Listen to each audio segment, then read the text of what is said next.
Oke, assalamualaikum warahmatullahi wabarakatuh. Selamat siang, menjelang siang, para viewers, kembali lagi bersama saya Yudi di channel Ayud X. Ya, seperti biasa kita akan bermain permainan laknat ini ya. Oke, kalau begitu kita langsung saja gaskan permainan ini.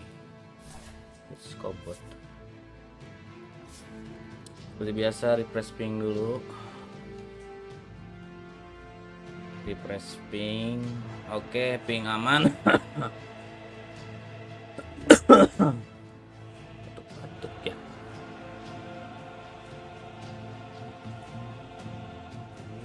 Cuman bacain bro. Oke, ping aman.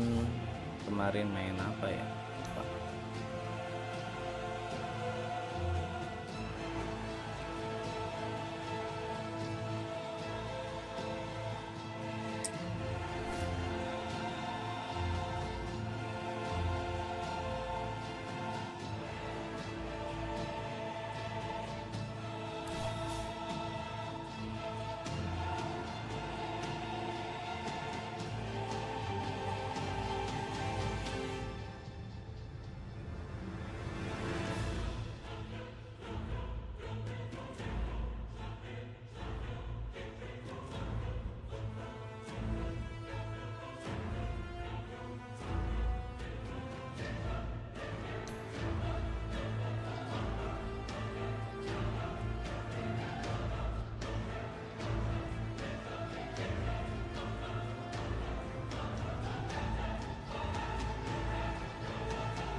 Oke, game pertama.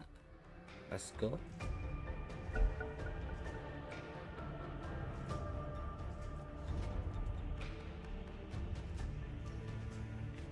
Gocengannya banyak banget ya. Hush.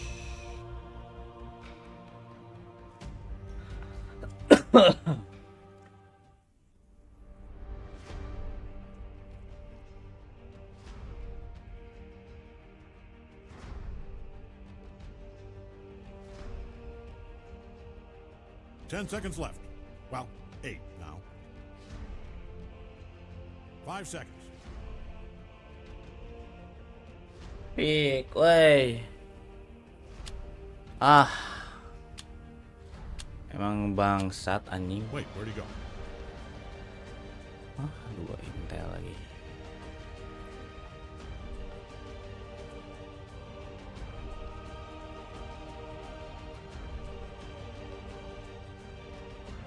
Ten seconds. And they're back. See, Greg? I told you they weren't a coward. 5 seconds.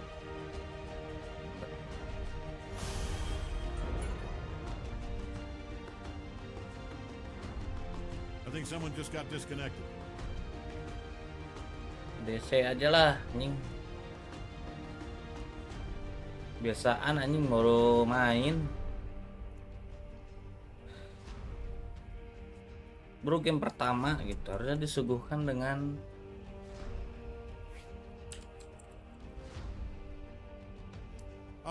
They came back after. All right, balik deui anjing.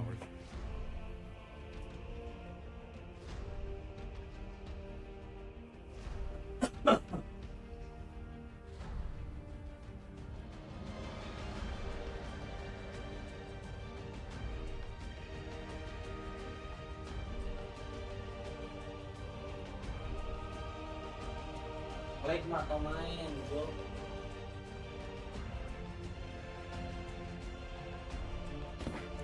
Nonton main. Lag mah, bro. Sigur tuh boga otak. Nge-lagnya cicing, tong main, goblok.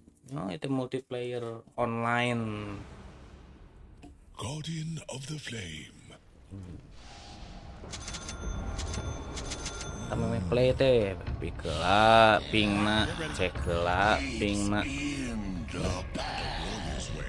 ya boga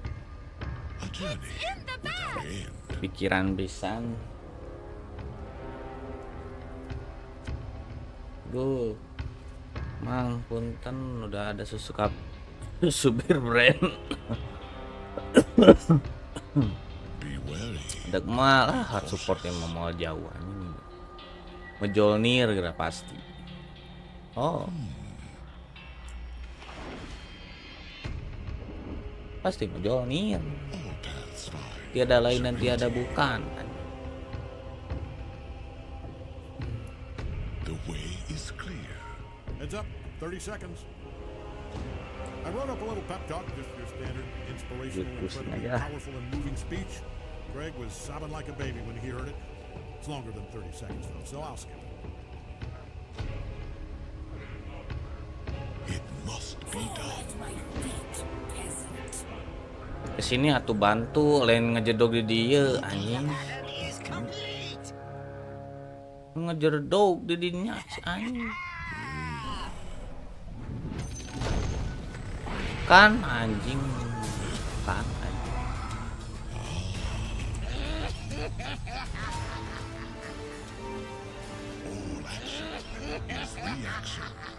Iya ke dia kuduna satan. Anjing. Must be earned. The stalwart flame flickers. I am under attack. A test of training. No gold. What dangers lie here? On and on again.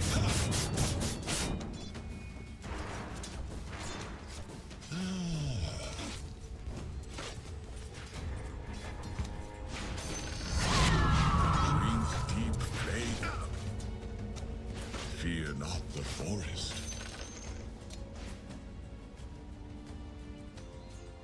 Flame lights the way.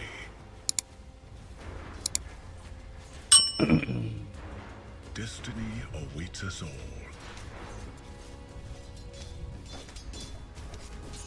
Your end has come. Duh. The road is endless.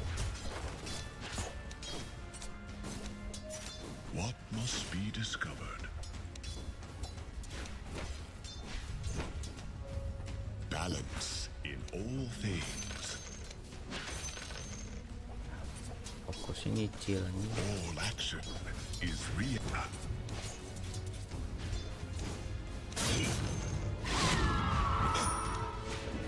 No. The stalwart father.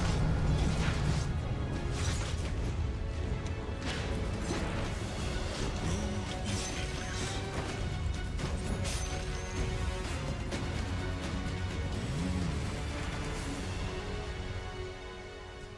And we have a first Fear not the forest. First blood was never yours to take. The way is clear. On and on again. I am under attack. Come and learn humility. Harmony must be earned. I shall teach you.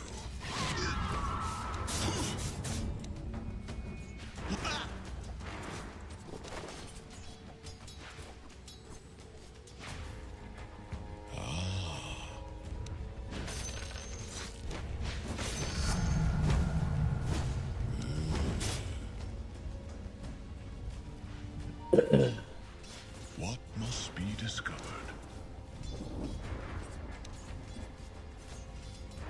A journey without end. All paths find serenity. Destiny Anjing. awaits us all. It seems pointless to mention this now, but a mailman can't fight off a swarm of monsters by itself. It must be done. What plans I have. Flame lights the way. Balance in all.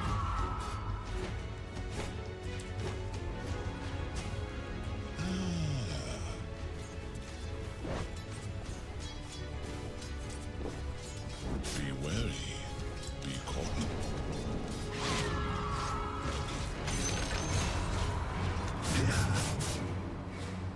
Walk a warrior's way.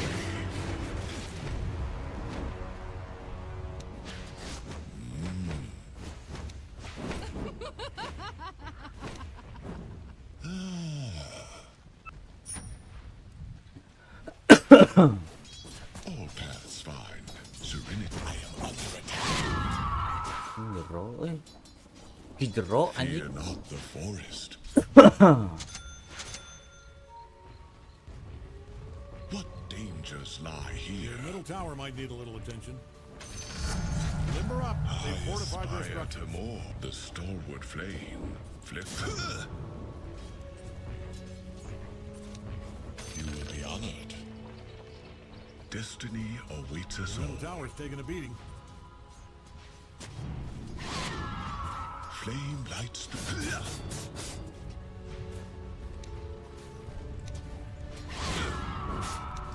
on and on again. Be ensnared in a trial by fire. The middle tower's taking a beating.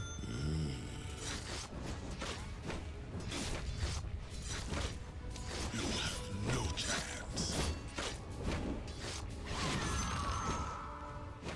A journey without end. Wrapped in ember fire. It must be done. Who's that scorching fellow?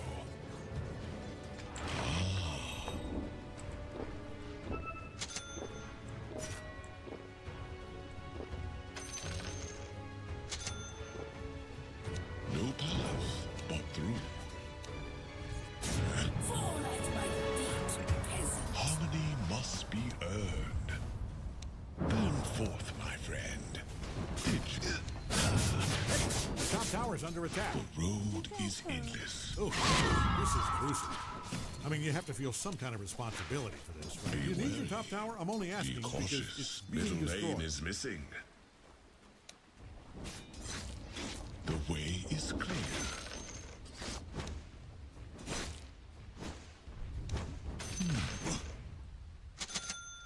Middle lane is missing.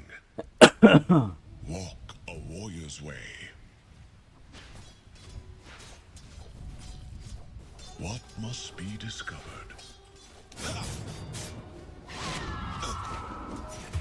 Balance in all things. Hurry to the fray. All action is reaction. On and on again. Maaf ya, saya tidak bisa nongol dulu. Middle lane is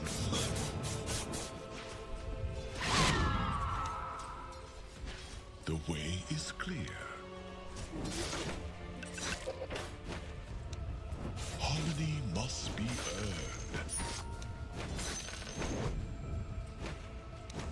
All action is reaction. Carry forth the flame.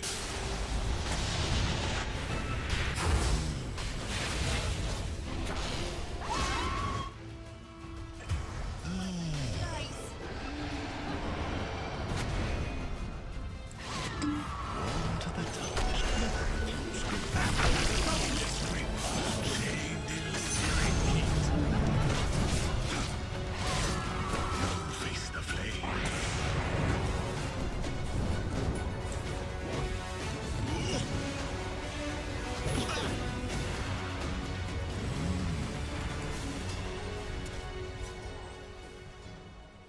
stalwart flame flickers.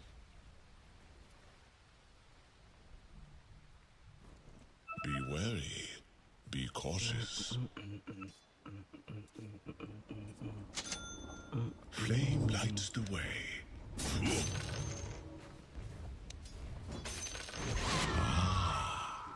I follow modulation of the lady. The sometimes A warrior's way. Middle lane is missing.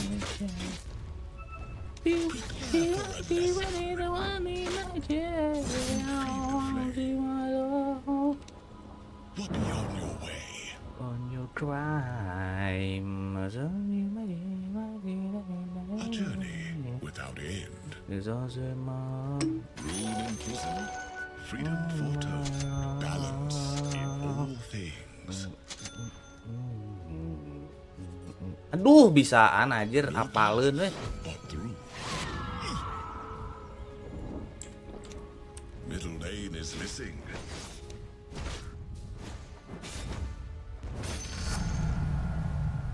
Fear not the forest. My image steps forth.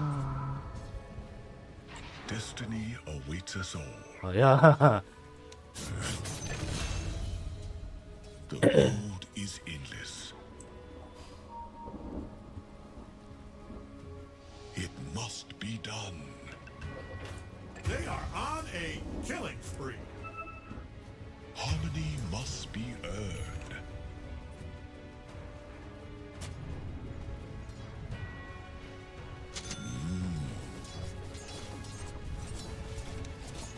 Yet they persist. Fire shall touch you. Flame lights the way.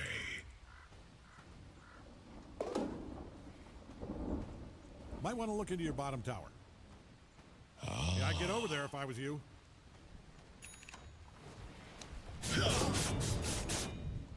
None escape my fire.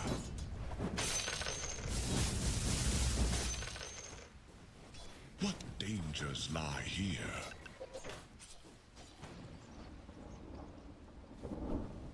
All paths find serenity. On and on again.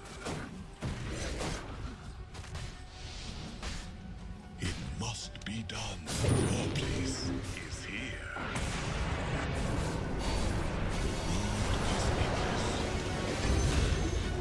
Your middle tower might need a little attention. Maybe don't let it do what they're doing.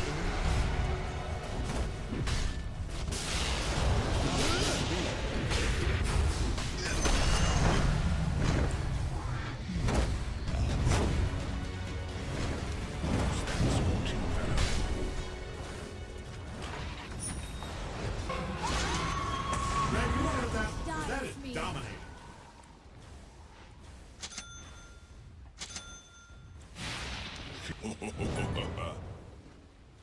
My image steps captured in the flame. The stolen flame.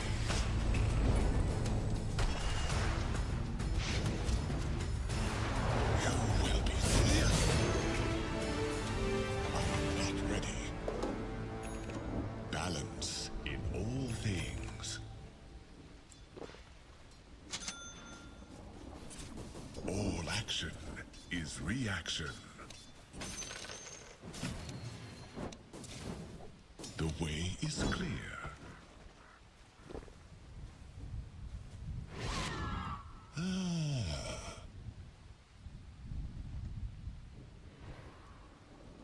Be wary.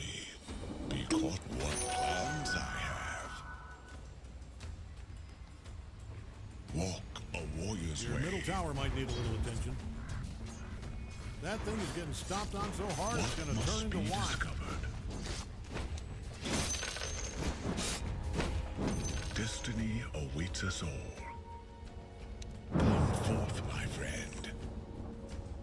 No path but through.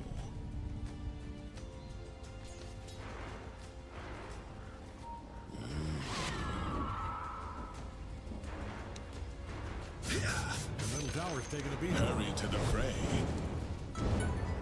The stalwart Radiant flame structures look stronger than flickers. before. Not so much, but still. You feed the flame. No path but through. Be on your way. It must be done.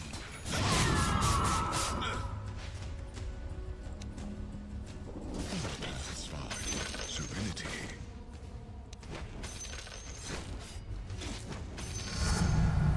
I sizzle with knowledge. Fear not the forest.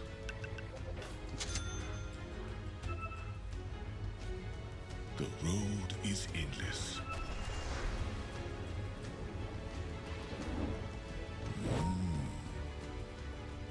Might want to haul ass over to your top tower.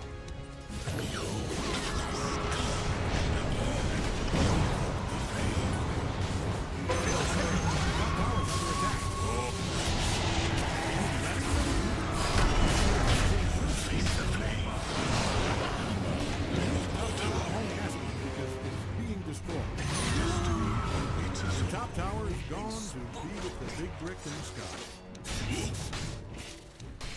Flame lights the way. 'Tis not yet time.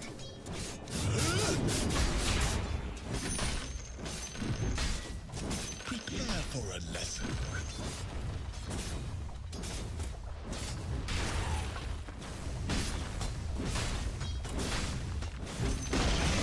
Great, their bottom tower's all busted up. Be wary. Be cautious. War never refuse gold given. A journey without end. Harmony must be earned. The way is clear.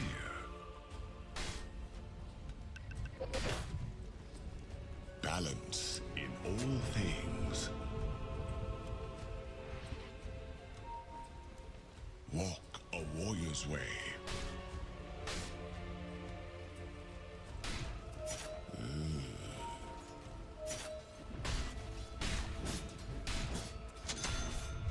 All action is reaction.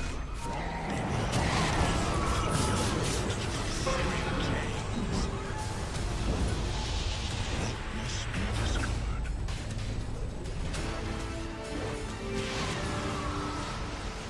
What dangers lie here? You and I. On and on again. Your bottom tower's under attack there. Fire shall teach. I wouldn't worry about it though, it's not so. No, that looks pretty bad. Burn forth, my friend. Destiny awaits us all.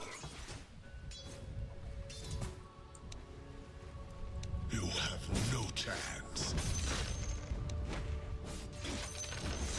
Looks like they stole the credit down there on top You tower. will be seared. I think we all underestimated them. I mean, look at them. How could you not?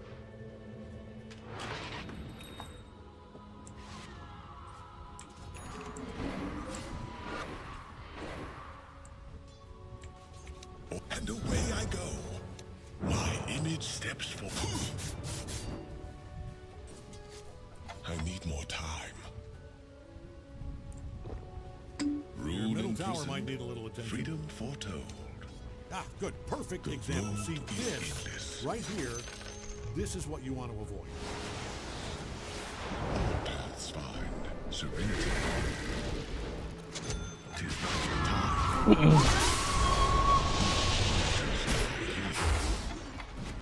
Outside my mind, nothing is real. Fate has been kindled.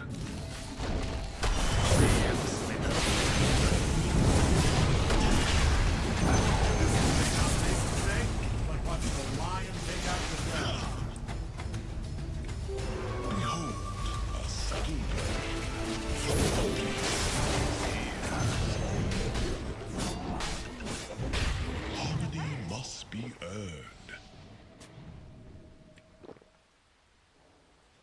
A journey. Never refuse gold given. No path but through. On and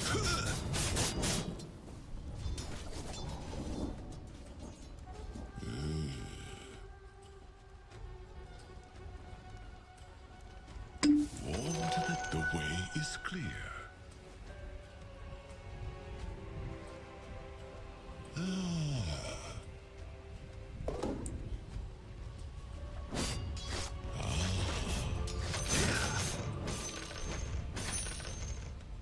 Walk a warrior's way.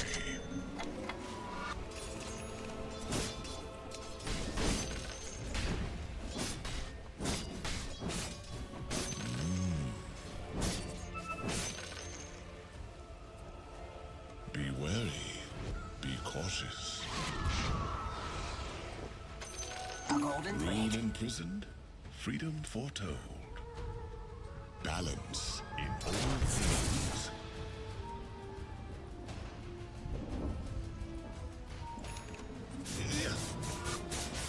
A trial by fire. The story. Be well, be swift. I shall teach you.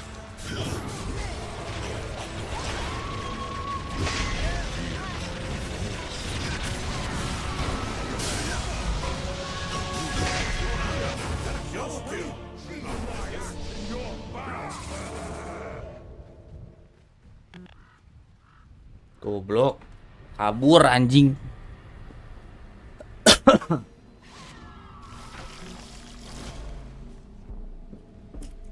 bottom tower is under attack there. You fortified your structures. Might want to look into your bottom tower. They say history is written by the victors, so you might save yourself a writing assignment here. Kay's not going to sugarcoat it. You're in the soup here. Bottom tower is under attack there. Let's see how this plays out. This is a very stupid fight. What must be discovered? I am not ready.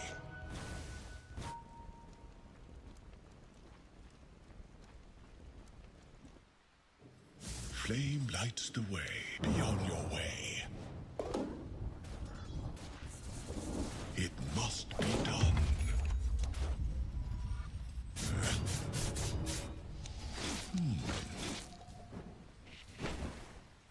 This reward transcends expectation. Shame in searing heat. I need more time.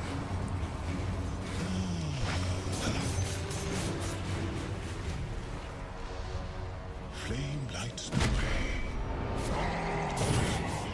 The flame. Walk a warrior's way.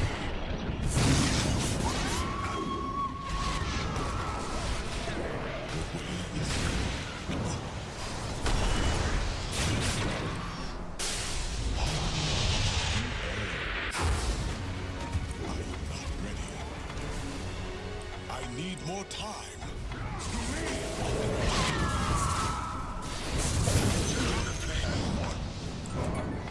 It must train harder.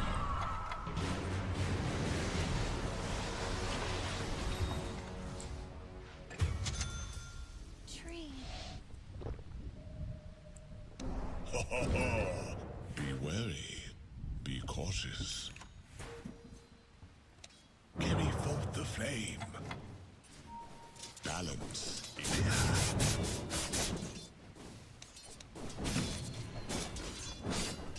The stalwart flame.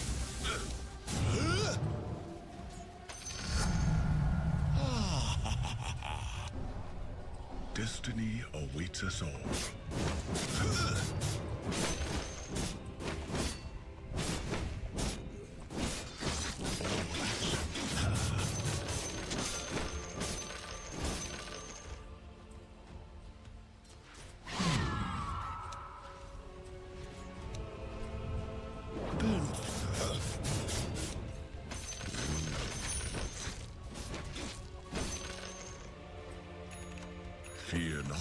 forest. What plans I have.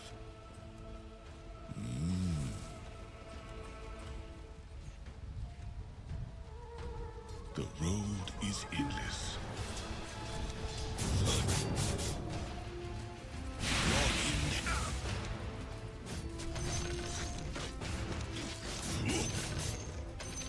No path but through.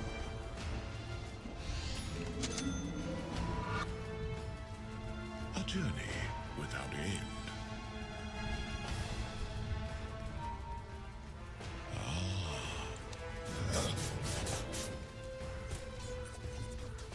On and on again. All paths fine. Hurry to the fray.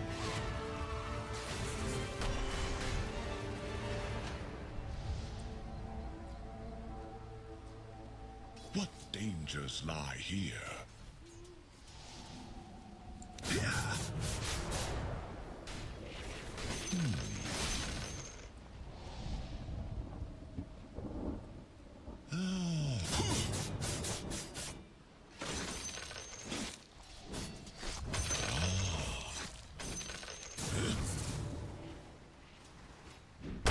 No path but through.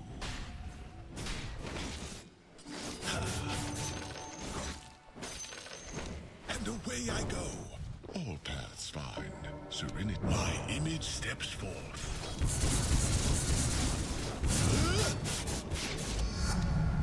I burn more brightly. Harmony must be earned. The way is clear. In what plans I have.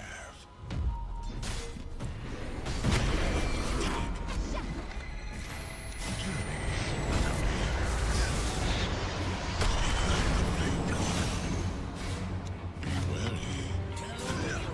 Be on your way. 'Tis not yet time. Destiny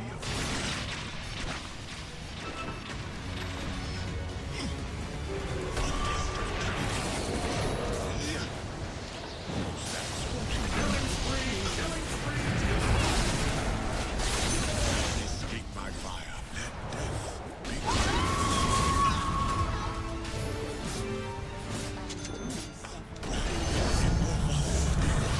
be sweet. Now action. Double kill. Fear not the forest. Your place is here. Fate has carried forth the flame. Wondrous black king bar. Flame lights the way. Uh-oh. Radiance fortified their structures. The road. You sear and sin. What?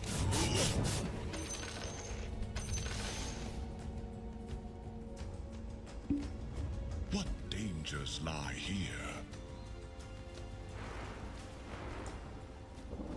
Walk a warrior's way. A golden thread.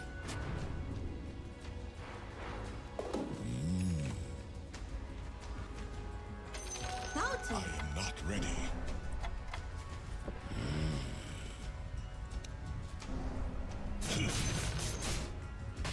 On and on again.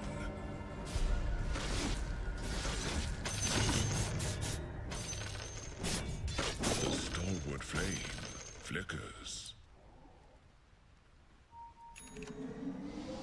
Balance in all things. My image steps forth.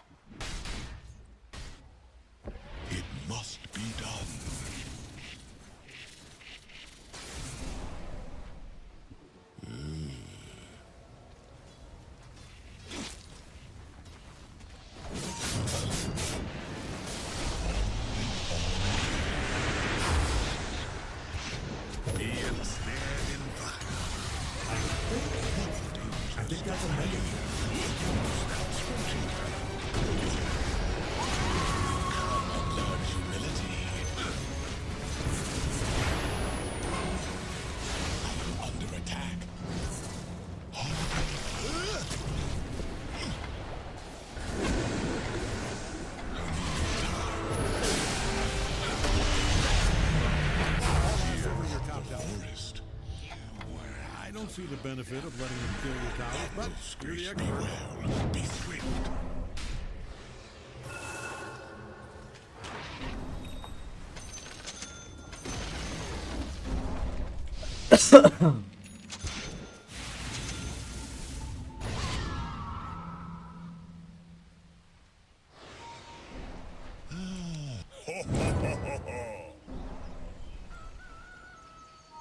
Walk a warrior's way. You will be feared.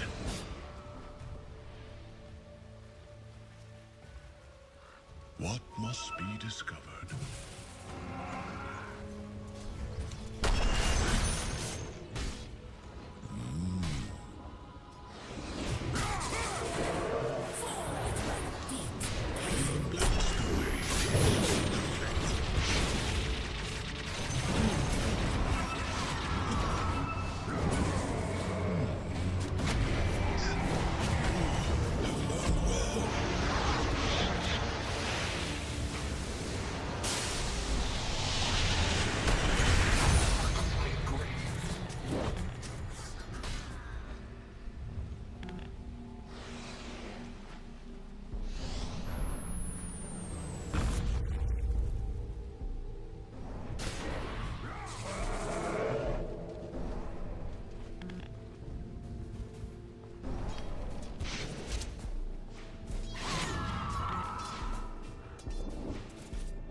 Bounty.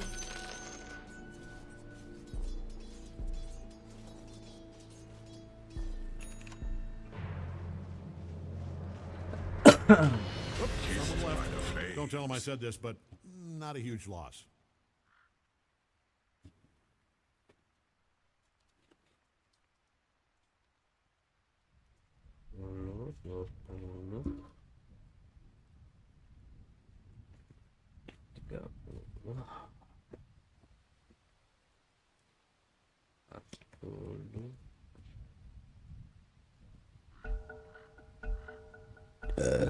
Maximum unpause. A journey without end. Be wary. Be cautious. Hurry to the fray. You should make ready. The road is endless. I am under attack. Rune imprisoned, freedom foretold. The stalwart flame flickers. Fate has been kindled. All paths find serenity.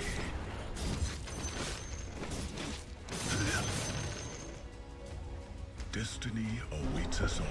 The middle tower's taking a beating. You people, I'm using the term loosely here. I know you're probably a giant pink bat. The middle tower might be, but you people need to handle this. And I mean yesterday.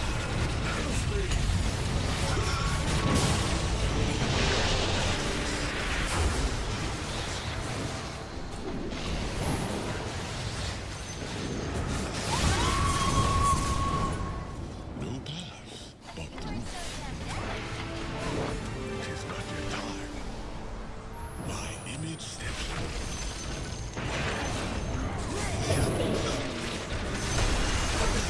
You are dominating me. I'm so goddamn proud of you. I can punch a wall. I need more time. For a lesson. That's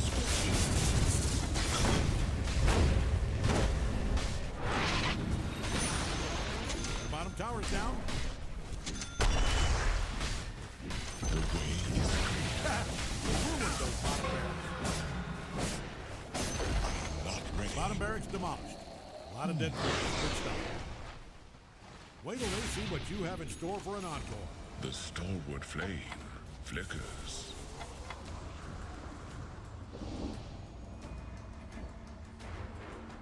A golden thread.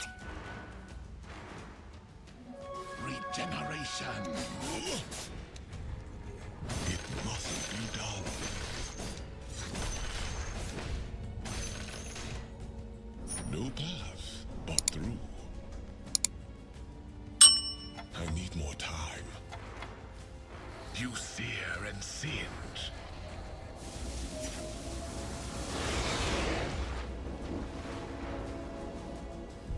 All paths find serenity.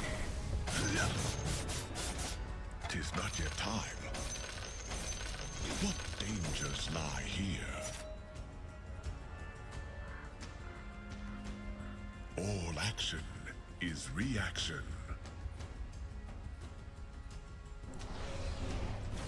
A journey without end.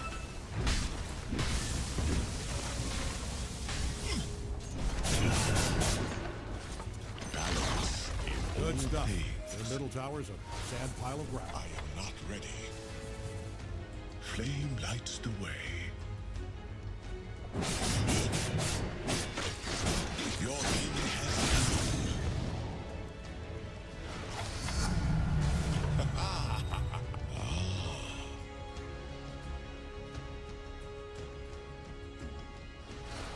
The road is endless.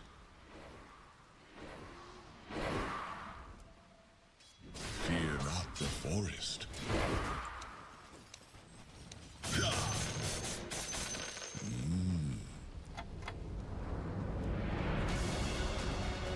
Harmony must be earned.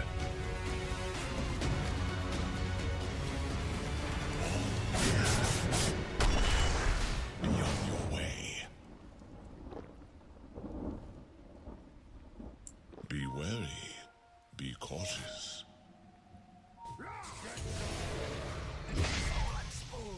Alah. Warm to the touch.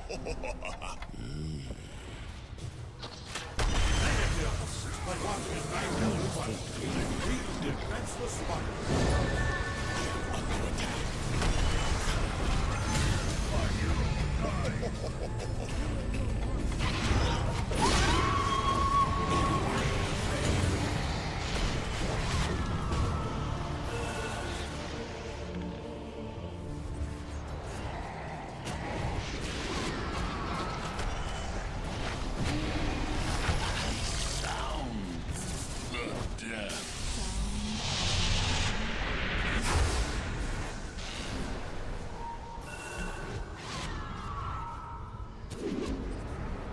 Kill spree.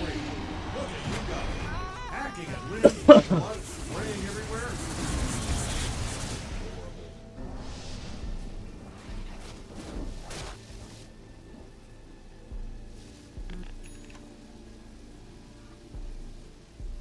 Pedang buntut maung nawai euy. 1, 2, 3.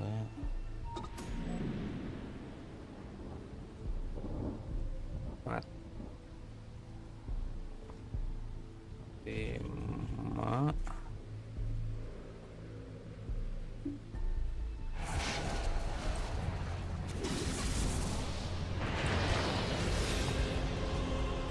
What must be discovered?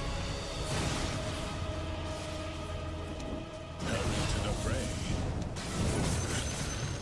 A snake I am not ready. line. Destiny Your awaits middle us tower all. might need a little attention. Fate has been kindled. Walk a warrior's way.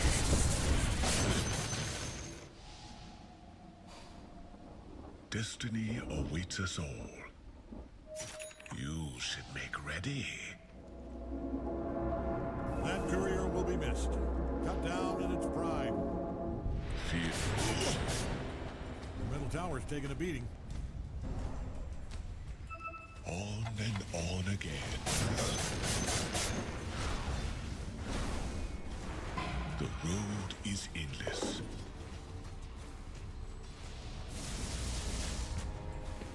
Be well, be swift.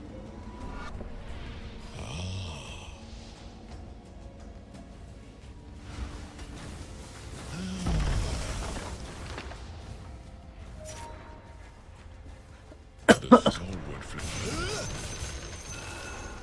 I need more time. The top tower's down. Harmony must be earned.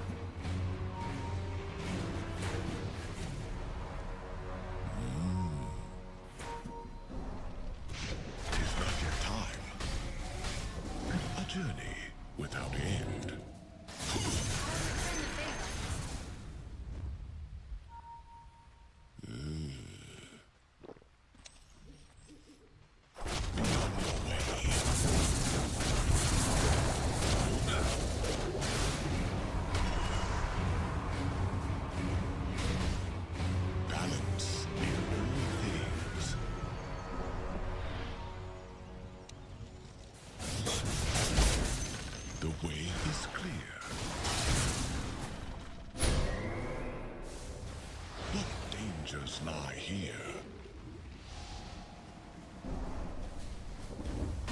Walk, a warrior's wounds that scorching venom. It must be done. Nice. The top tower smashed all the hell. All action is reaction.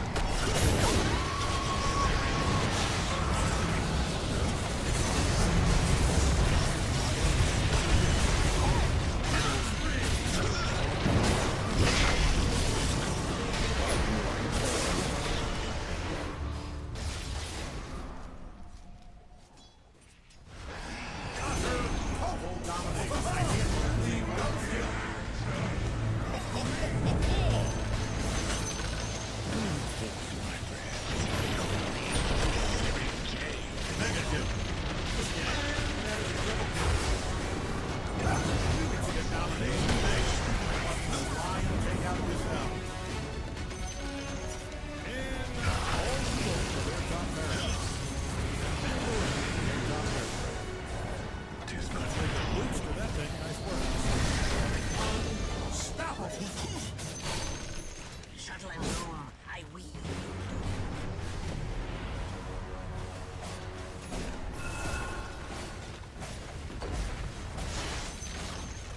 The middle tower is down. That was a master class in middle barracks smashing. We got him on the right. Middle barracks.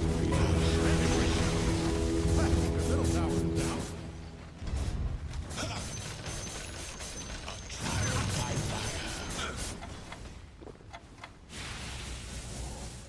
Destiny awaits us all.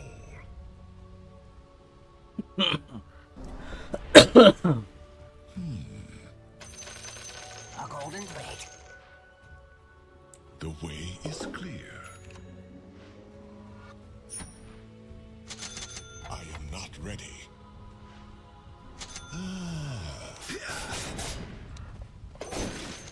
Selamat siang nih. It must be done.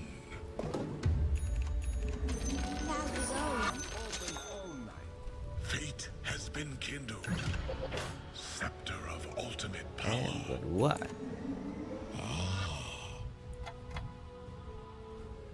I need more time. Fear not the forest. Don't kill the messenger, but Flame I lights the saw you way. kill that messenger.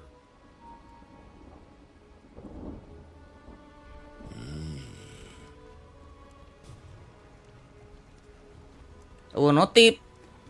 Berarti Invisibility. Journey. akunnya fake nih. More time.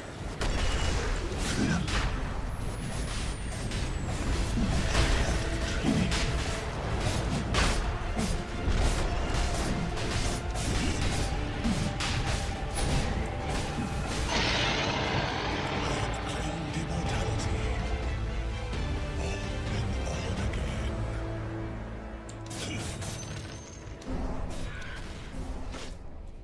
Harmony must be earned. All action is reaction.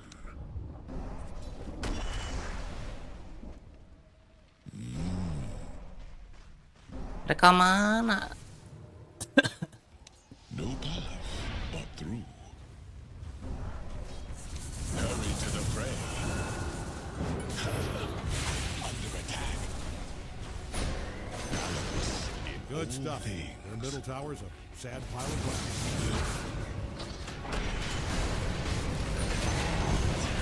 My image steps through. Tis not yet time. Tis not yet time. Still burn. From the flame.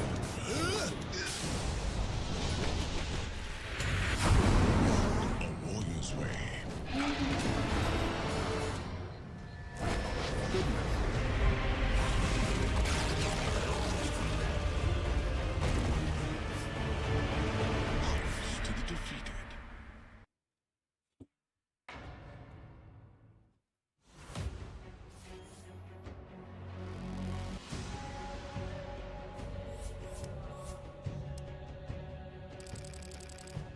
Wah, error mah kompendium na penambahan anjir.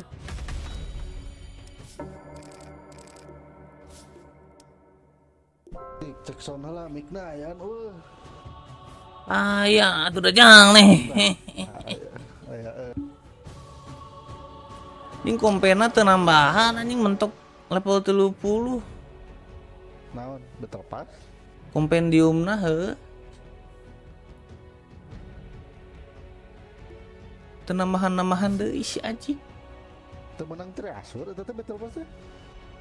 Henteu urang ngarah ieu na ieu HUD-na. HUD-na HD soalna. Oh iya non. Anu di sisi-sisinya nih. Anu dihandap. Eta HUD. Dihadapnya non. Heeh. Paragi. Map, item. Oh. Halus etana tapi penambahan anjing. Mentok meureun semuanya mentok anjing. Aslina tadi penambahan-nambahan level 30 eta tadi. Tinggal itu Crownfall no etana. Kira ka betul pasti kieu hukul ya anjing. Teuing anjing. Teh nah. Hayu bener 30. Pencan ketang nih. Ting error mudah-mudahan error.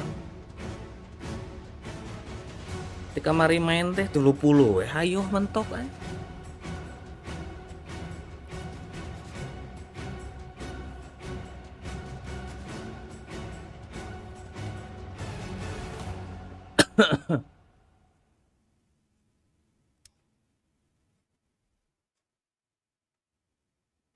Cik, naik ngomong nih. Halo. Suaraan kalau. Hah? Oh, soraan deui.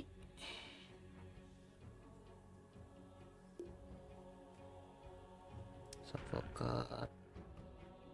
Ini ke dia atas ya.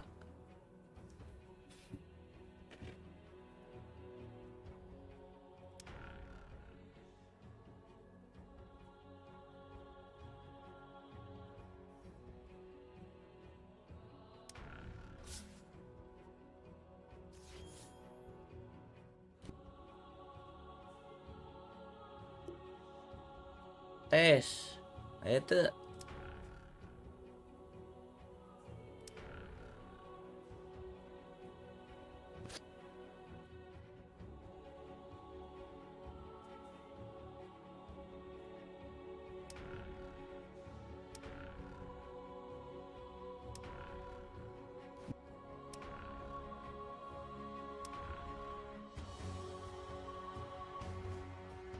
tes.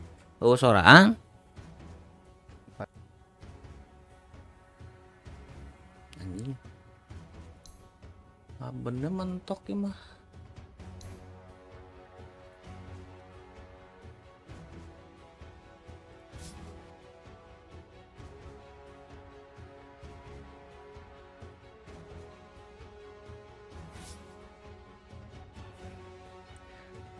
Untung duit.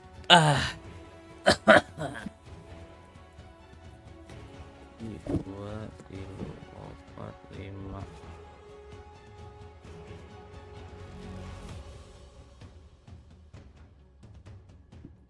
Genap.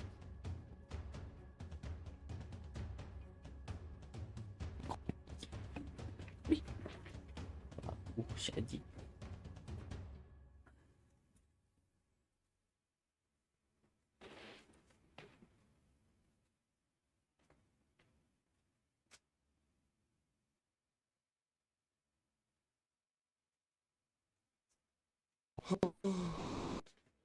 Aya sorana teu?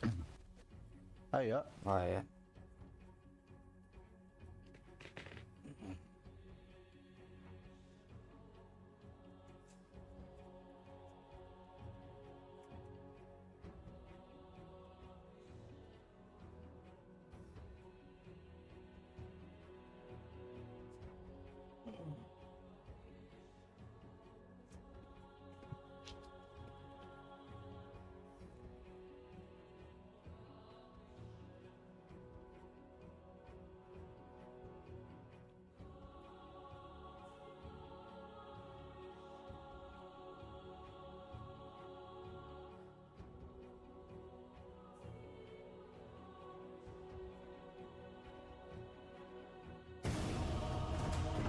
Ten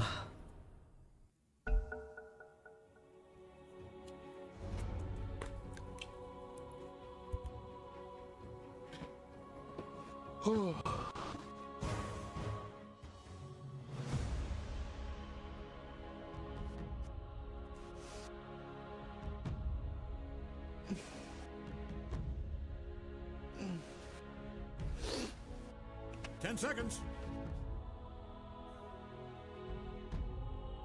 5 seconds.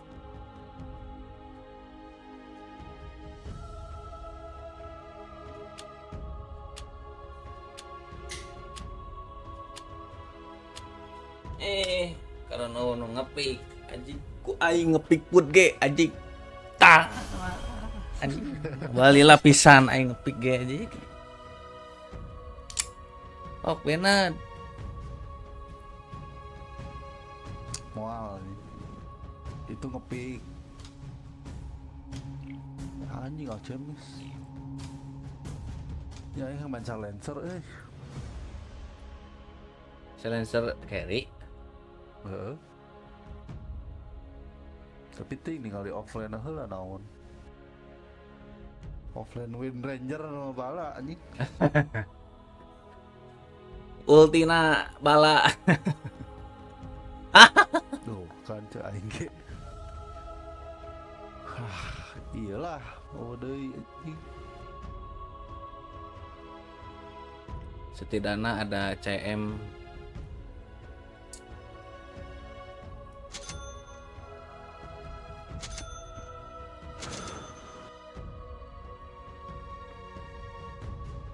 Stromna langsung botol gerak. Alchemisna di mere botol.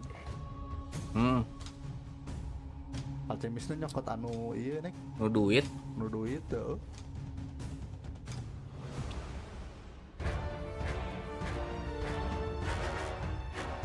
mun urang masih garandom. Aduh aing mah film nih aduh.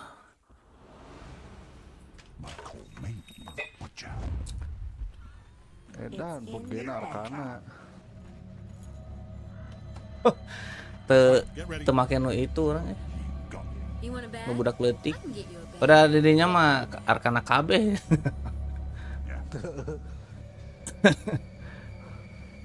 Sugante nu urang hungkul apek teh kabeh nepi ka musuh-musuhna. Heeh, jeung musuh-musuhna. Pokoknya saheroeun di mode. Tuh iya. Mun urang sorangan mah daek. Heeh, tadi lagi mun urang sorangan gitu. Tuh jembaturan urang. Naik. Enak. Kenyot. Gerai. Aduh, ku si Rajor anjing. And the atmosphere. Wah, moal dede All moal. right, everybody, 30 seconds. You got this. Tah, tuh I nek. just took a look at the You do not have this. I don't know how you'll be able to show your face anywhere. Kemurkaan legend nek dimurka ku Papaga Ben. Baiklah orang kayak legend ya. Kilo. Gelo ini 150 anjing double down. 150. Remember the name of the game Ya here lo is anjing. defense. Orang 80 kene. That's important too. Defense and offense of the Kenyot. Tuh guys. Tadi eta. Sekel sayang.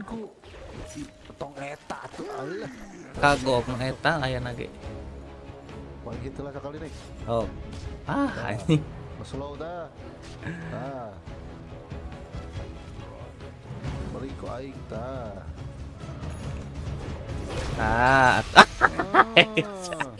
The wind from their sail. Under attack. Asa teguna anjing. Oh, hanas merik aing monyet. Panas merik Baiklah. demi dede. Lightning. Senang support aing bae. Lain carry nanya anu senang. Baiklah. Udah biasa aing. Saban nu pick Mirana nama euy. Eueuh ya nama. Pan update ayeuna. Bieu gameplay Update. di nerf pokoknya mah Mirana. Ini nah eueuhan. Patung si Stromna. Chop, chop.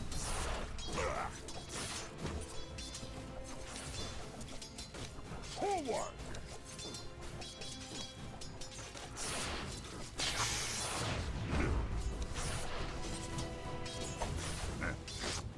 Cik karas atuh euy. Wah, cik kalau digajelang nih. Waiting.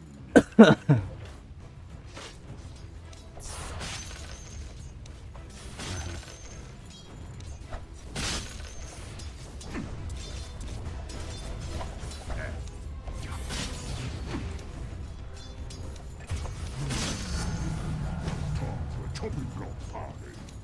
Yes.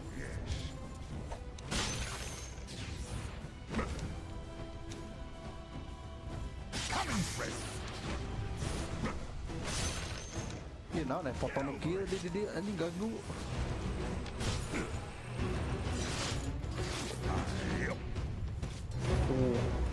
Foto naon? Euy ini. Saha si Nisa eta teh? Kadon hormat sih. Your middle tower might need a little attention. What's that, mate? Stiker teh. Ting. Oh, Iya geuning semprotan. spray. Good idea. Bloody Anjing. Nah, whatever. jadi kamu iya. Oh. Ah, Here I come. karat. Iya, bangsat. Edan. Lagi Bunuh. CM lagi galak ini. Edan. Yes. Ting combo, emang combo sih. Ah, gitu atuh Pak. Tapi teh ngobrol. Euy, malik make naon euy? Yes. Ting eta lain. Tentu saparti. Fresh chops.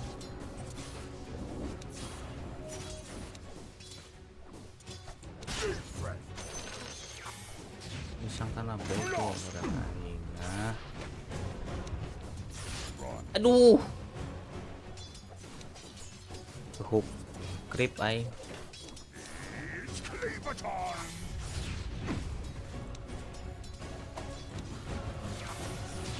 Time to Kita kali. Ah, kita kali deh. Ah.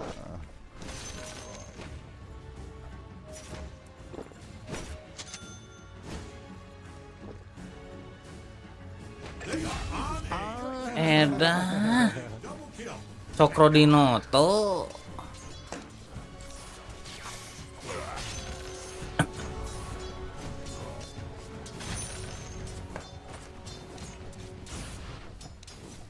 coming, Timber friend. ngelawan Ursa mah pai atuh, bro. Yes. Fill your lungs up. Denied. Right to it. Anjing perhatian. Naon? Hi, hi. Kita careful, I'm under attack. Anjing. careful iya kira condong. You got Careful atuh eta mah haram. smell refreshing. Anjing mau nyuplai ward itu. Good idea.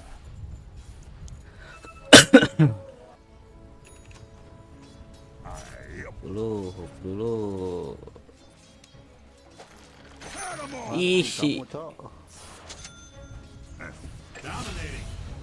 Own it! Cokro lagi. Are we in Mati Mama Ayu. Friends with double kill. You covered in blood. Big smile on your big dumb face. Oh, this is a mega kill. Oke.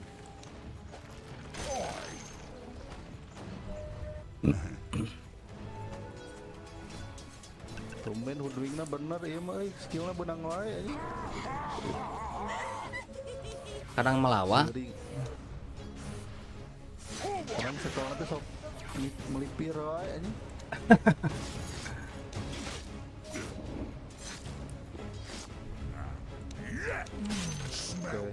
Mission middle. Sabar ya, belum level 6 kakak. Pusal apa Battle Fury-nya? Pusal ah. Pusal naik membantu Strong Spirit. Iya. I mean, Dota, I'm supposed to say ownage right now. I don't like it. Pusal sange asa aing mau iya. Let's get Aduh, oi, pae maunya. Goblok setik deui anjing ngaram. Baik, naik sekarat. Gigit deui ku aing. Alah anjing. Pengen nih. smell. Penge kemana dia? Lightning. Dapat XP.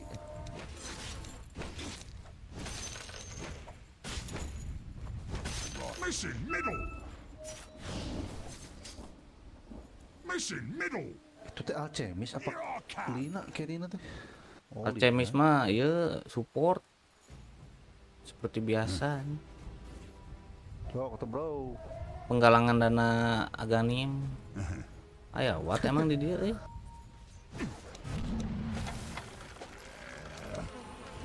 Aduh. And now.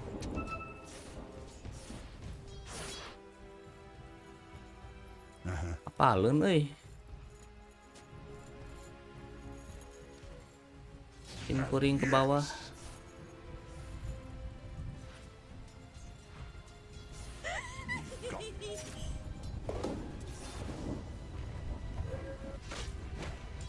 Isha.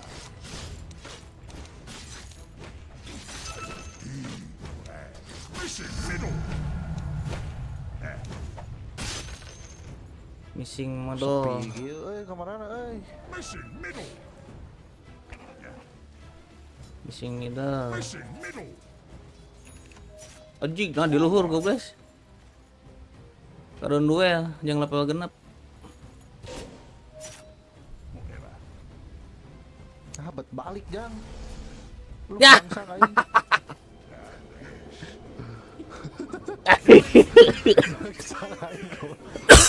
Oh anjing dibantai langsung tuh. I'm being told I'm supposed to say ownage. Storm miss.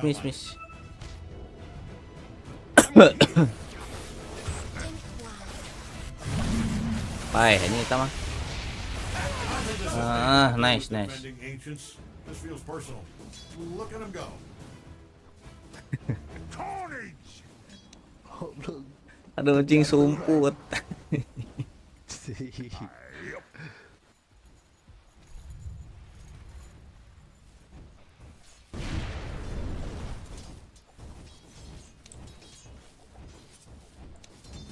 is nice and smooth.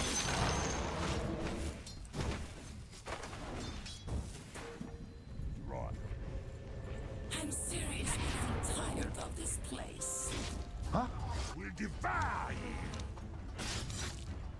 Oh, goblok ke dia sia. Lina miss. Good idea. Jadi roaming ini Lina mah. Lightning. Waduh. Waduh.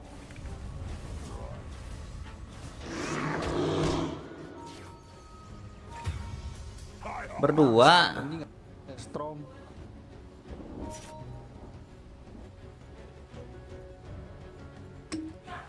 Yes. Uh-oh. Destroyin aja lah bawahnya. Kagok yuk.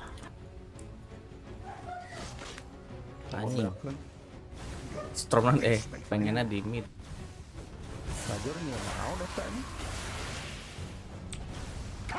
Goblok pindah anjing. Waduh, wifi aja gimana? You're doing very well. I'm very proud of you. Salam orang tele. Datang anak-anak. Tuh. Tuh tadi nih. Bottom tower is down. Our choppers are looking sharp. Tuh. Aduh, setik deh. Kagok nih. Powerkeun. Coming through. Your middle tower's taking a beating. You don't like your odds here. Lightning. Your middle tower might need a little attention. Kurang bisa tuh terlalu gede damage damage lagi. Really soak up some punishment. The middle tower's taking a beating. Tewas tuh kakak nih. They've fortified their structures. Bottom tower is no longer tip top. It's just, well, it's just I want to look into your bottom tower. The top tower is down.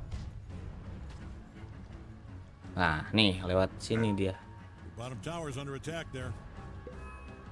Aduh, aing tele Aduh, sih, anjing si goblok. Anjing setak. The Gini. tower's taking a beating. Good idea. You are not gonna like this. They are really tearing that thing to pieces. Stuck saha. Might want to look into your bottom tower. Cokot mah. Hey, Kumaha you nyokot really na need to anjing. handle this. Yes. Tebetel puri. Di pusau. Naik alchemis di diri. Awas. Nonton sorangan gini. Oh, wow.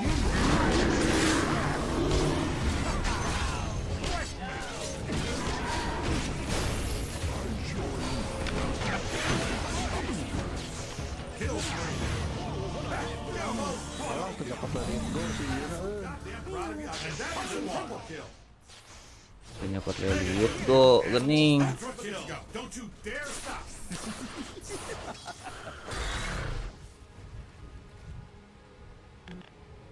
Orchid si Rajor.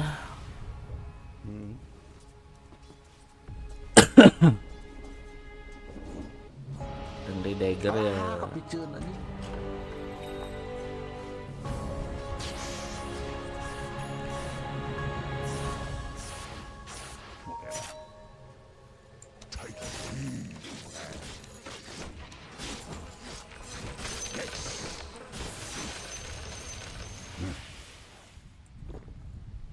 Dengri dagger. Sabar ya.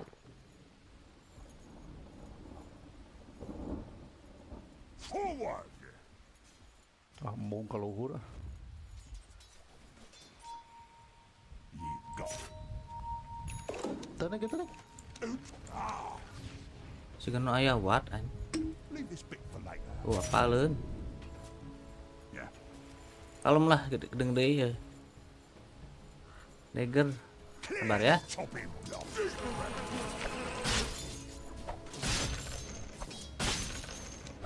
Here I come.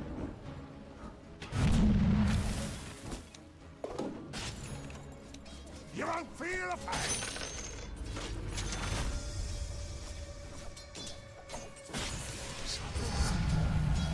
You see my right hook coming through. Delicious. Gold and sweet. Hi.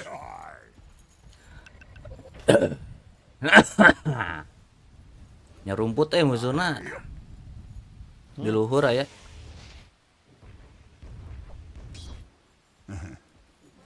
Di laluhur ya. You need your top tower. I'm only Ayo, asking because ayo. Aing nu kegebeng mah. oh, they are really taking it to you there.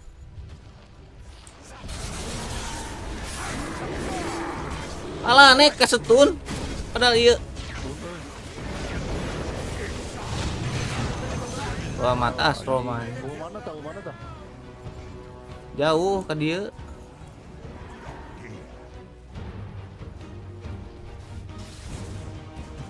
Sebelum mamang.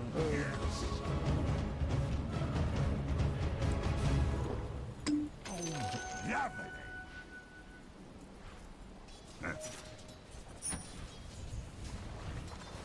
Dulu tarepe nya binya. Jol dihandap aja. Tepe Tower's under attack there. Oh man, look at him go. Tapi gancang TP na.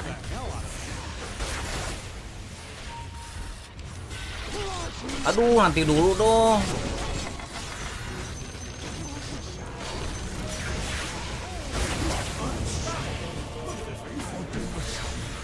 pas ker digegel teh If you hated your bottom tower, great. berdetik deui tuh. Kilik atuh euy di sini mudah bangsat. Mudangna nu ngalebling. Oh mana tah? Yo. Alah. Bedok atuh belai. Kada nyodot nu ieu anjing. Yang bisa ieu make ieu. Show these idiots who's boss. Capek corak-corak lagi deh. But hey, this is why we Kadang keep score. It's supposed to udang stay. nu ngebling. Throw some salt in there and go get some payback.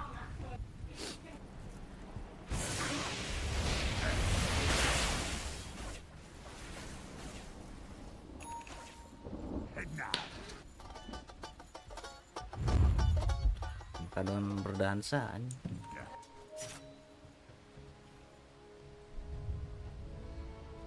Right to it. Pep, pep, pep, pep. Might want to look into your bottom tower. I wouldn't sweat it. It's still take a lot of punishment.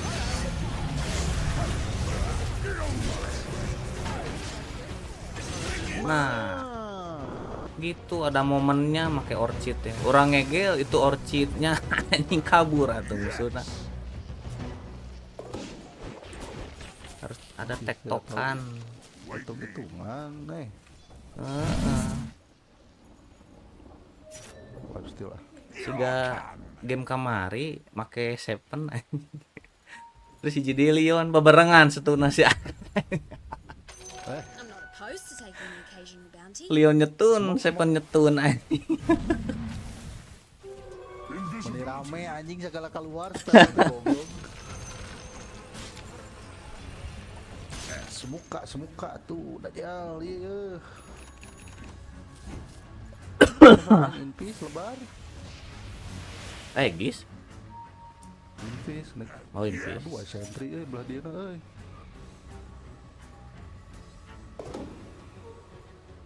Iya tak. Tah. Nih. Karena nying hareupan aing.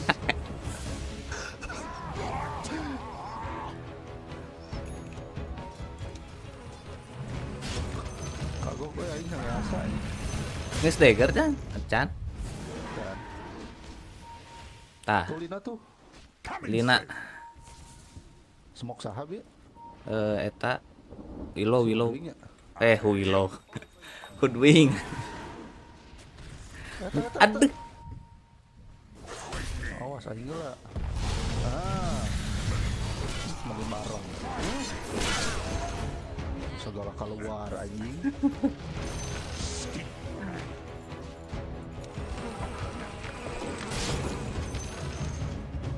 Orang BM wae gitu. Yang sah anjing. Eta Strom anjing pasti ngarah. Tah. Tah. Cem ya Allah.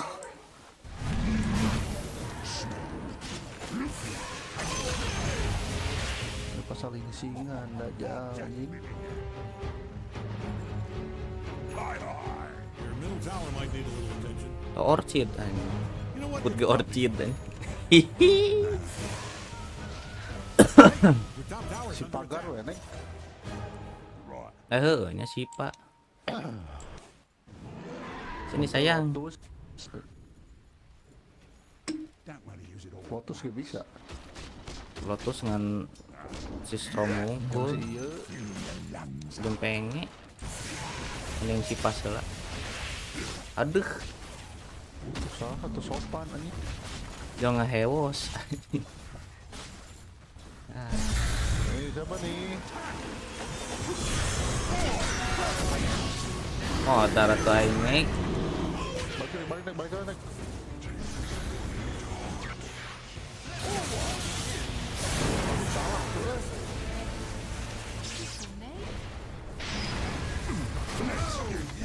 Anjing, goblok timber bener enggak? Salah anjing. Tetap aja tah. Mun aya BM ngeunah eta. Buybacknya, salah buyback. Bebek anjing penge.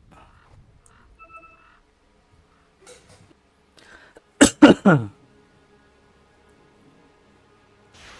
paciwe.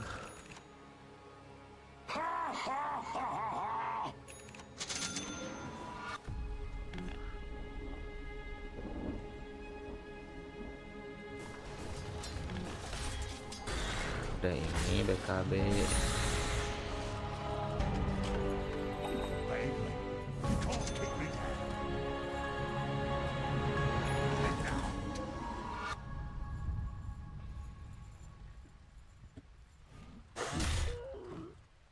Itu siapa? Hei, hei, hei, hei, hei.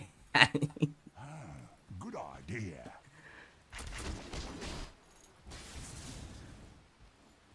Yuk ke sini yuk. Right to it.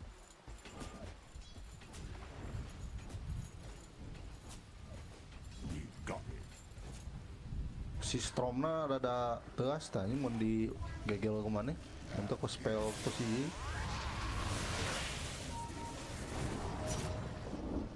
Kabur anjing. Rila atuh dah saya wat apa le?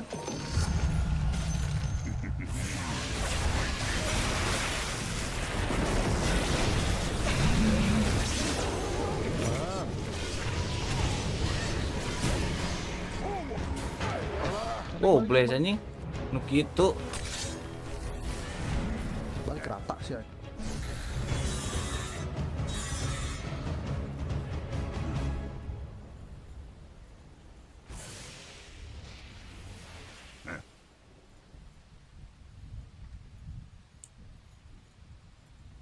Right.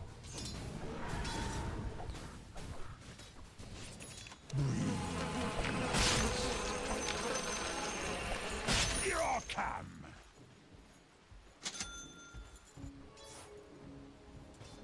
Whatever.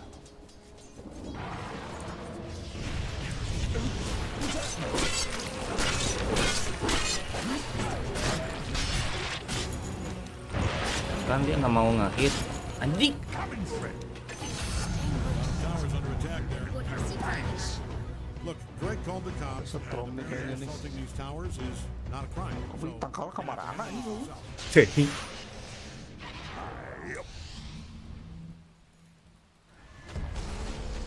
Aduh. Head now. Halo, bedeng.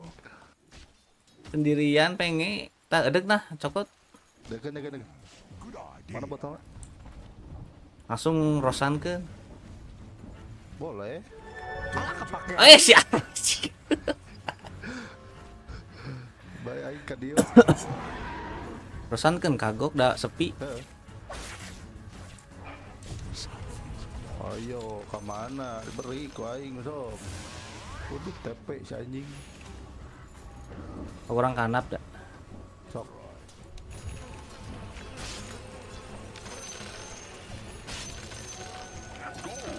Yes.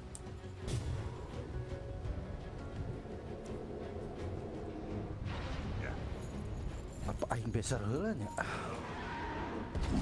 Ting 10 detik tapi baiklah.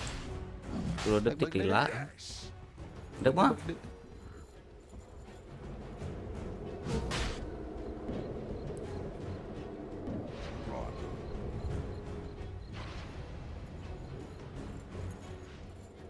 Kurang jagaan. Bagi bottleneck. Tah. Kalian. Nah, orang pinu. Bae eta antep. Ae tam.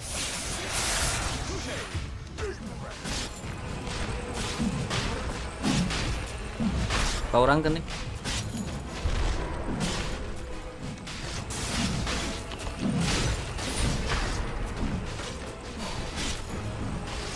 Ini bisa F-kan goblok.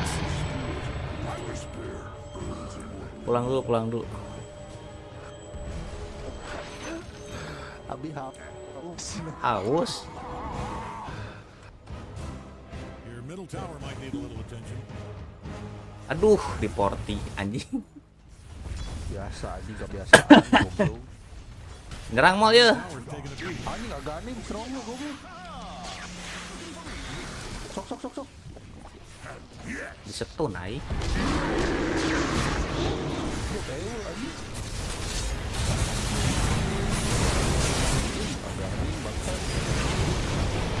Rata. Ya.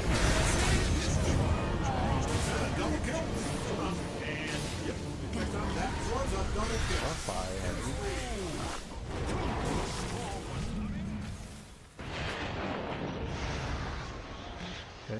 Oi.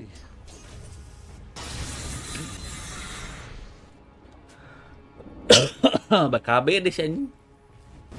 Yah. I always was the good one. Pan si laing teh paeh bete didinya aja. Kadinya deui wae anjing.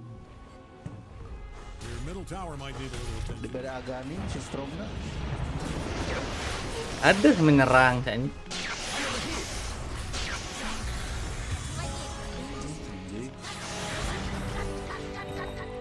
Tong di decknya menurang pada utuh kene.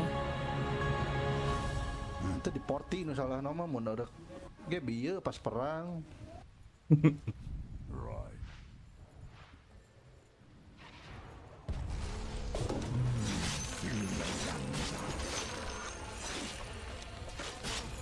Go.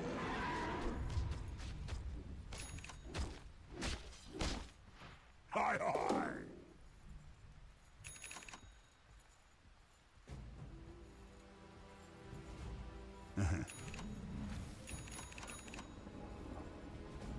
Ek tomato. Yes.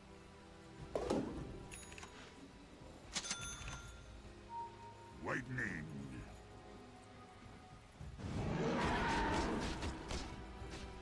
Yeah. Smell.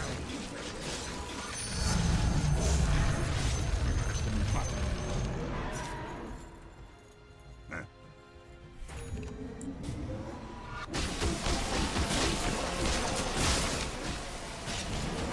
On to it. Shit, bro. You're all come.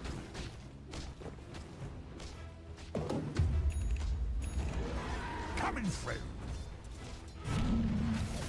Malamnya farming rasa etik. Heading out.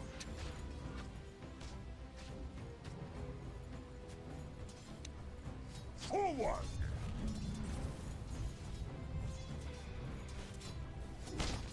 Aye.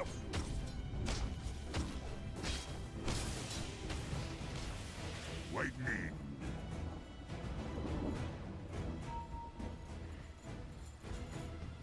Yes. Yeah. Dikasih sama anak AC.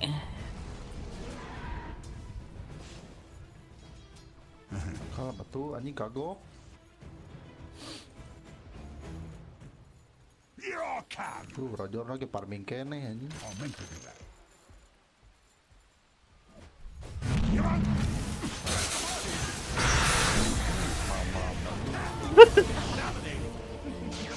Your middle tower might need a little attention. Bro, Yeah, dead that bro. doesn't look good. Your middle tower's taking a beating. I'm not gonna Langsung put it up. muncul 5.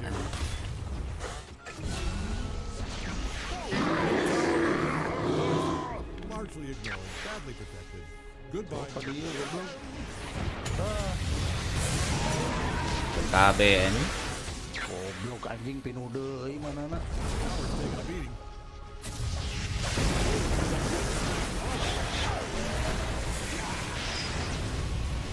That is a mega kill. Your middle tower might need a little attention. Mega kill. It's a mega kill. I mean, I'm no expert, but yeah, that's good.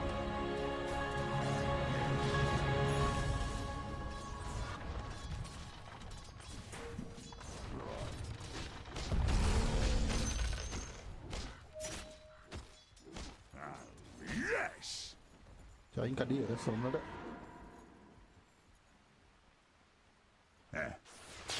Di backup cokot tuh cokot tuh. Anjing.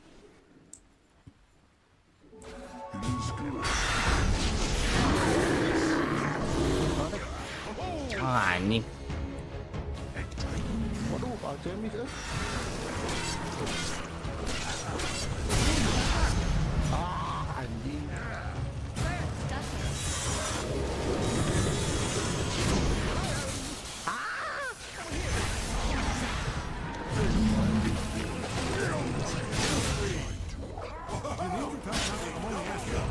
Mati kamu bangsat. Anjing. Good work down there. Aduh. Tulisan hareup. You're doing very well. Ih, si anjing. Making mistakes is the path to wisdom. Don't you dare stop what you're doing because I Panik love it. anjing.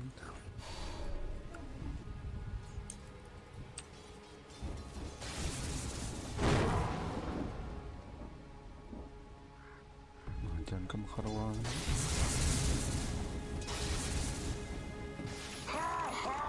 Terus satunya strength hero ya aing survive anjing.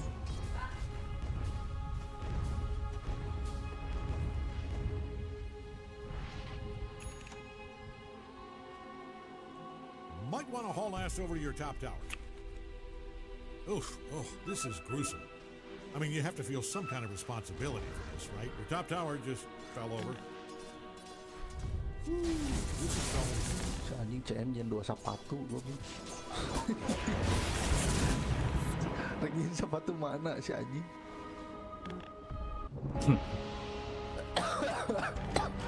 Kanan kiri ya.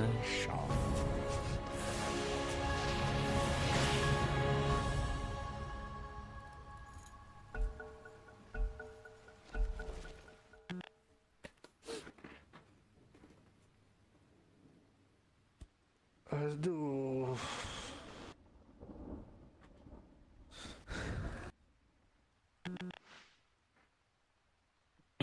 Lah nek kayak gawean nek. Hah? Kayak gawean. Gelo anjing. Hina anjing ele. Tersopan anjing kamari mah goblok geus ngirim gawean urang teh. Geus beres tekah main we can. Mas Ali sini cenah ada meeting dulu sebentar goblok ke jam genep anjing. Cai-cai keur anjing sini anjing.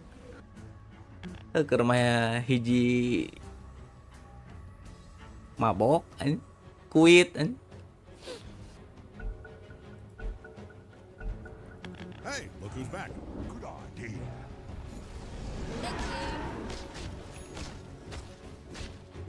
Aye, aye. Mun sira jurnal Lotus orang rek alchemist alchemist.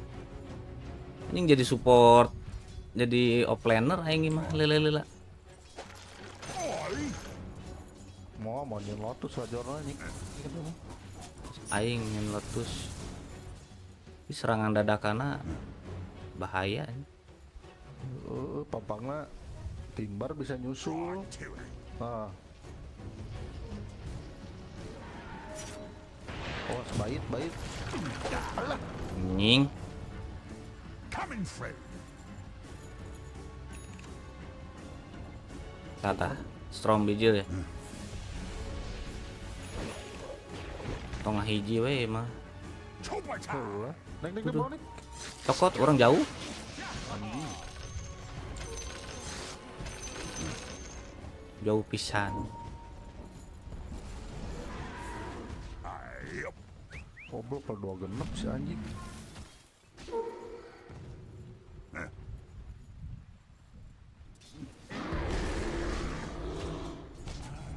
Good idea.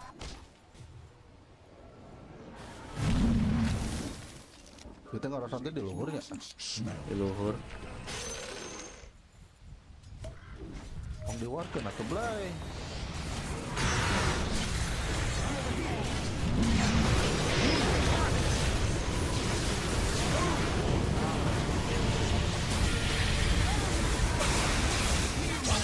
Bae aing sorangan lagi. Tele nek. Ini mau kaburu tele. Wah, lah penting bae anjing.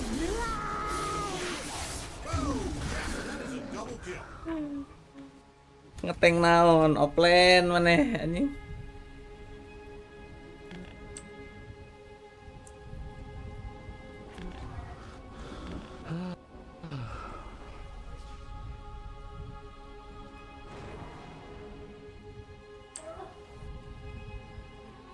Bottom tower's under attack there.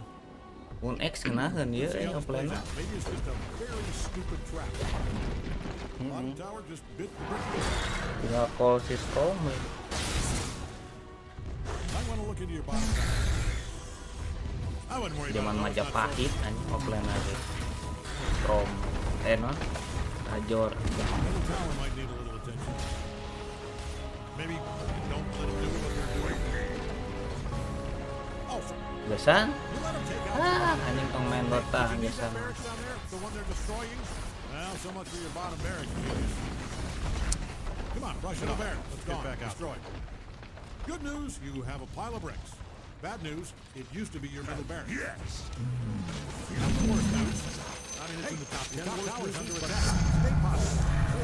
You people, I'm using this loosely here. I know you're probably a bat or a robot made out of. Might want to haul ass over your top tower. But you people need to handle this. I don't see the and I mean, yes, your top towers, but you're the expert.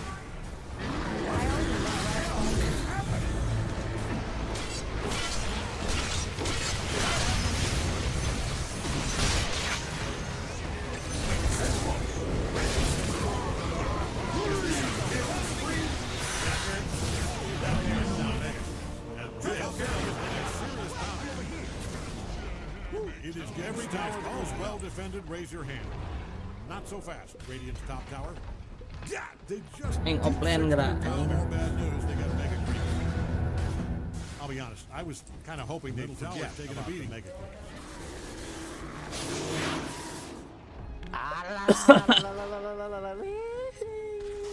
Your middle tower might need a little attention.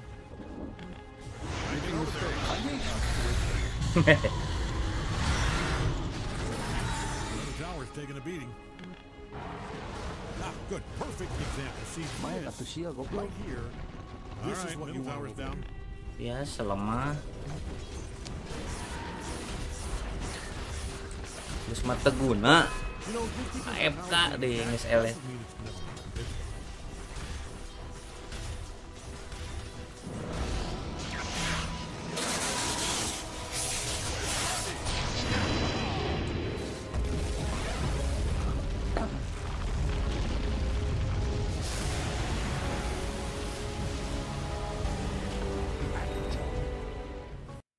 Ha cengkuang kolon.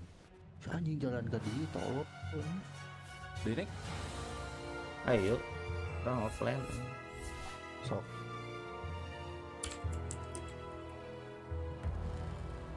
Oger tuh. Ogre atau aja terakhir. Tuh anjir penambahan euy. Oger teh arkanana nah hulunya. Heeh.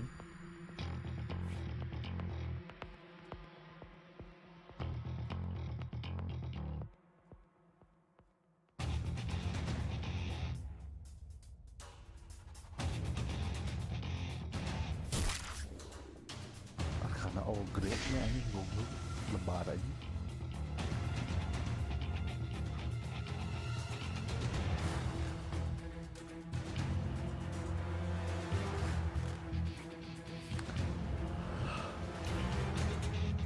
Pikna lalila anjing. Jadi aing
Ente mid?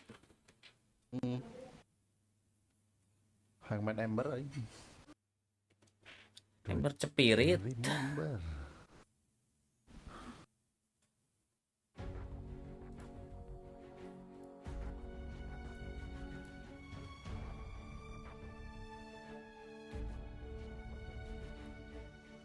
Soko stunner nanya. 10 seconds. Kan anjing cai.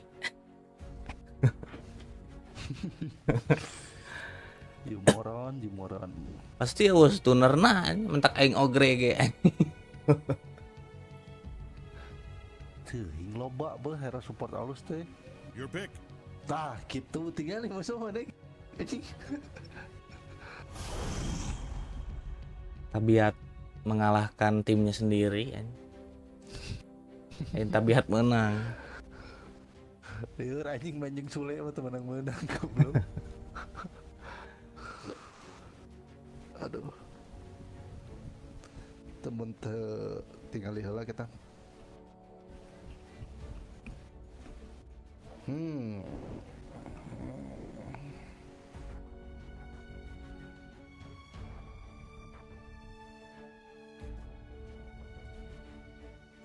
Do you remember? September.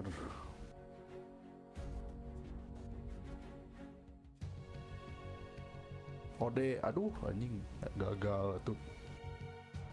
Ini si Bennett ode mah. Iya. Wah ya. Oh iya. Padahal orang nggak Bennett ode sih. Udah ngebenet Aquardan. Terus Sen King. Anjing Sen King.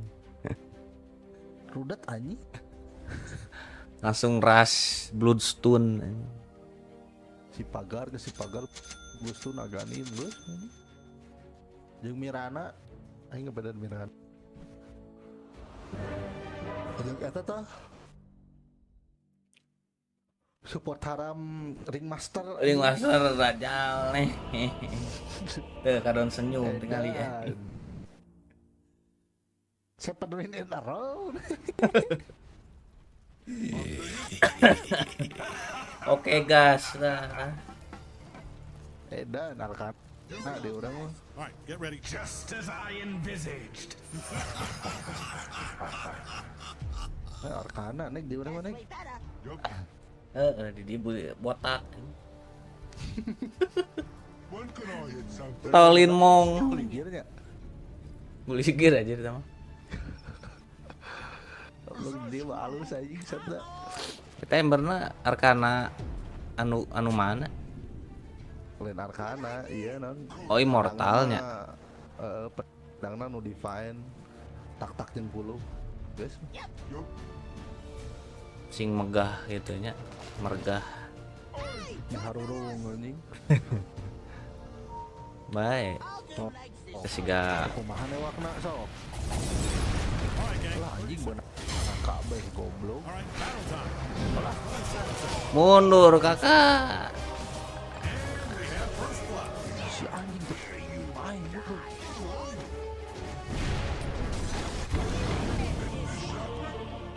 Kadon skill hiji skill tilu si itu nak. Saha? Ringmaster nak. Kumaha ari kieu sok. Thank God we're starting. Now the main event, This one's the in the big dance, bag. the sport of kings, What, it ain't the field of started dreams, already? I the thought it world of started. war. All right. Tidak ada yang bisa nembak anjing. It's not time yet. Itu stun kabeh nek. Heeh. 5 stun anjing. Running Nya giliran we wayahna stun lagi. One bit fun. Hiji ewang. Lah mun giliran anjing mun dipake kabeh. Giliran hiji ewang gitu. Anjing. Coba aya hack Leon heeh.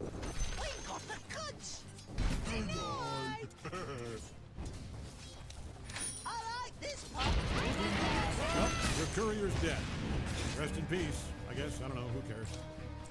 Carry me Ember goblok ning ngeunah ngomong tuh. Terus we babangus. Guess we better. Sesama carry. Tuh, kurang damage apa magicnya? This way. Main magic kurang sih. Heeh. Bisa ngarasi Leon we instant kill. Paling oge orang beli penir nih bisa. Goblok di dina anjing.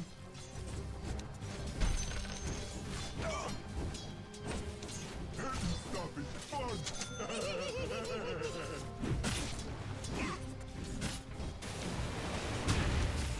Why then?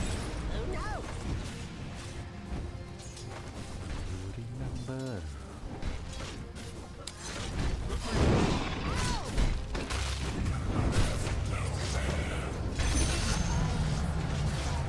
Raja terakhir naik ke anjing. Tadi Dina carry deui nya. hah? Dina carry deui nya. I saw a thing. Good idea.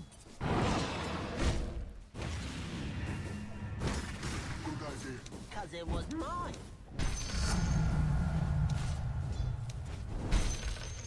Good idea. Cause it was mine. You should have put that out. Hit them, man. Wush, ada yang bergerak. Oh, menghindari seune api neraka. Nah, Now, shout. I'm under attack. Okay. ambil dulu ini Out of my way. Hey. That was unreal. That courier will be missed. Thoughts and prayers. Oh. Main deck anjing di mid juga tuh bisa main hero mid wae goblok. Let me. Oh, Dasar Deka. dua di si anjing. kuat atuh. Oh, anjing ya teka rasa kok aing di hit gitu. Because it was mine. Berarti magickeun lah. Mun bisa mah eta naik naon? Orang we lah. Naon? Pasal? Special.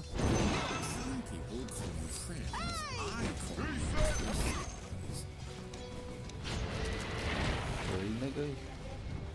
Kurang we special. Jang deka. Dok.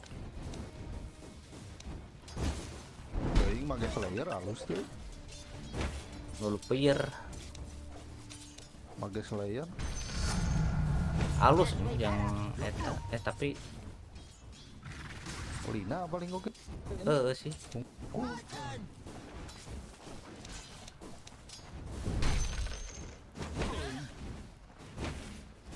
Bisa paling orang beli penir. Rada aya Tuna. cicing musuhna setting. Membantu saya dalam menyetun. That's away. Anjing.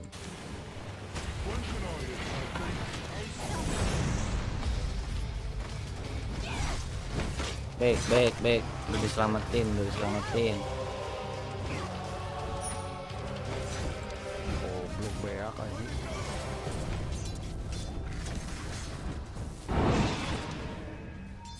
Edan, ember setak cenah. Geus nyieun setak deui wae anjing. Kepanggil ku Mars.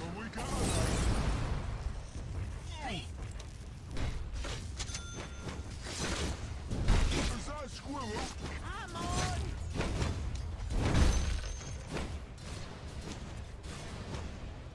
Is that a squirrel? Come on. Missing bottom.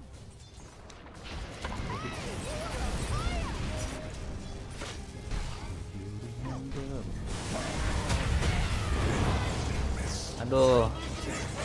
Ada mana ini?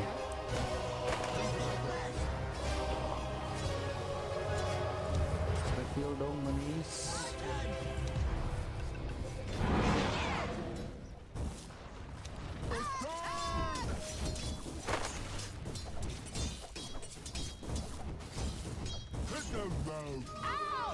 to teach. Yep. Yep. Good idea. Cause it was mine.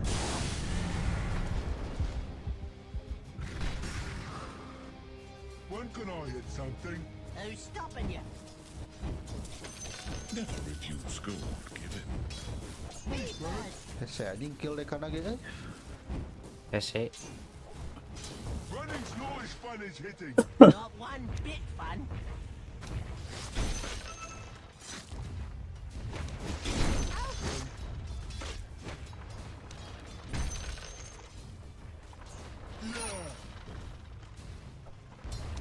Apa radian ya? Yep. Gila katang euy. Lila. Let's go north. No, south. Good idea. Cause it was mine. Kalau sebagai Slayer sih kurang mah. Paling eta. You're doing good. You too. Me aya seetik. This way. Naon sih? That away. Ngurangan nyawa setik-setik. I'll do less The this middle time. tower's taking a beating.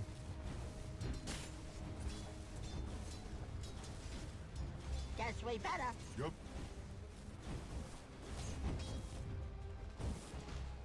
Kalah jadi sapatu ya handap.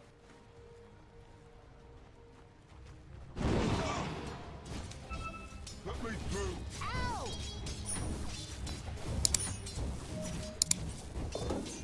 Guess we better. Yep. Kela. Kritna loba. Middle tower might need a little attention. You know what? It's probably fine. Wong kuat si anjing tower sahareupan tuluy goblok. I saw a thing.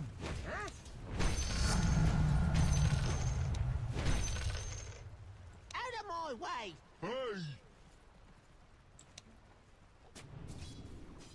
Missing bottom. Can we get away? The middle tower might need a little attention. Don't like your option. Ya ini belum gitu.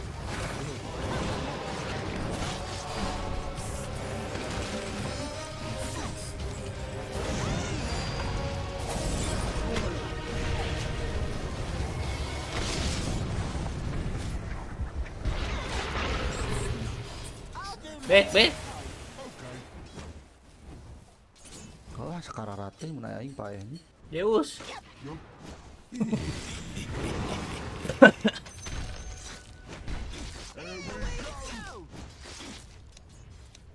Don't mind if I do. I saw a thing. Ulti Zeus. Here we come. Bisa sama aku.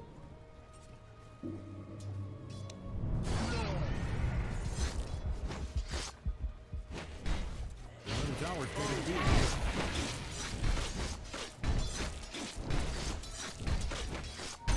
We better.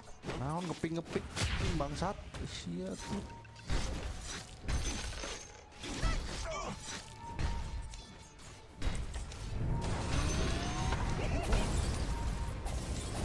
This way. That away. Hati-hati. Ada Dituluykeun astaga.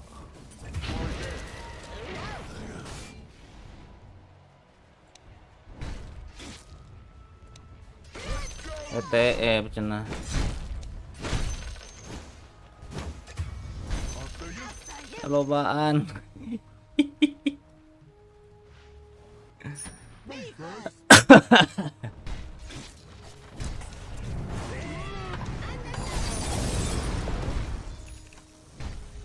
Let me through. Ow! Deuleu anjing. Is that a squirrel?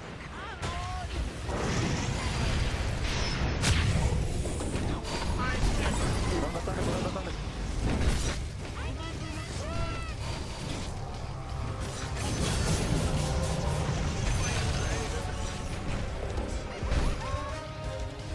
Oh, anjing ngeuna bro teh goblok. geus diudak si anjing.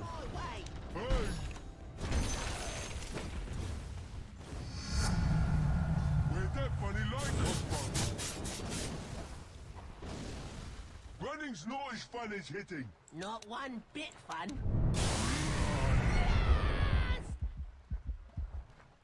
Hit the road. Ow! Rek. Oh. Ada yang backup Kayak push goblok. Ini nggak ditu.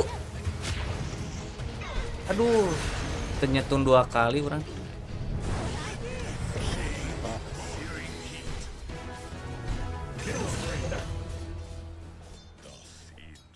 Lila, ini kurir teh.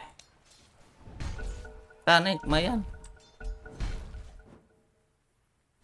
Kadon leweh poit. Kerimi Embergad sia 0 genep anjing.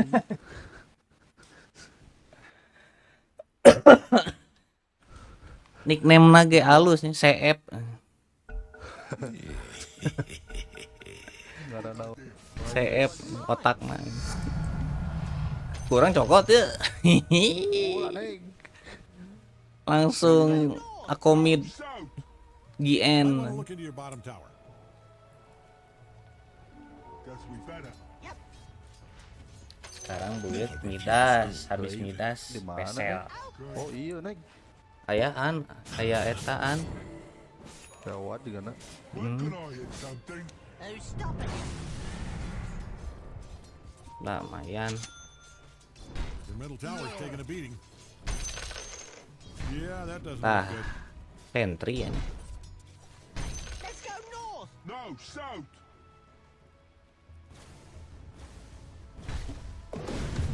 Anjing gak luhur. Why there? Who knows? So we can fly. Good idea. Because it was mine.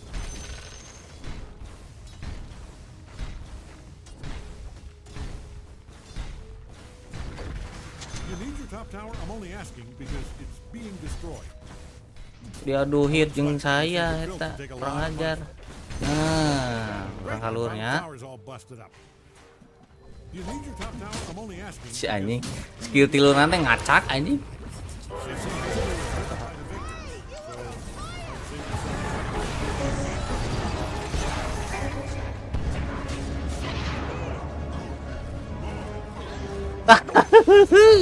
Goblok. Tadi tuh kepret. Jing jebol handapna midna. Destroyed because you fortified your Anjing structure. mentak. Saya anjing dekam. Your middle tower might need a little attention. That thing is getting stomped on so hard it's gonna Orang turn herana into nah a poin teu ngebling eta we anjing. Sok atuh.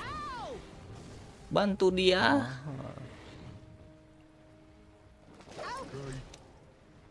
Aduh, Lah tuh beunang anjing. tah geus jadi normal. Rek naon anjing. Aduh. Jeung aing-aing nasi goblok.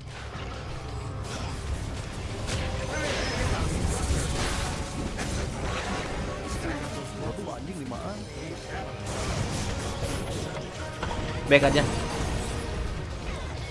Kurang ka dieu da jalan. Gobles 5 anjing. Waduh. Cokot anjing.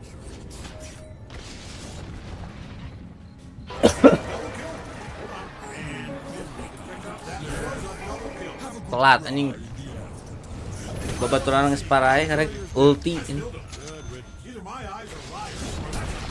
Goblok dijauhkeun anjing.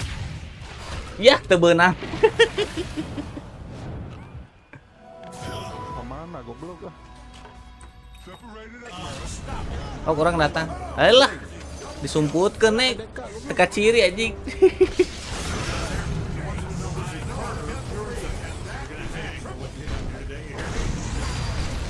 Tele enggak ya? Tele enggak ya? Mantep. Mau. Ya anjing. Hoki anjing untung disalamatkeun si Aba.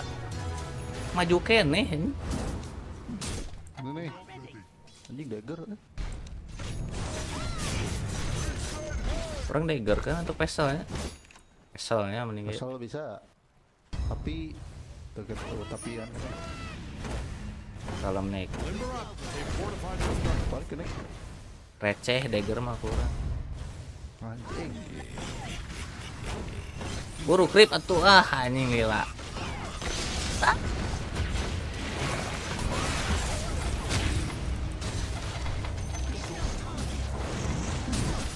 Pulang.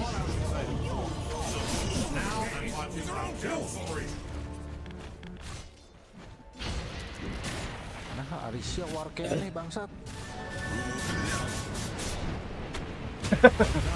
Nya anjing. Kieu tiluna ka mana we?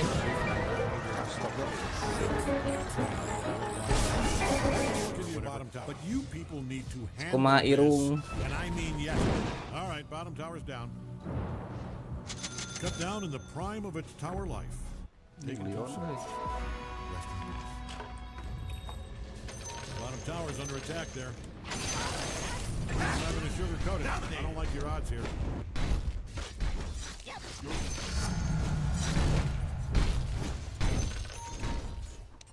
Oh, ntar lagi. Wood.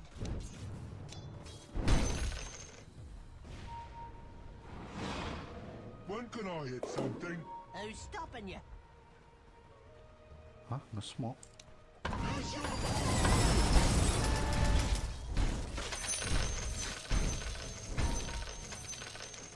Yep. Halo. Dominates. I can't believe what I see. Oh gitu lagi halo neng. Tewas tuh. Meninggal temanku. Nah, Let me through. Ow! Ada dicokot ya. Running's noise Tuh, gun is anjing hitting. capruk we. Flames rush forth. keinget anjing. Might want to haul ass over to your top tower. Anjing bahaya. Oh iya pae. Pae. Aduh, Nah, aneh gitu deh. Greg called the cops. Apparently assaulting these towers. ih sih terjadi anjing. Anjing poinnya nggak jeleng dah. We got your number!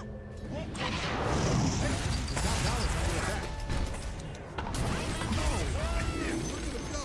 They are destroying the hell out of that.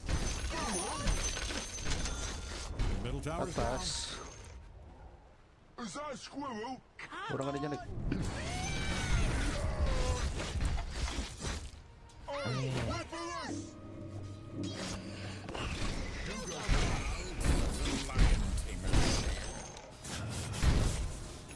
After you. After you!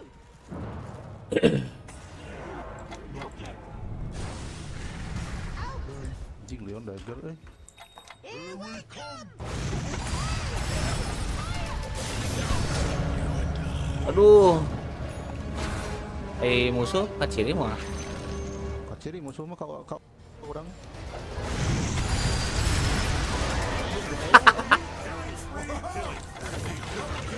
Mati yuk.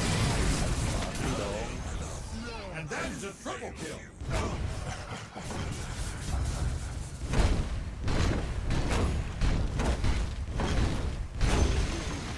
Top tower's down.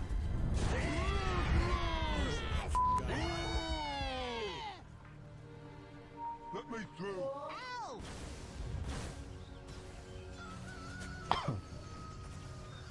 When can I hit something? Who's stopping you? Sikatek. Ih. Hah? Back.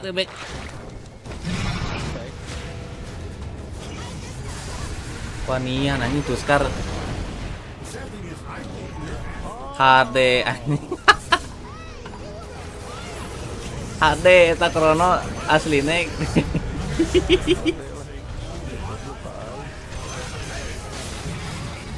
Jadi bisa lah.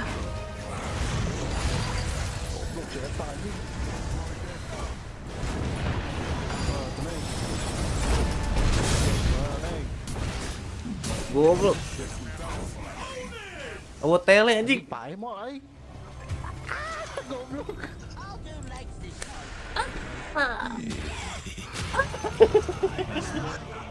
Rugi anjing.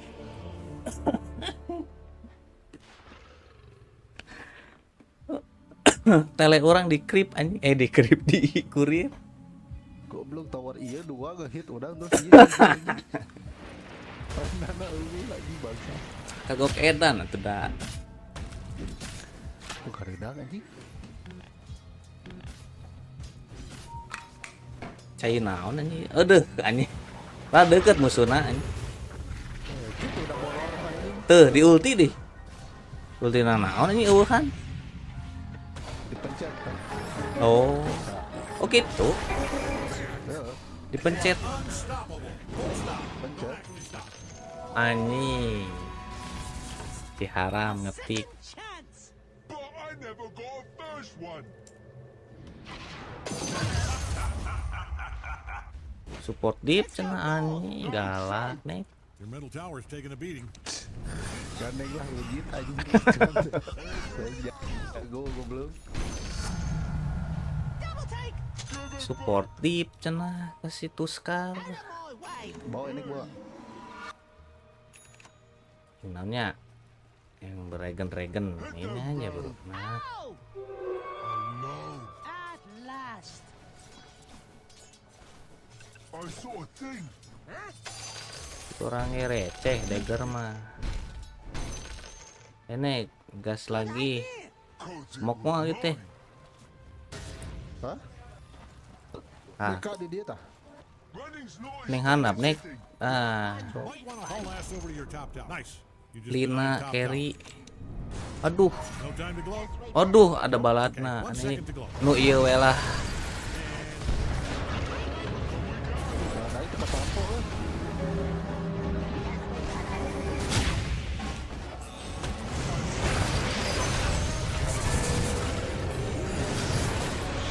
Cek dulu sayang.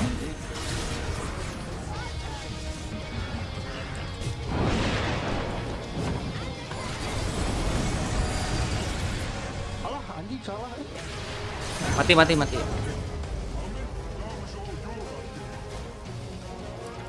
Oh, balik ini.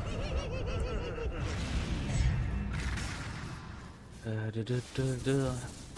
Poin senang anjing di atas. Okay. Ke nantep lieur. Bersenang-senang di atas penderitaan.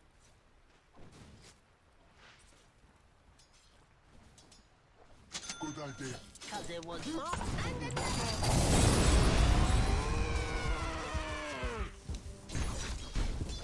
Tuh mousepad aing ngegerinjil kieu. When can I hit something? Ente mousepad make naon nih? Stopping you. Pakai Rexus. Oh Rexus. Rexus Daksa gini nu badag. No, south. Alus tuh. Halus. Nggak seberat tahun eta. Leur. Dan sabulan anjing. Si Aji. Geus eta. Anu mang tahun-tahun mah urang mau spend bor mah nek. Ya orang geus pemakaian satahun geus aya gerinjil. Oh, urang aya Razer. Mulai di bor mah keur itu halus. Anu gede. Anu leutik.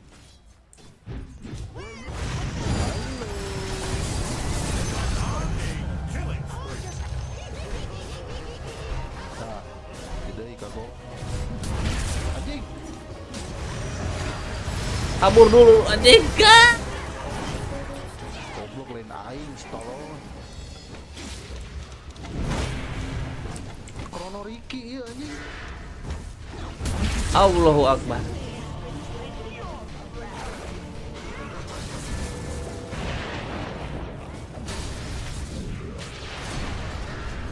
Belagu ngebling kan aya musuh anjing.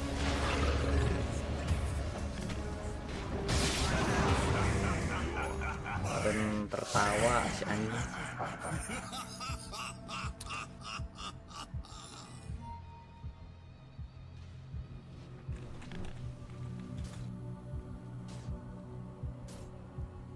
Sepuluh anjing tadi pakai goblok.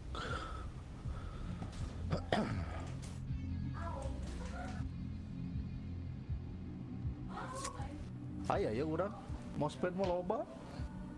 Ngegerinjil tuh. Tuh.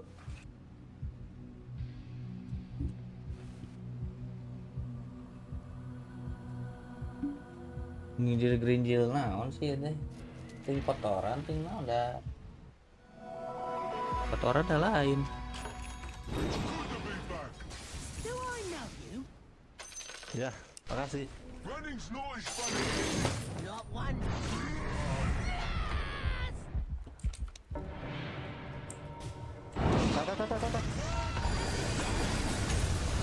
PKB euy. Aduh, asa panas kieu anjing. Naon? Kaum betul anjing. Manya BKB deui tele anjing. Ah. Goblok.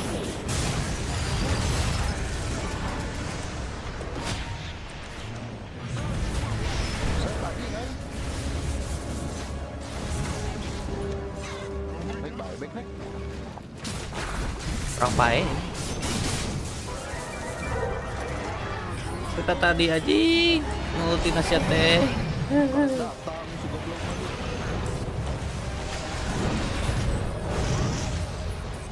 Kamu pulang aja. Orang aya mana?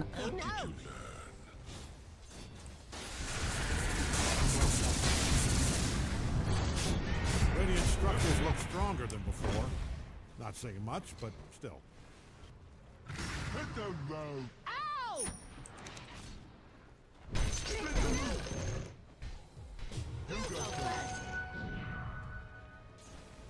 Kapus tuh handap teh anjing manet teh sorangan anjing ngeunaheun. Never refuse gold. Oh.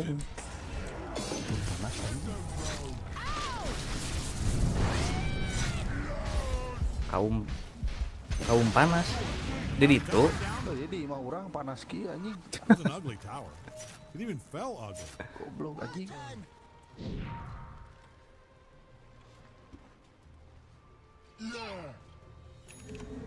Ngeheap. Ya nih jadi neraka anjing goblok. Hello anjing. Simulasi sugan mah.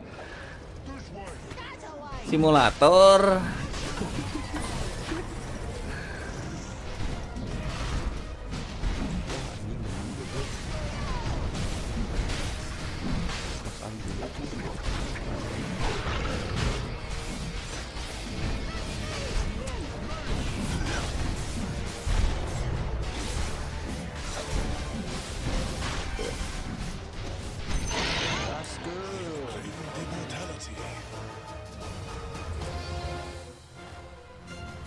We got your number. What comes after two? Aduh goblok. Okay.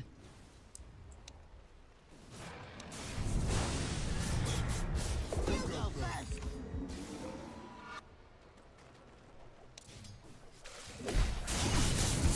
Guess we better.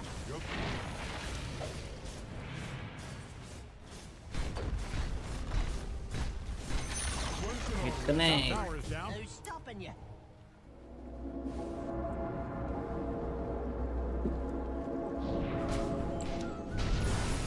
Anjing sih teh anggeus.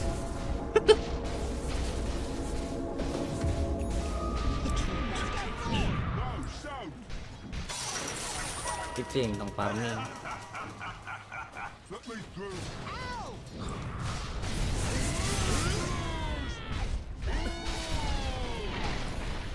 Ada gerakan. Ah, eta nek nyangsang. Hihi. Tong nyektik teuing.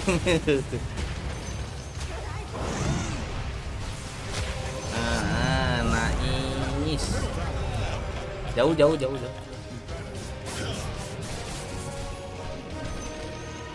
Oh. Wah, ini tengah belum.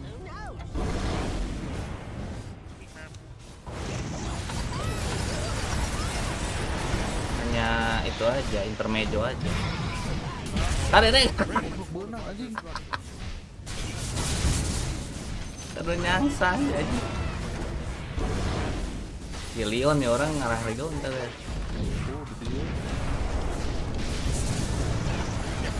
Oh kan. Leon mah rete.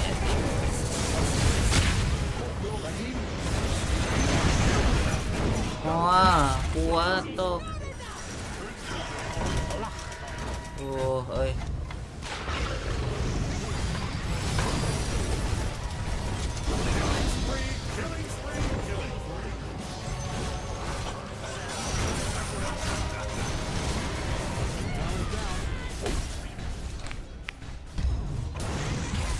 Anjing. Bisa ini ya bro. Tuh nih.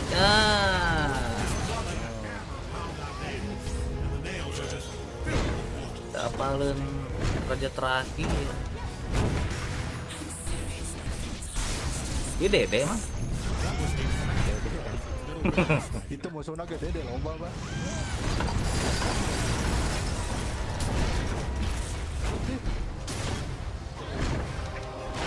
Aduh. Udah bang, udah bang.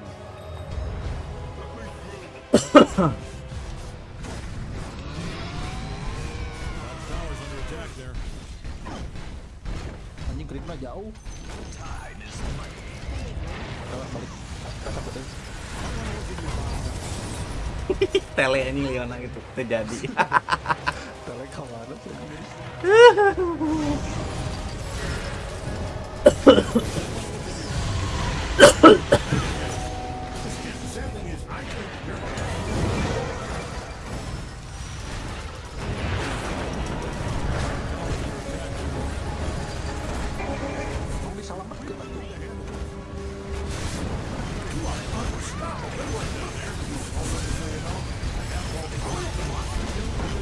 Naon, Pak? Aku bos. Aku mau ngomong bos.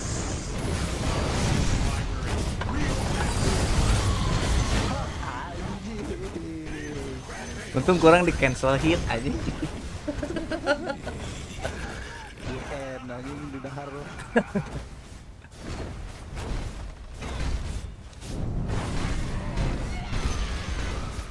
Ah kieu offline teh anjing, offline Rajor kali benang hit Lina anjing modal. Barracks is a smoking pile of ground. You ruined those bottom barracks. Awal menyep. Now nothing stands between you and victory. Just a couple more things. Here we go again. Where? This way. That's a lot. Nice. The top tower smashed all to hell. I saw a thing. Ini bisa level jeung Abaddon ini kumaha anjing. And that's all she wrote for their top barracks. Support meureun nih. That thing is 2 bricks right now. Their top barracks.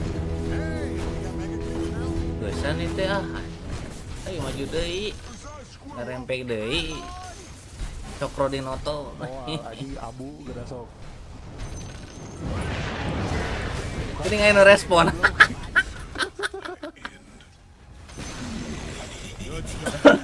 Tuh giliran mana poin? Nah, deh. Oh, balik deh aing. Ah, di krono anjing.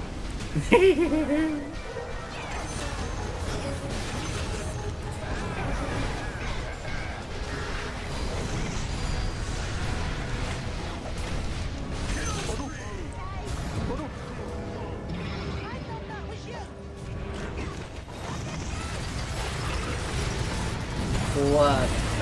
Tuh. Aduh BKB euy. Eno buyback di sini. Good stuff. Middle towers. Second tower ground. Who's stopping you? Tumbak.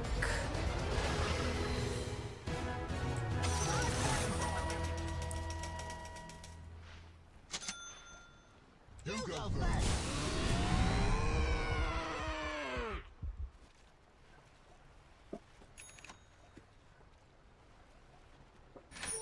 Commence with the leg. After you about you? Here we come. Guess we better. Yep.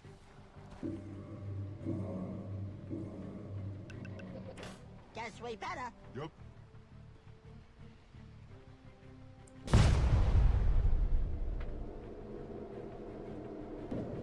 Good idea. 'Cause it was mine. We're looking at you.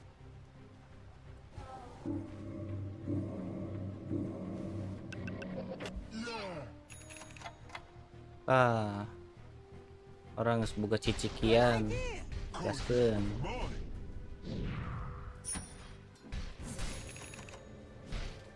Yeah. This way. That away. Double take. Give it back. Oh, Okay.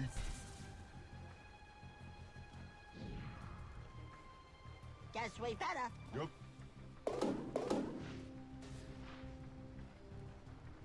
I saw a thing.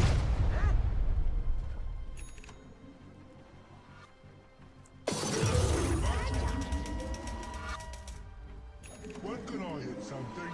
Who's stopping you? Yes!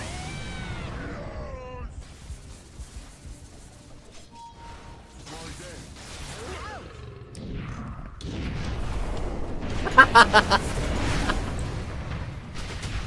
Ningali naik nih Krono. Krono Ricky, si eta goblok anjing. Anjing.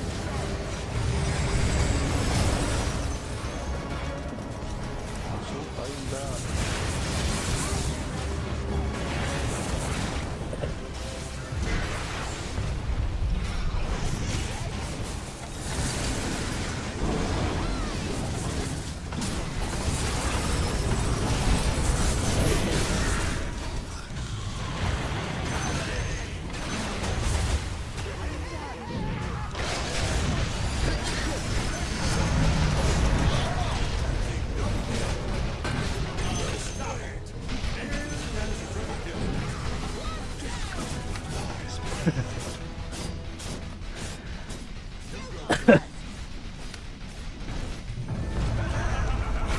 Aduh.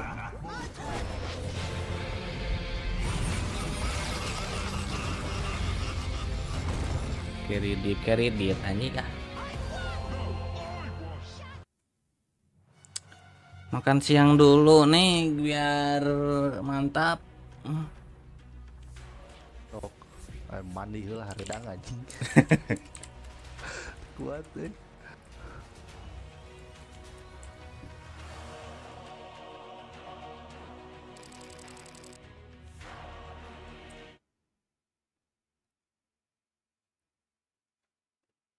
Kegerahan.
Neng, demo ah.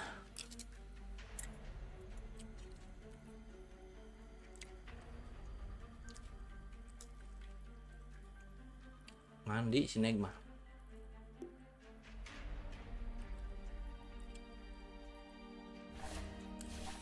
Udah aku aja.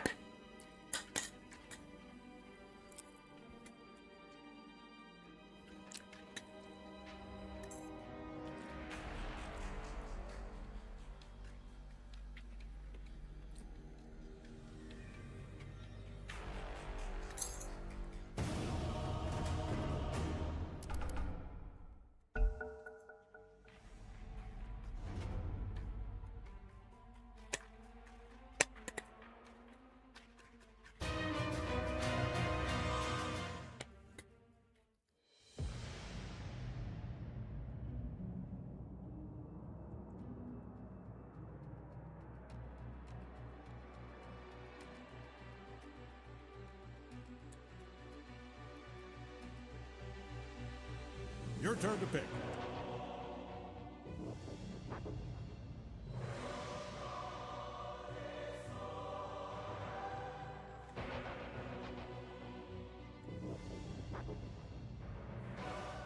Ten seconds, just long enough to regret every choice you've made if you hurry.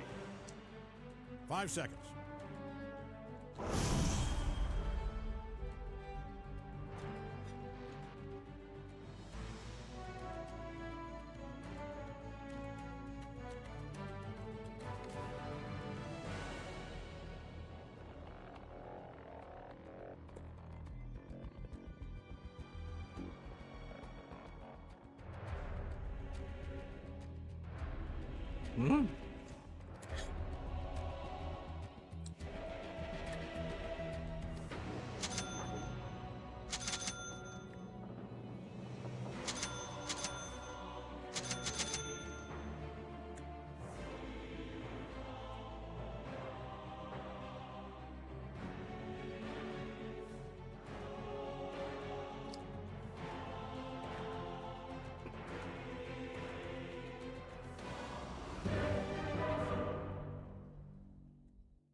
I'm the Ogre Magi! No, you are! Oh, Okay? All right, get ready. Yep. good idea. Because it was mine.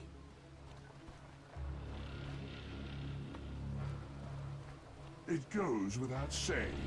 This one is in the bag. Out of my way! Hey!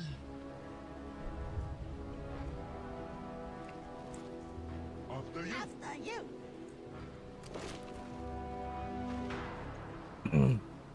Is that a squirrel? Come on!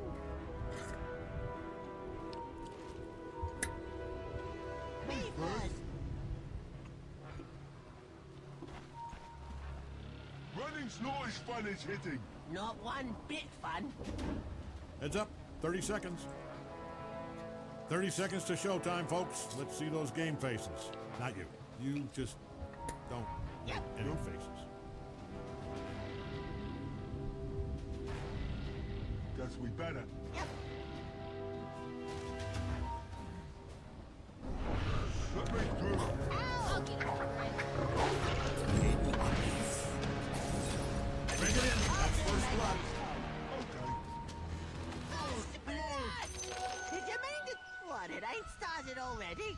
I thought it started. Why there? Who knows? Oh, Okay?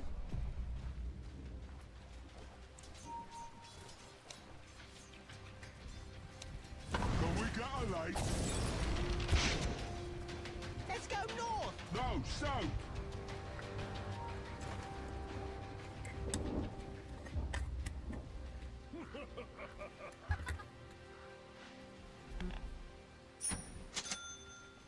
Good idea! Cause it was mine.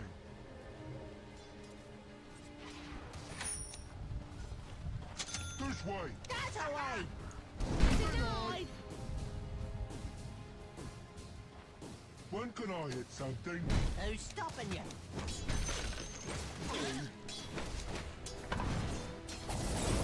Well, ain't this cute? You go first.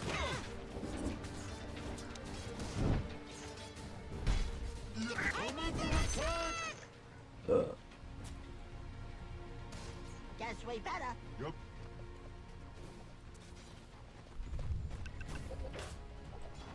Let me through. Ow! Hit the road. Whoop, they're back. Ow! All right, everyone, stop talking about them. My turn.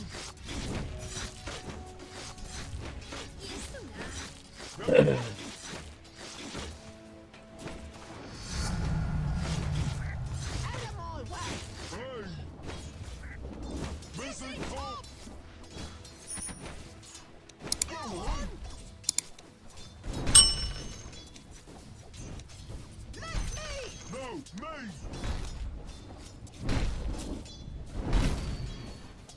Is that a squirrel? Come on.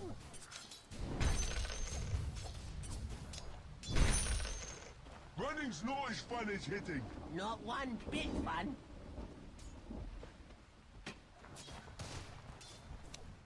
Not me.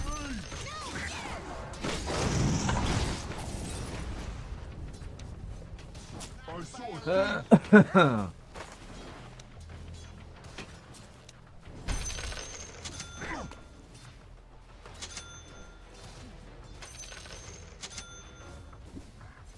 After you. After you.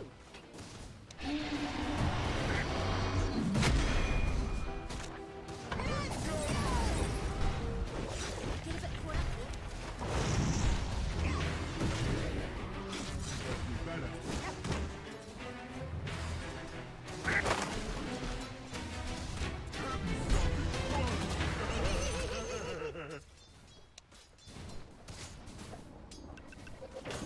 Me first.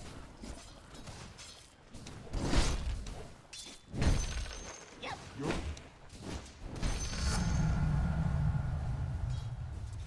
Me first.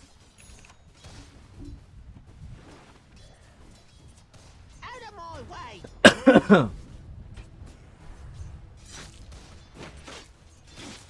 Guess we better. Yup.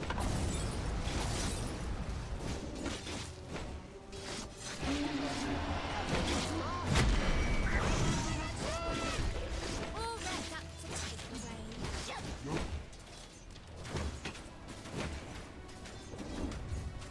Hit the road. Ow!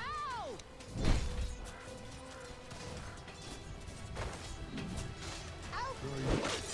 Got ya.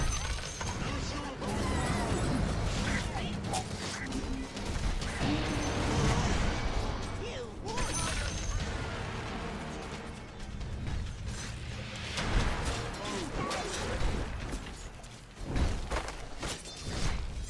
Anjing. Let me through. Ow!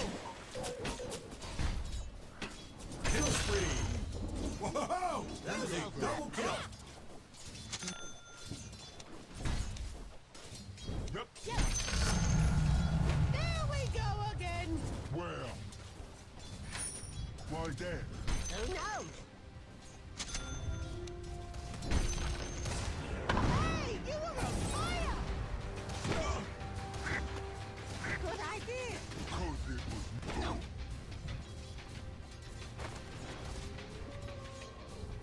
After him!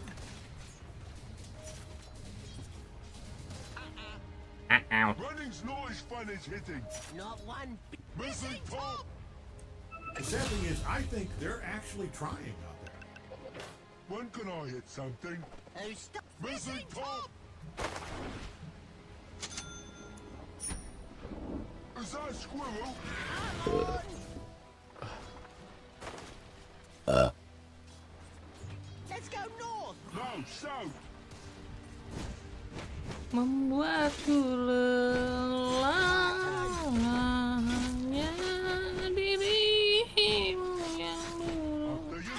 Tuhan.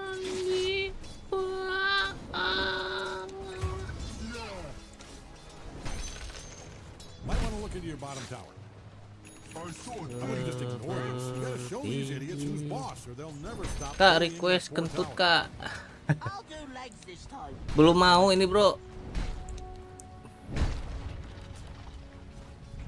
Belum mau apa namanya? This way. Belum mau mules. Aduh aja. Guess we better. Yep. I'll do legs this time. Okay. Top is missing. Missing top. After you. After you. Your middle tower might need a little attention. Right there. Who knows? Missing top. Oh, Right.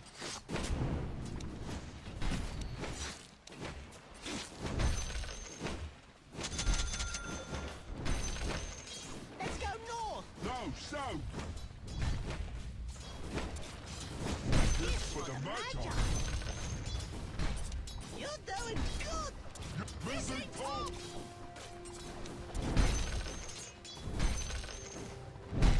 Guess we better. Ih, nggak kena lagi. Bro Budiman, masih adakah? Is that a squirrel? Come on.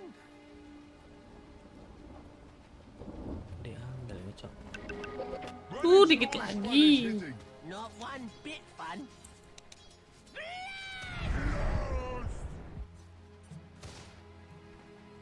My turn. Yep. Yep.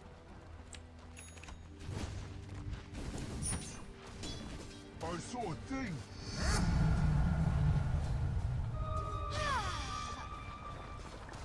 This one. Go.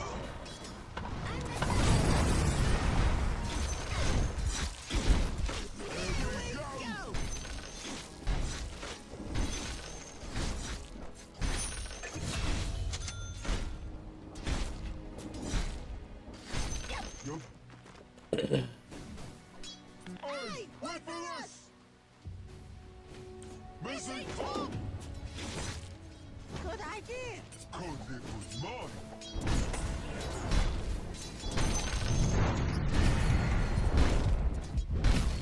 I like this part. Me too. Missing top! Out of my way. Hey!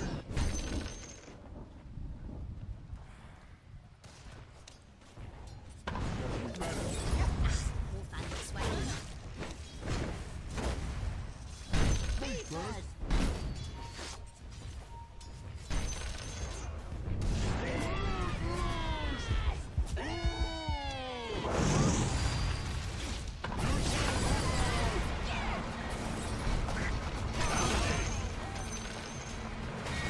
One in a row for you.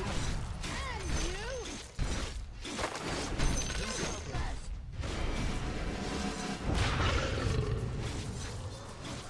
Working on this, I think. Who's stopping you? Going on down there? Is that a kill spree? No, is this? Here we go.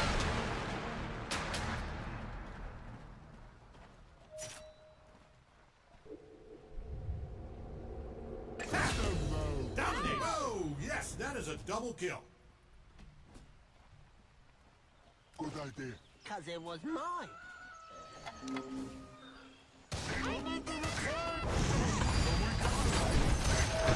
coin helps. Middle tower's taking a beating. I think that's a negative. Really taking it to you there.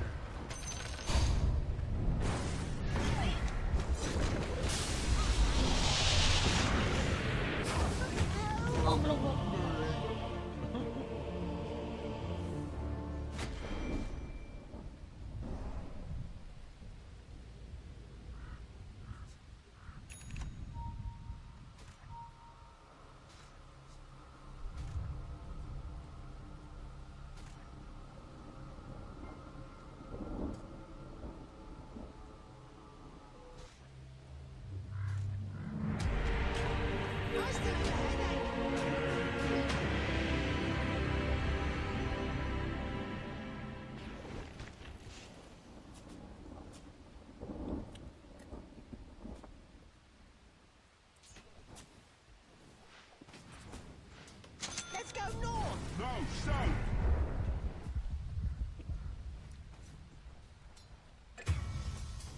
Yep. Yep.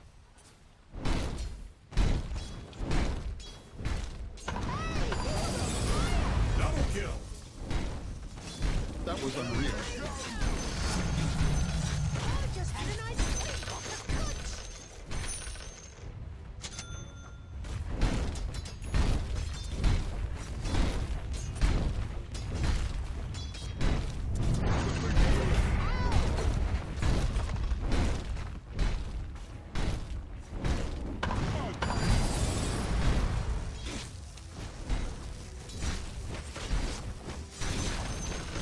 Top tower is down.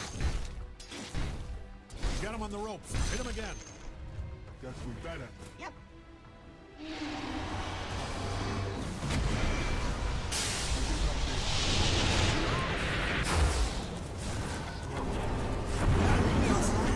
Look at you go. Hacking and limbs, blood spraying everywhere. Just adorable. Out of my way.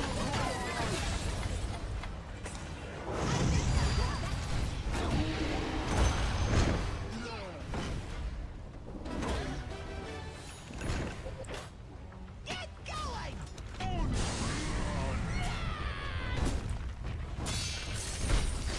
I saw a thing.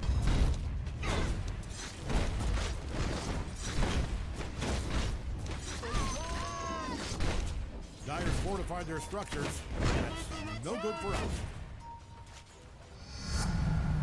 Hey, I was thinking. When can I hit something? Who's stopping you?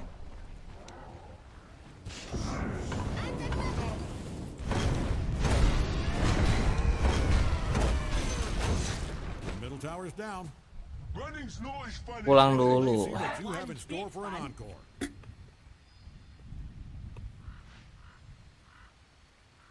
Yep. Yup.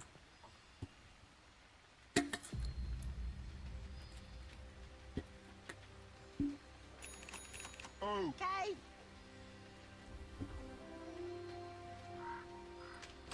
Guess we better.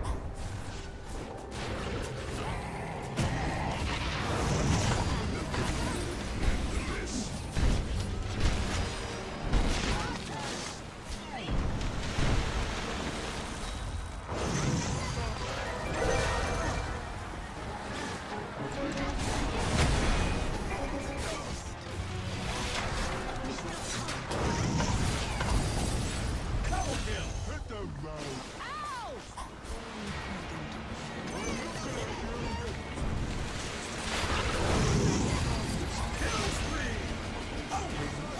That's a triple kill. Goblok. Hampir mati lagi aing.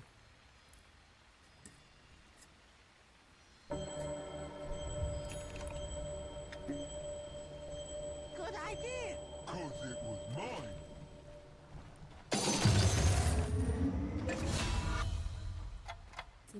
I'll do legs this time.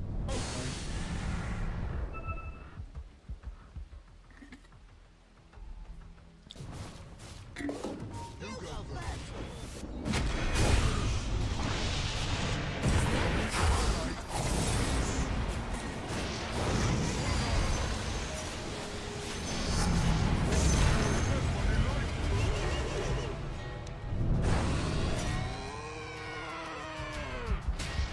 Your middle tower's taking a beating.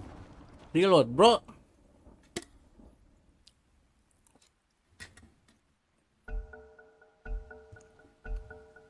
This way. That away.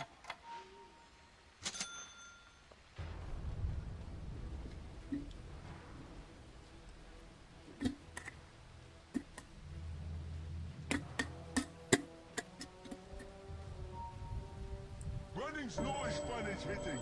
Not one bit fun. Your middle tower might need a little attention. It is getting smashed all to hell.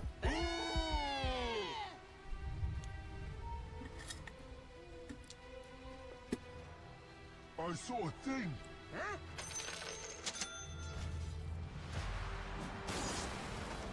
Good idea. 'Cause it was mine.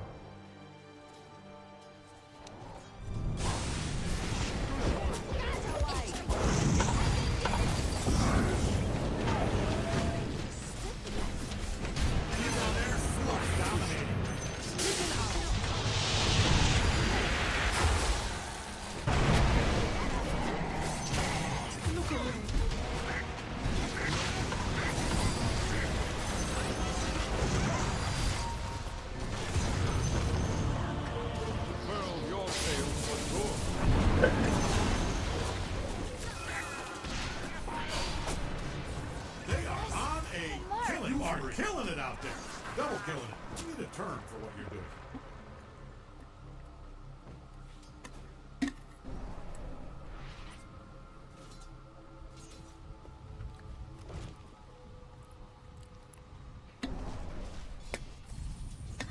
Someone just left. Oh, I didn't need him anyway.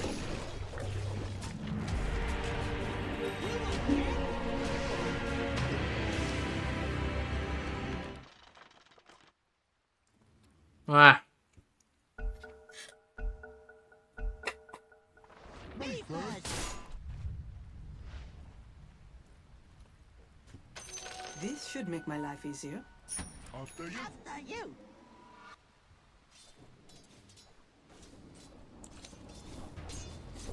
Let me. No, me. buta kali ya WR-nya ya. Hey. He said hey.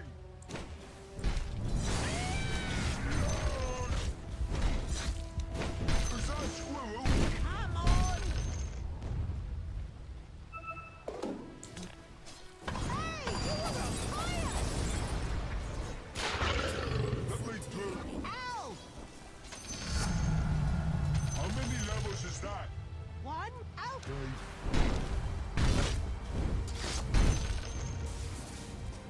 Just be better.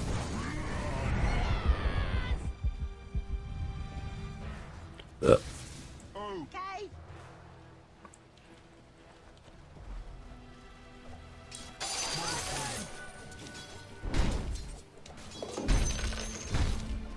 Out of my way. hey.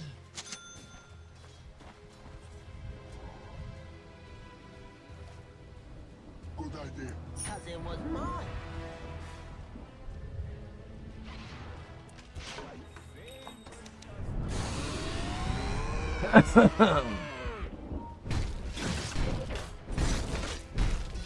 For the right one. Why there? Who knows?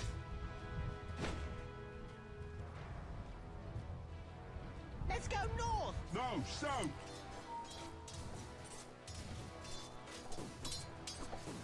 When can I hit something?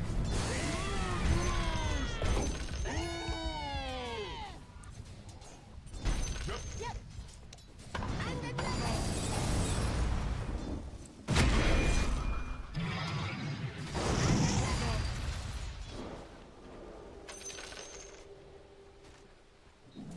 You go Go first. first. Guess we better. Yep. Why there? Who knows?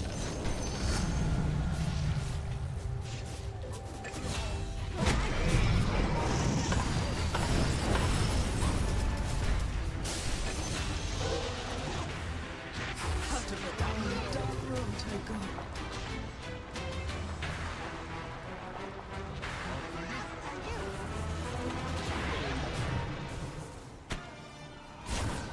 Is that squirrel?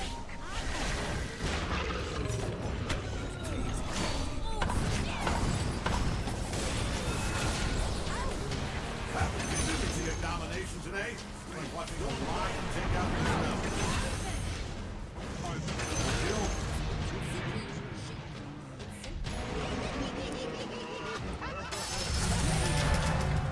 I just got smarter. No. Good idea. Cause it was mine.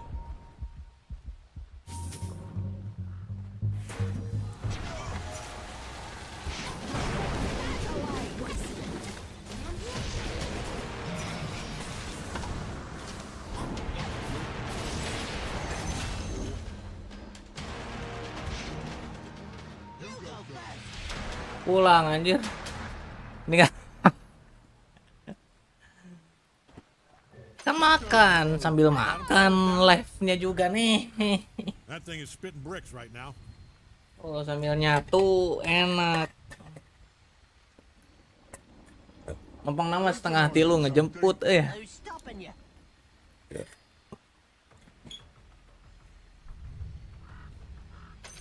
Every coin helps.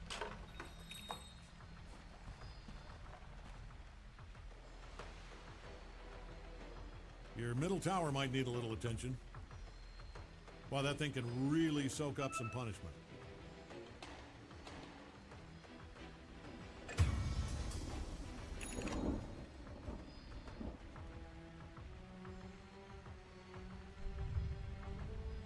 Do you need your top tower? I'm only asking because it's being destroyed. Nah, it'll be fine.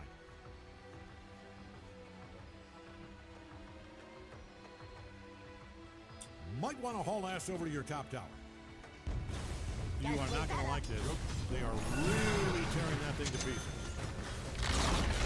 It is pretty fun destroying towers. Your opponents must be having the best time. All right, walk it off. We're still in this.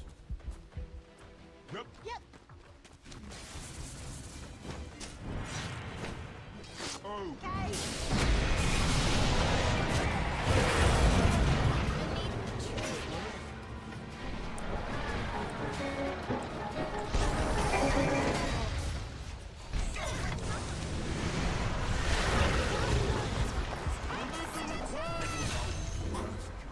It is an honor to be Aduh.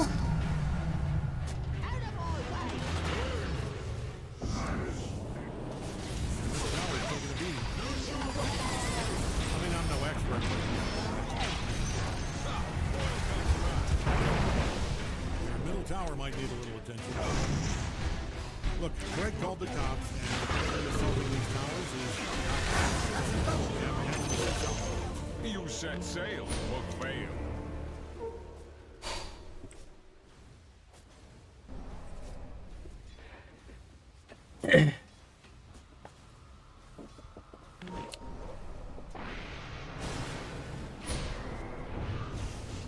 Terus. Hihi, tolong. Kemana si anjing?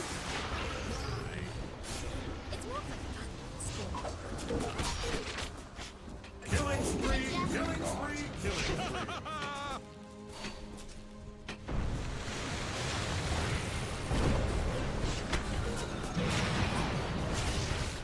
Nah kuat anjing, untungnya saya tak.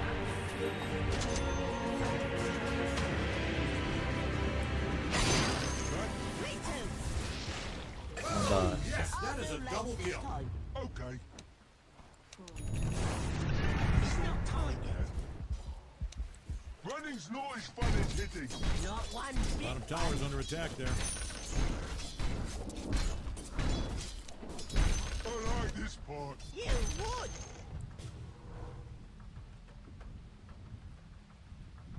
Let me through. Ow. Mine. Selfish. This way. That away.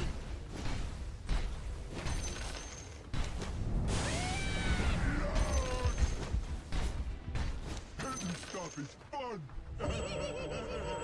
Oh, ada penyerangan. Yep. Yup. Hey, you.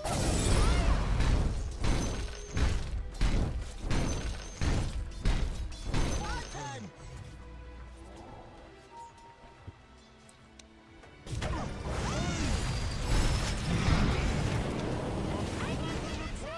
Ujing maranta goblek.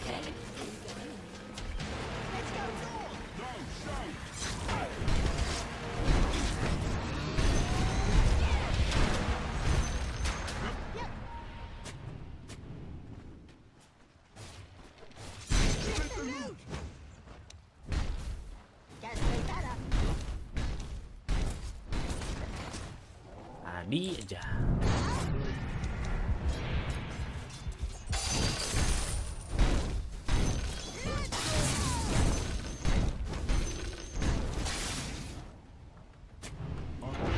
You. We got it. Maybe my finger got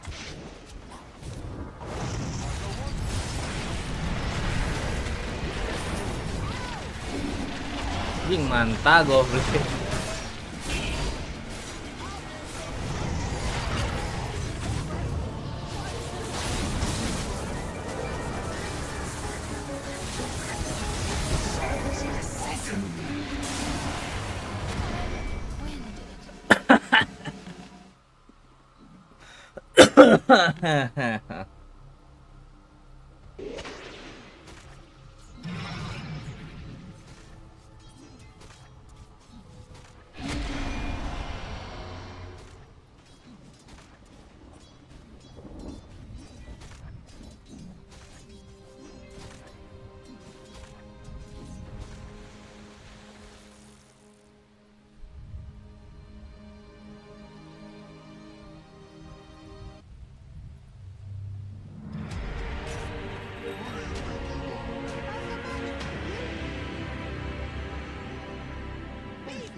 squirrel. Come on!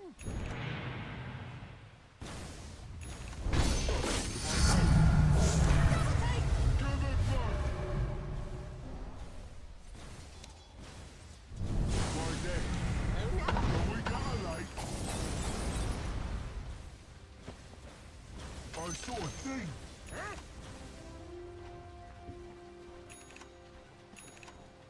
Yeah.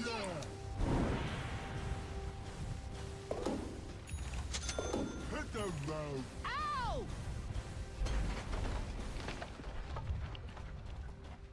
Guess we better. Yep.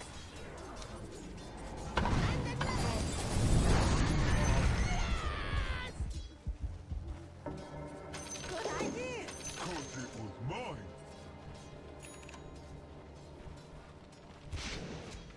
When can I hit something? Who's stopping you?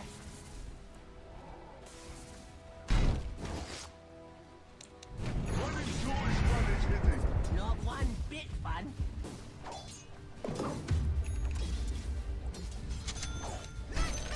No, me!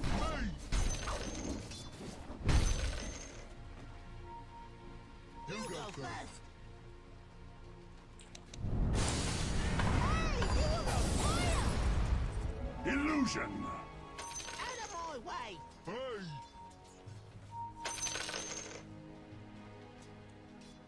Good idea. Cause it was mine. You sure Middle tower's taking a beating. Out of my way! Hey! Your middle tower is now past tense.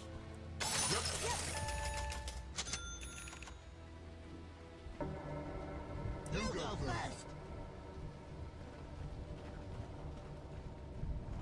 Yeah!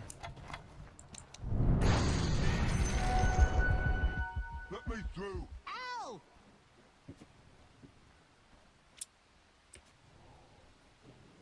I'll do legs this time. Okay.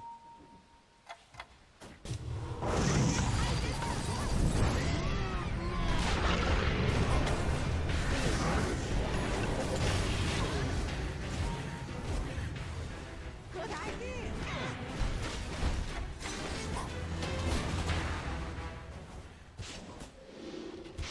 Good idea. Cause it was mine.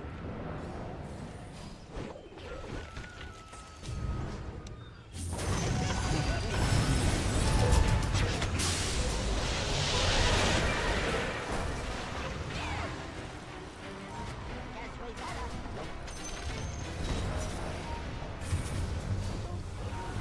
Let's go north. Tower's under attack there. Is that right?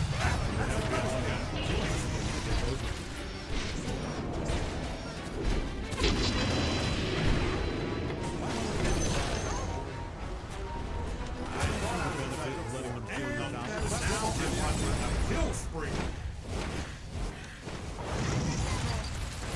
Tower's under attack there.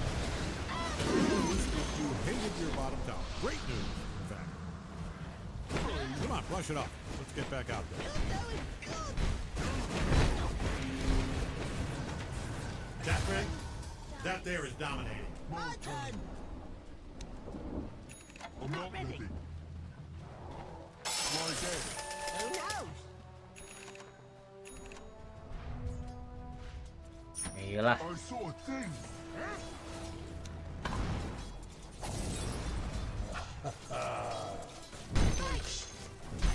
I think I just got smart. This way. That's away.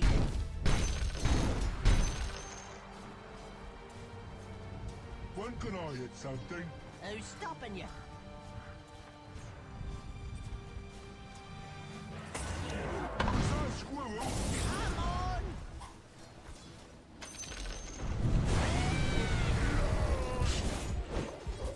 Hit the road. Ow!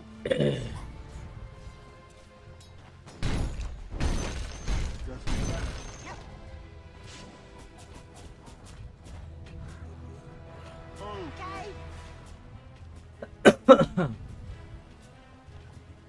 after you. After you?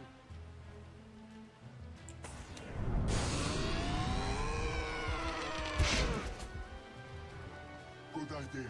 Cause it was mine.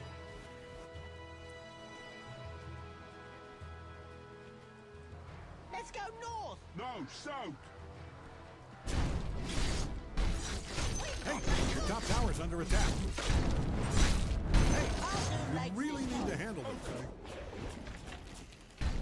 Again and again.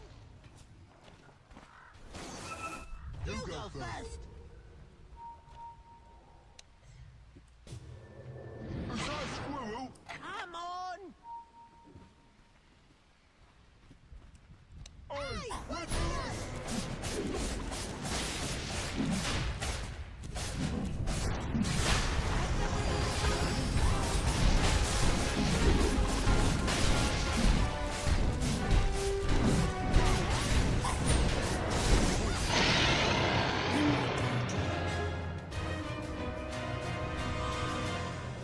Do you need your top tower? I'm only asking because it's being destroyed. Let's see how this plays out. Maybe it's just a where that money light come from? Yes, we better. Yep.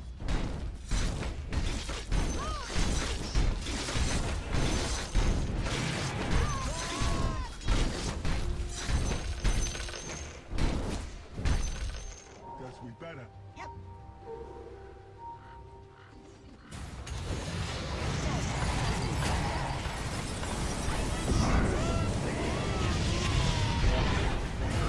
little tower might need a little attention. Running noise, running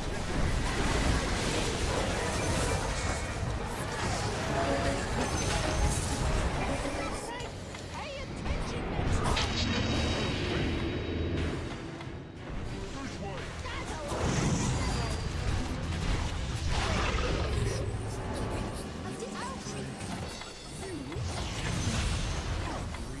Anjing. Do you mind? I'm trying to celebrate. Why there? Who knows?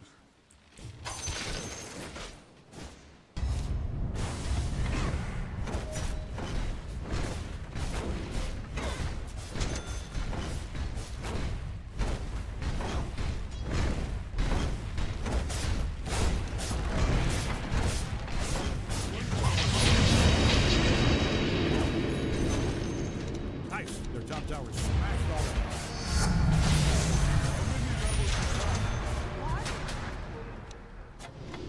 What we laughing about? Oh, Okay.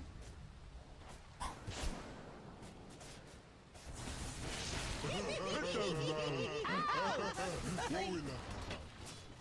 I'm not ready. Yep. Yup.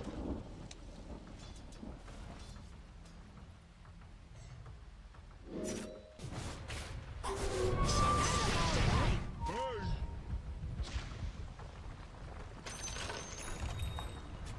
Good idea.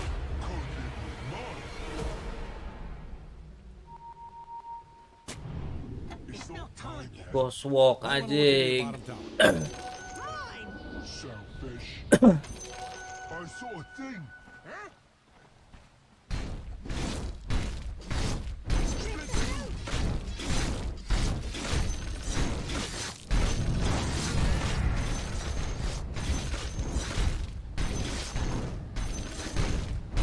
I just had an idea.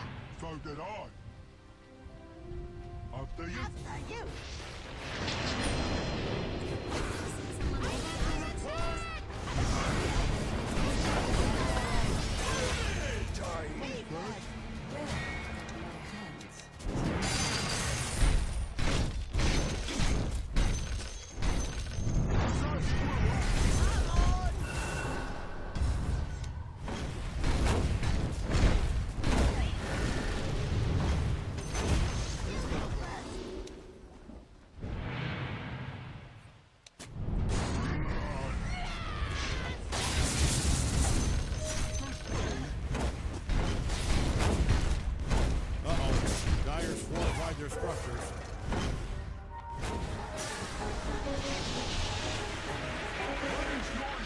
hitting. Good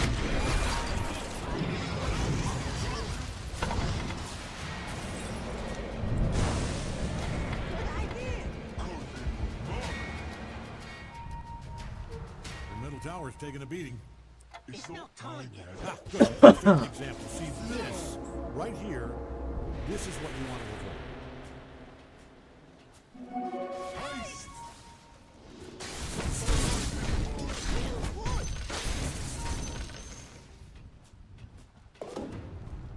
When can I hit something? Who's stopping you?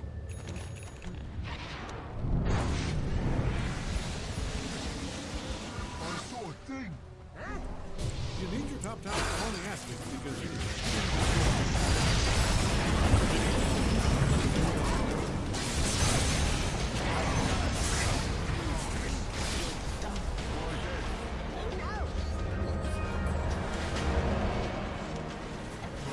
Heaven just got another one. That courier will be missed.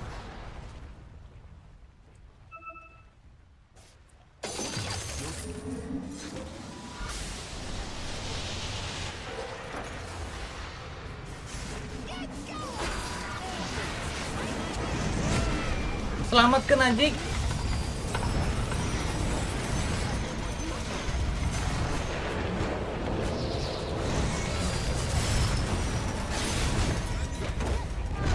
Goblok.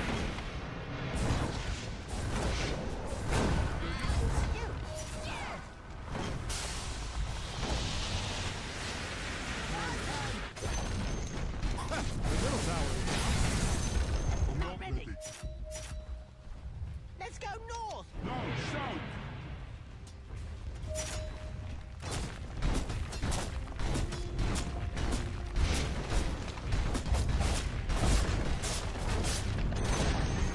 Good stuff.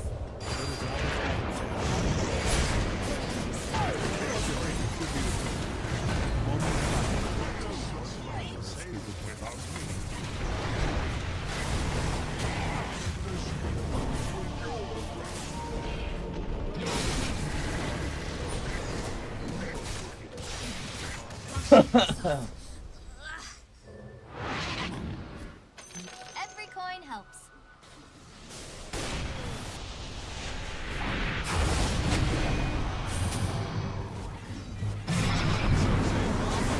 Have failed the veil.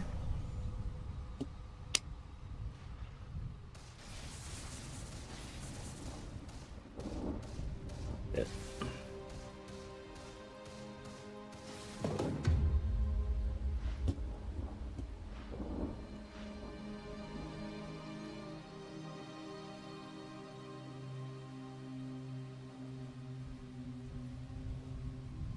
Bottom tower's under attack there.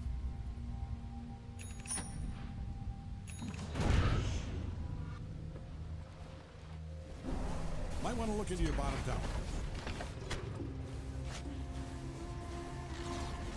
Bottom tower just bit the brick biscuit. The tower's taking a beating.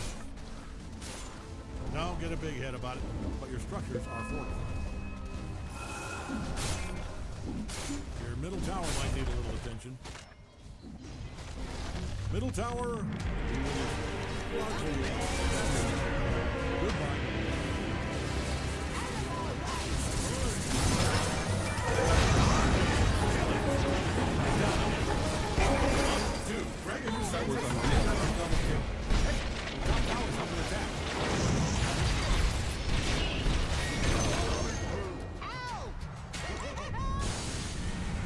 Might want to haul ass over your top down.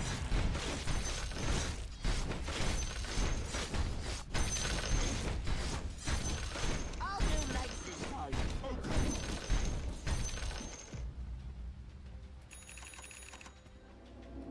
Guess we better. Yep.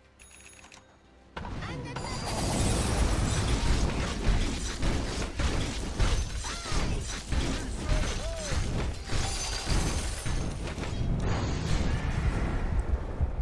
This way. that's away.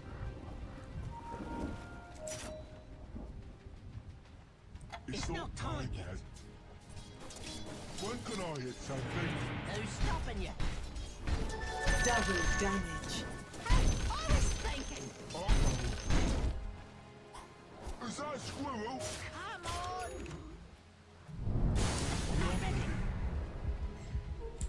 Just be better. Yep.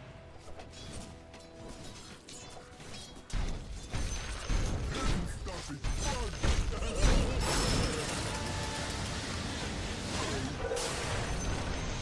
The top tower is down.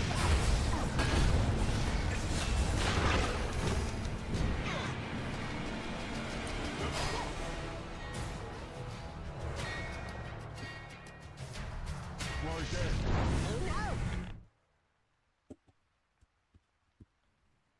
Ku tak mau lagi dalam urus ini.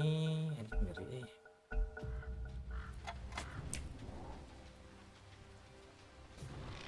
I saw a thing. Not yet. Can't do it for me.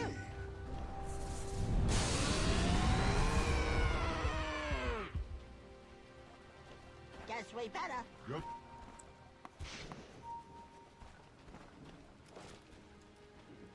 Yeah.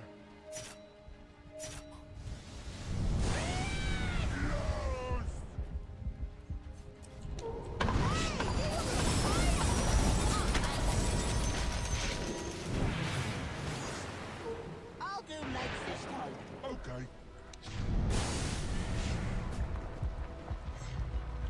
Hit the road. Ow!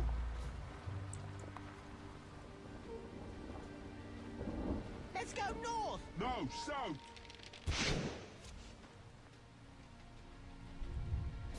You go first.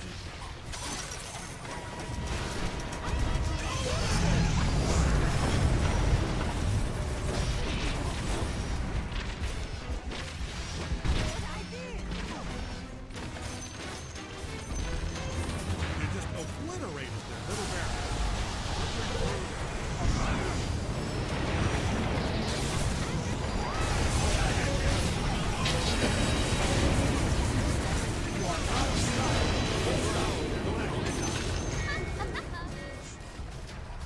We have slaughtered them. You smashed that middle barracks to pieces. All she wrote for their top barracks. End of the road for their top barracks. You just hate to see it. Ready?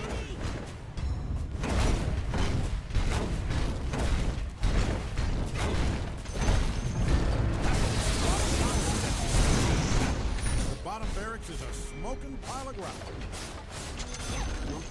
Bottom barracks demolished. A lot of dead excellent stuff. You got mega creeps. Running's noise. This is great news. Congratulations. I'm proud of you.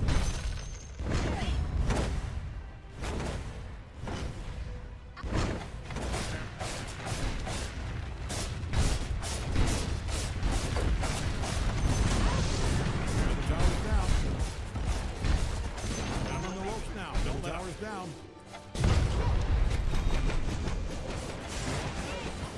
I mean, told I'm supposed to say that was unreal. Right now. That was unreal.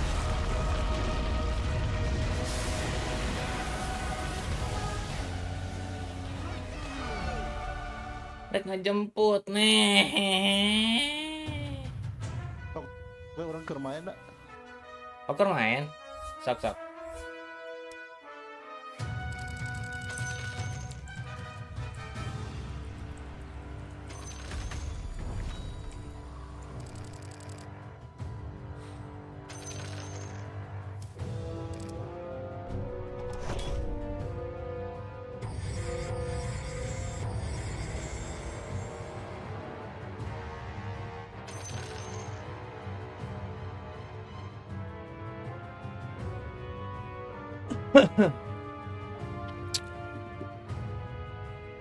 Nice. Aduh. Kejemput jam seberapa nih? Setengah tilu. Nah, berang misalnya jam 4. Jam 5. Eta sekolah, can balik sekolah. Jam 5 mah ngaji. Ya. Ayo sholat teh. Oh ya ya. Wah ya.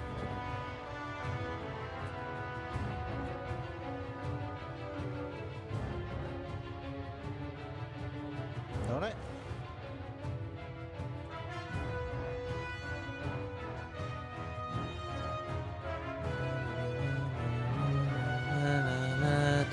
Nambahan ya kompendium kumaha.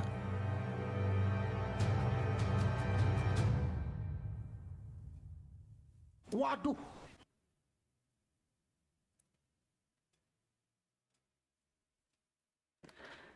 Error gitu kompendium. Aduh, aing.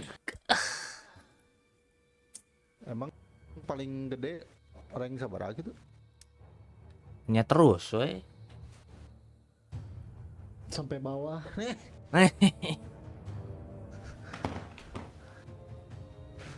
Ini tidak menarik anjing betul pasti. Orang menariknya kan hiji hungkul dia tah hood ieu.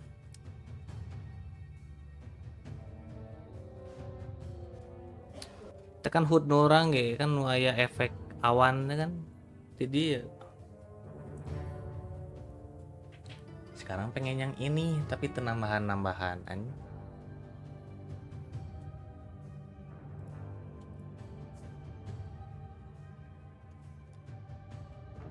Lila itu main piper ya. Main piper deui ini.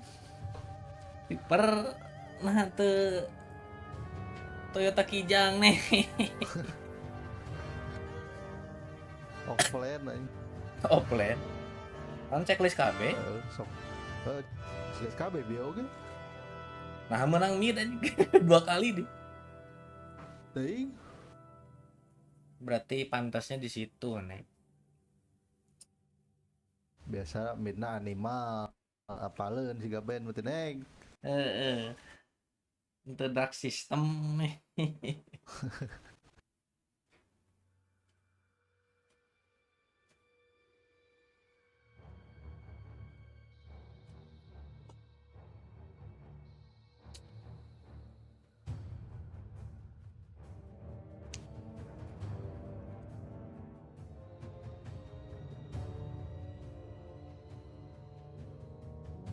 Nah, emang di kaum panas pisan emang deh. Teuing.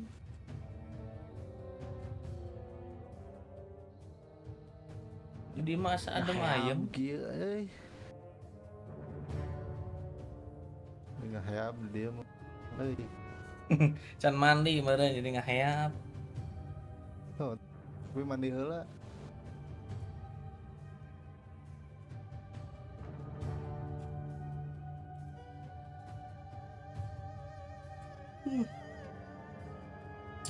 Beres semua 5 menit eta game. Korek 30. Oh nggak menit 30.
Halo Besti.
Nonton ah. Kita tuh bro.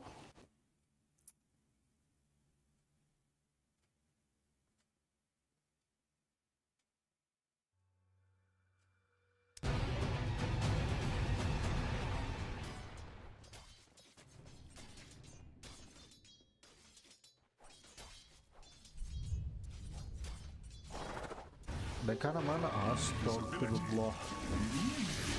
Kal Adim. Radiant scanning around for enemies. They're odd looking. I am not a betting man. I'm not distracted. If I was, I'd bet on Radiant's top tower coming. It's like the Dire figured out where Radiant's top tower is. Viper nih itu duluan. Si Duhan naik modal right click lah. Well,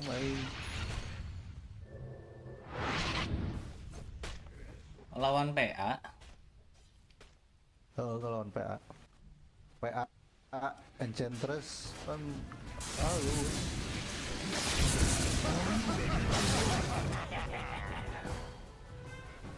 PA na last pick. Dire's middle tower is taking one hell of a beating. Tema bully gear di orang mah halus.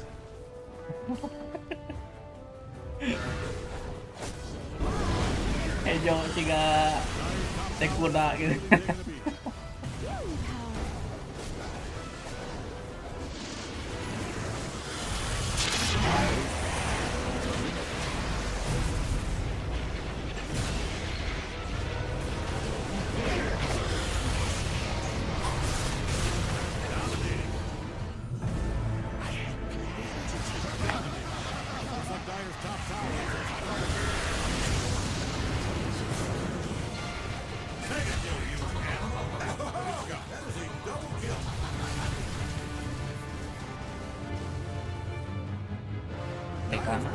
Iya, dekana halus.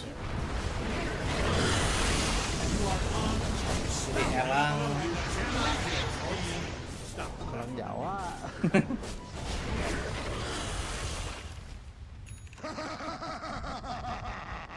Yes!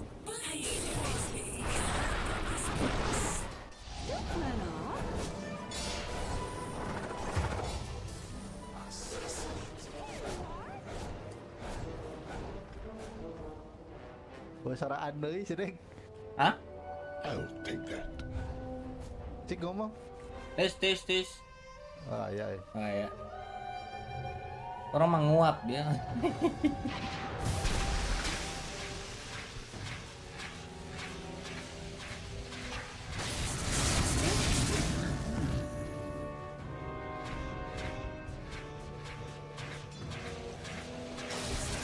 Dia PA-na dia last pick. No.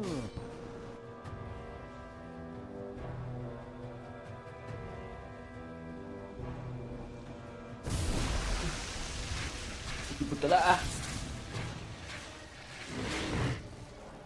Radiant scanning for enemies.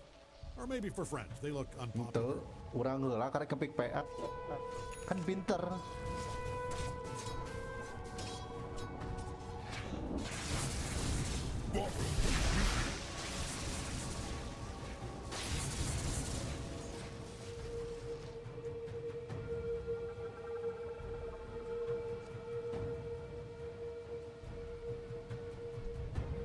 Alhamdulillah.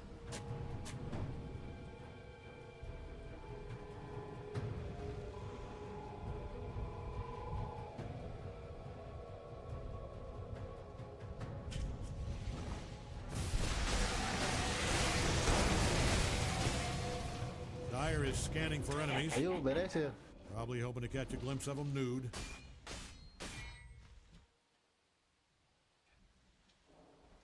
Top is missing.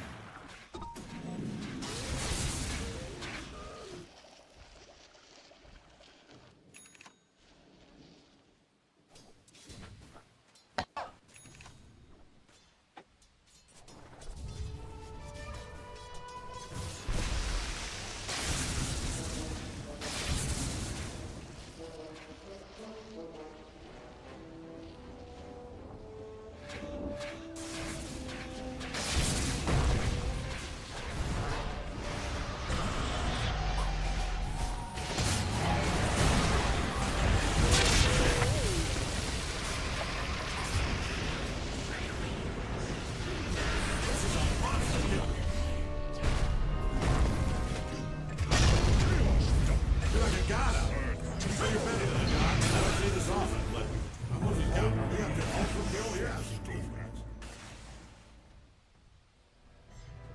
Dyer's middle barracks are taking a beating out there.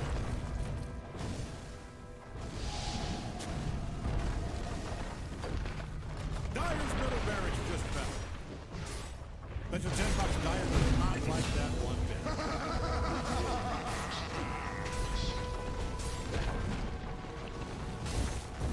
Dyer's scanning all over for enemies. I promise this will get more exciting. Dyer's middle tower has kicked the concrete bucket. Dyer's middle barracks just fell. And Radiant takes the big cake. Congratulations, Radiant. You earned it.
buka bajunya, seragamnya semua ganti. Sudahi.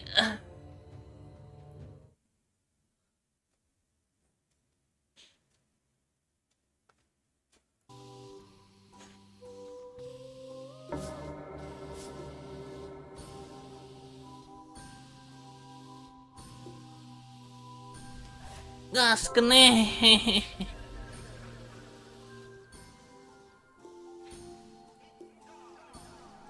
So.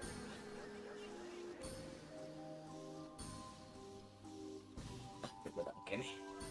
Ya.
And we're back.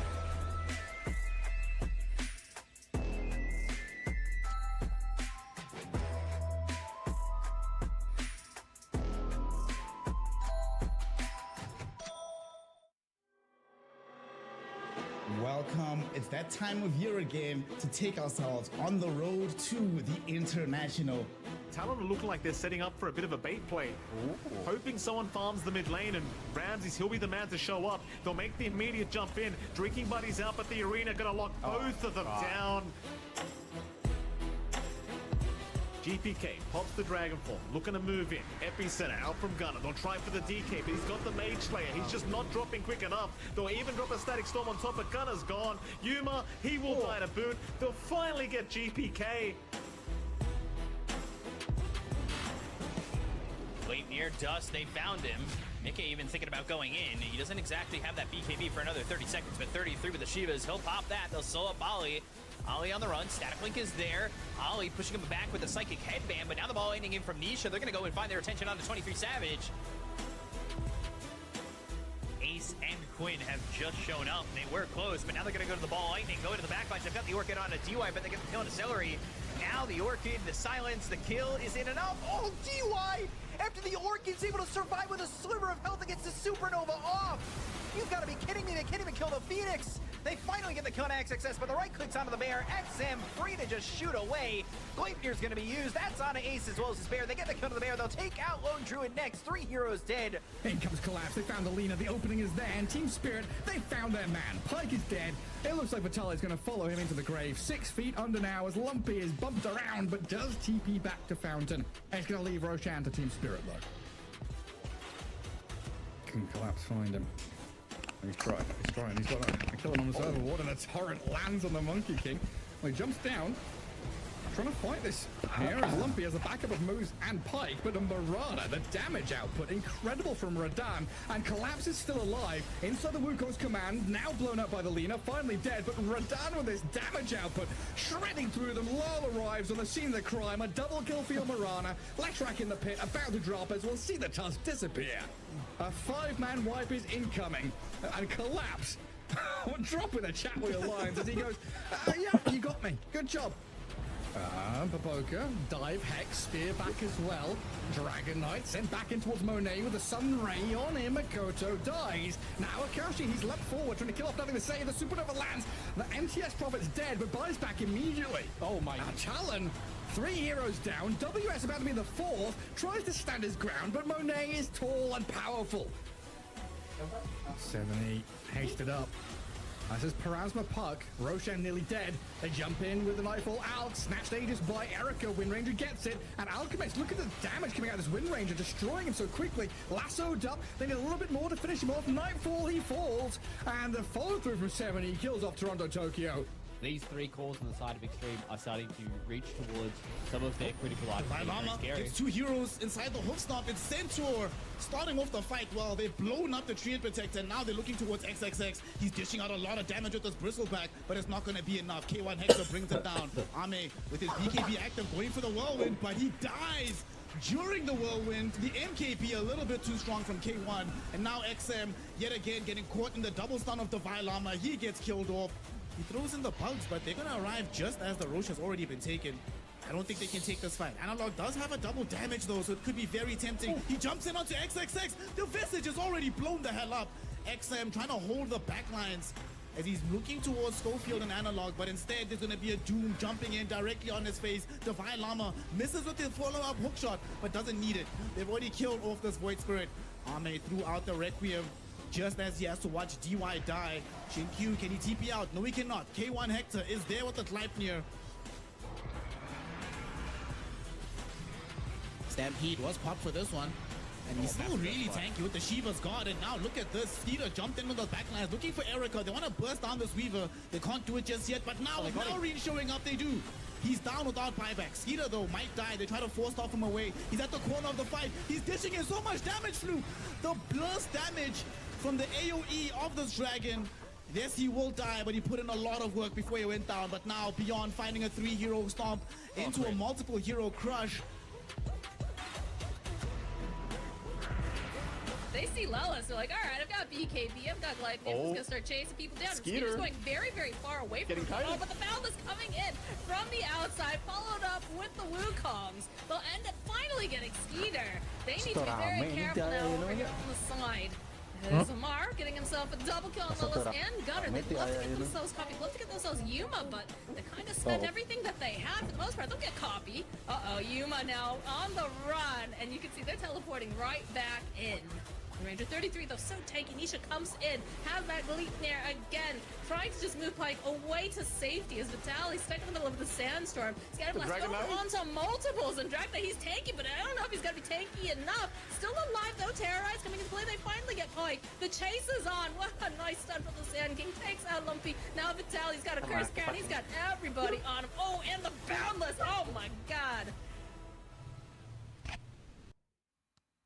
Kan mulai itu. Day number 1 here at TI13, 4 menit. road to the international, and we're back again for day number 2 in beautiful Copenhagen, Denmark. Oh, Your host for the morning. dicarekan orang mah My panel langsung. joining me is none other than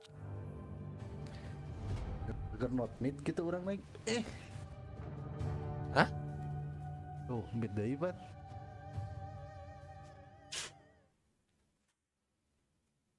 Checklist KB padahalnya. Tapi lila 5 menit.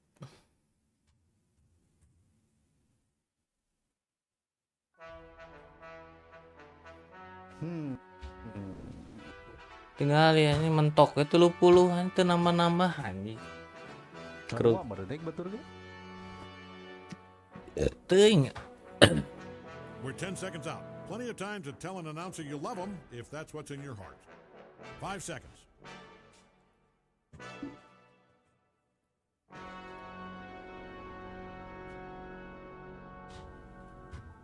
Ben waras ini supportnya iya mah. Your turn. Anytime you're ready. Strom ah. Take your time. Faster would be better.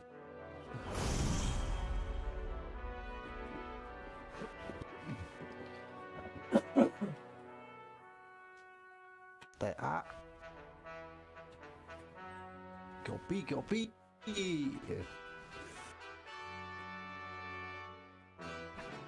Waduh. Selak halus lah.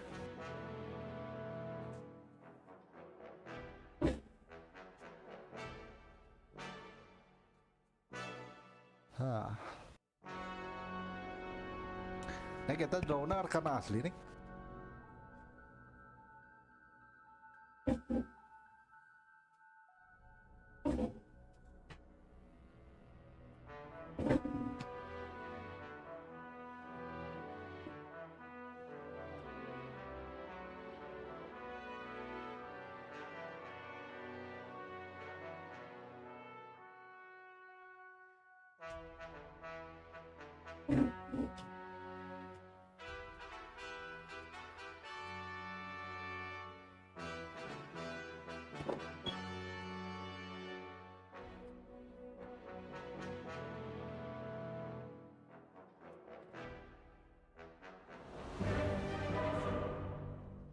Clockwork.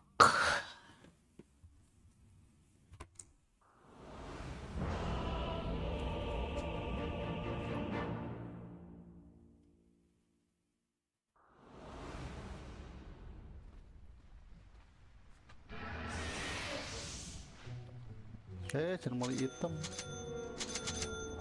All right, get ready. Roranger. Orang ngumpul berarti. Melee gaming. Out of my way!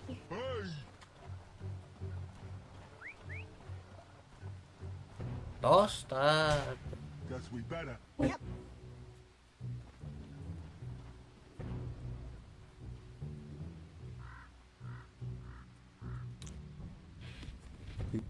G2 tilo 45. I'll do legs this Eul berarti ya. Aduh, oi. Lah, pae.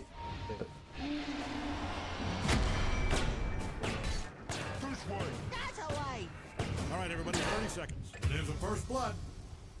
First blood! Yo, what mid man? Anjing. Mas gadis. Masih di night bener. My turn! Body Samsung. Let me through. Ow!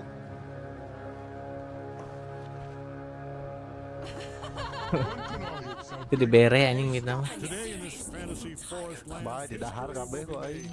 blood will be spilled. Nggak ada yang ngambil. Dasar we sieunan anjing ki opo. Loads you came in. Kadon ngeblok an. Good idea. Cause it was mine. Ngeblok, naik. Running's not as fun as hitting. Kan apa CMT pae-nya? Seberaha hero. I saw a thing. Ting malah yang nanti malah ke insting anjing. Suara kepiling. Goblok aing di mid tadi berewat si anjing.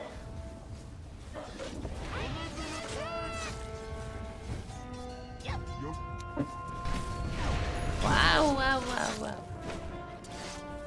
Why that?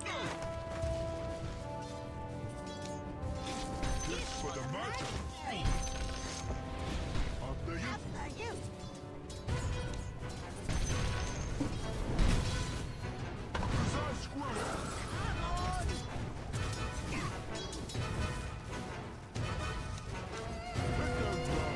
You need your top tower? I'm only asking because it's being destroyed.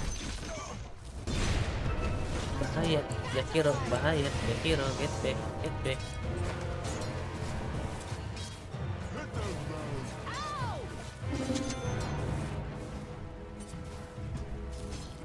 Why there? Who knows?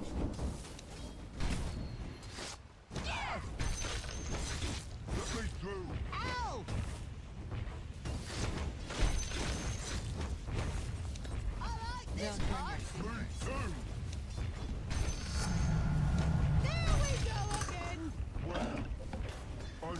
Kurir aing RFK si anjing. Utang Inamo. Come on! Dinamo kak.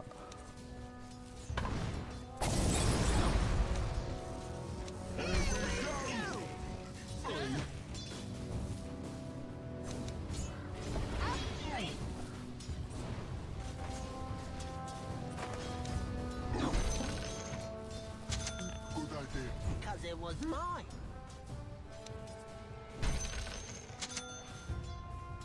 I'll do legs this time. Okay.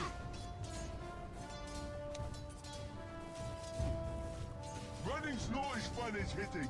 Not one bit fun.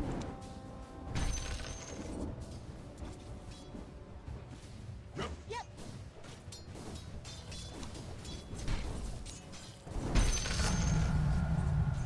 Out of my way.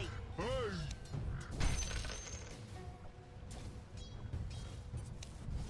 Good idea. Cause it was mine. We got your number. What comes after 2?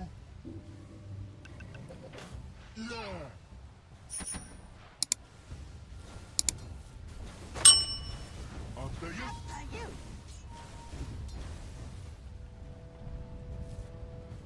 Guess we better.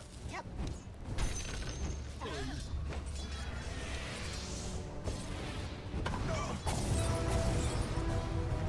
Oh.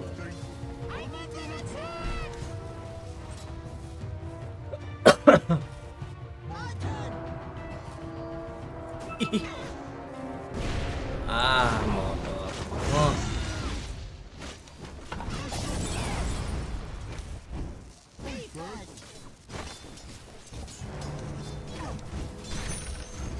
Guess we better.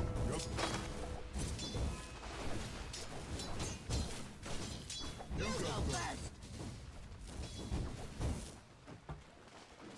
Ini anjing bracer 2.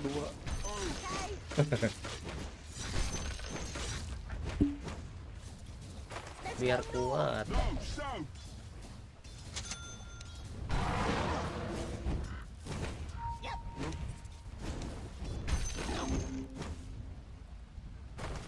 Okay.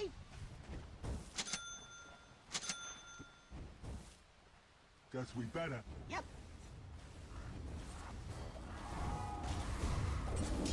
My turn.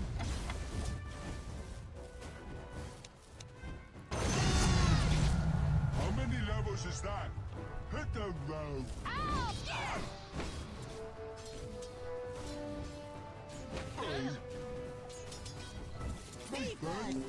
No, you don't. Let's go north. No, south. Kalau nggak ganggu lah aing betul-betul genep ke deung.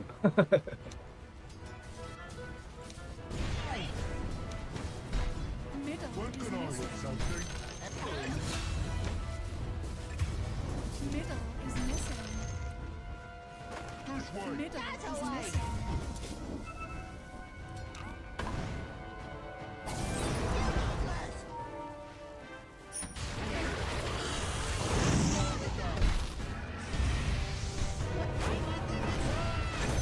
Nice. Nek ke kanan nek. Siapa Bara? Receh Bara mah dia. Oke gas. Me benang Jakirona lagi.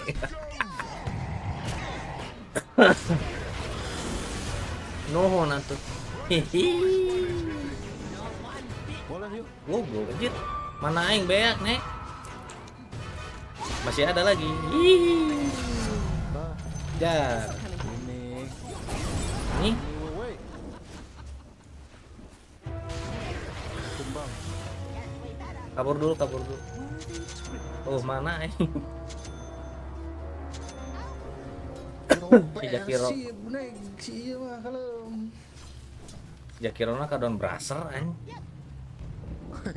Lain ras arch yang kurang mana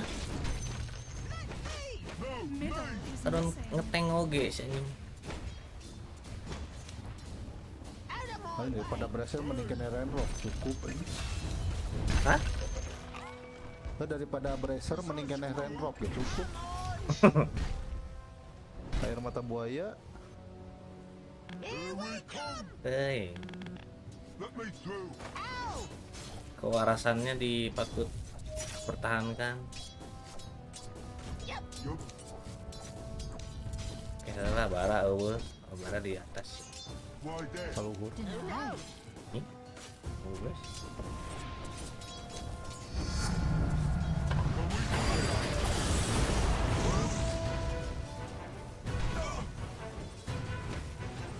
Emang aing teu ningali, belum. I'll do legs this time. Okay.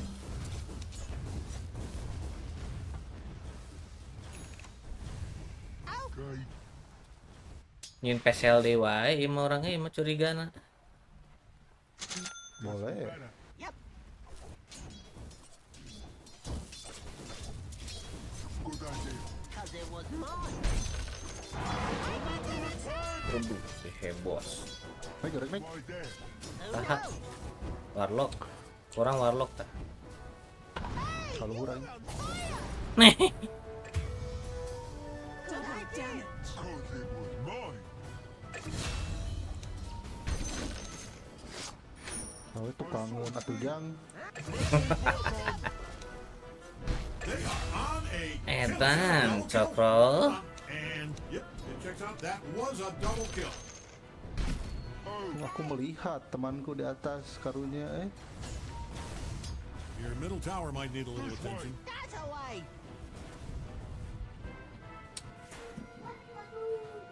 Out of my way. Hey!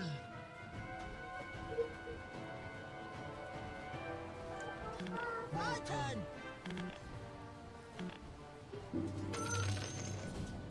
When can I hit something? Who's stopping you? Sabar, sabar. Tong pang ping pang ping. Dibabuk. One is hitting. Not one bit fun. Pang ping pang ping.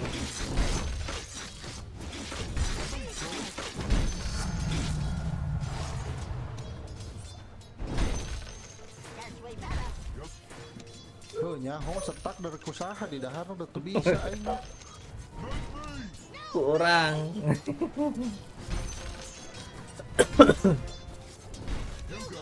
Sidro keur kedul ningali. Di luhur we hayo. Udah payah. Anjing payah wae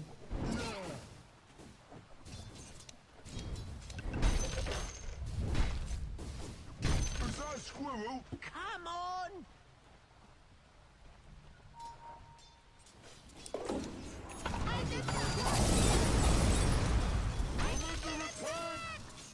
Your middle tower's taking a beating. I'll do like this time. Look at them go. They are destroying the hell. I don't think this has anything to do with defending ancients. Bantai lagi. Nges sok kebiasaan Got smarter. Nope. Let's go north. No, south.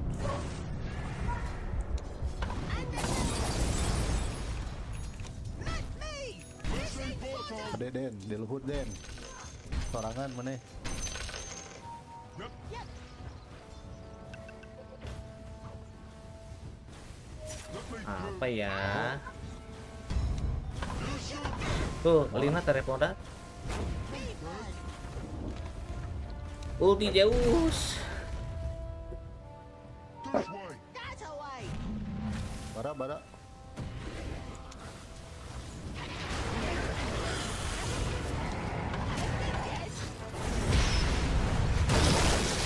Rame gitu. Oh, anjing rame tuh. Emang Tadi draw. Push.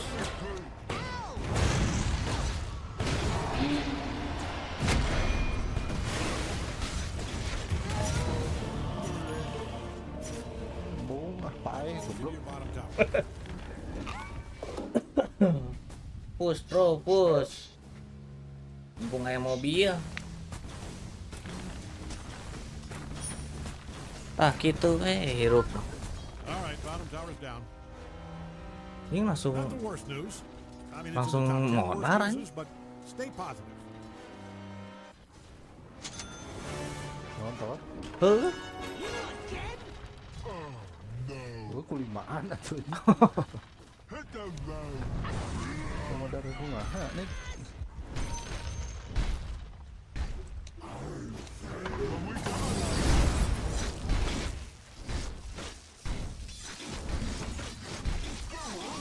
This'll pay attention.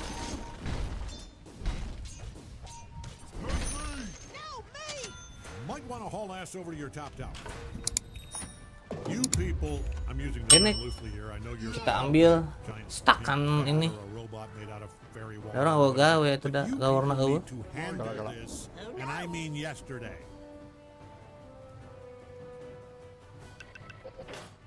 Good idea. Gabut cingkuring. Malah sawet deui kagum. What comes after two? Is that a squirrel? Come on.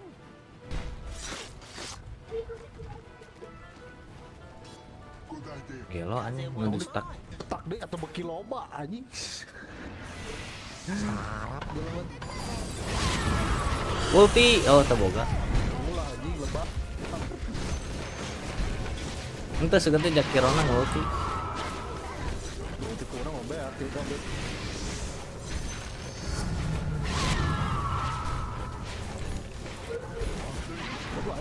Ono beunang anjing. XP naik lumayan. Tuh. Percuma bagi 5 mana mau kemenangan.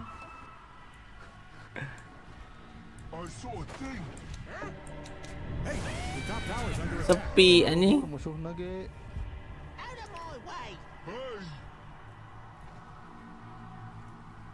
Might want to haul ass over to your top tower. I wouldn't sweat it. These things are built to take a lot of punishment. Tah, musuhna tah. Not one bit fun.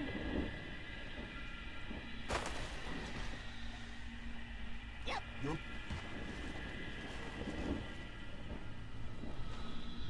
Okay. Smoker sakarat atau syarat. Anjing jelema kan. I'll do legs this time. Okay. Aku juga tidak paham nih. My turn. Ya mun orang digajeleng parepe ge kami ini.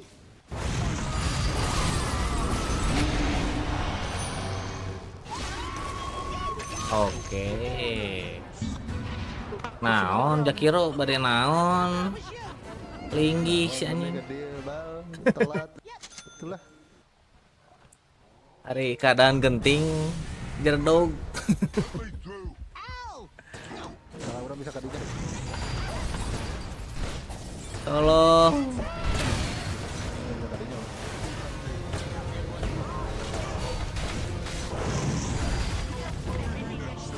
Oh bless. Bertiga si anjing. Ya what juga namanya. Kayak what? Beren. Langsung respon anjing dulu.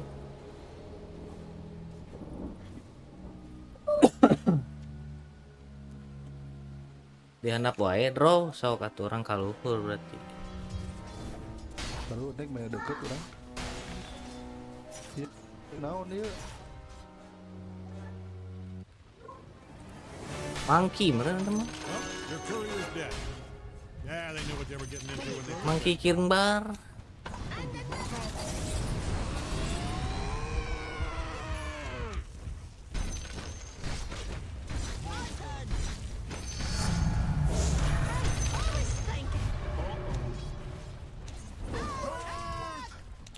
Cendol, aduh. Aduh. Dianya kesana si anjing. Wah. Di dia naik, di dia. Bubar.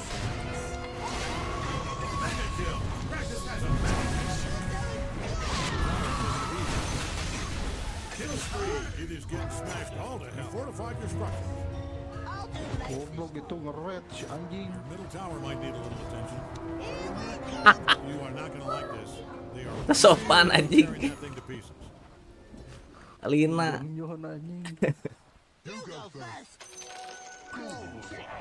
Menderita di atas war batur nih. Temen mancing selekui rame, Ting kemana si lecek? Cek Rajal. Ente kayak nggak stop panggih meren.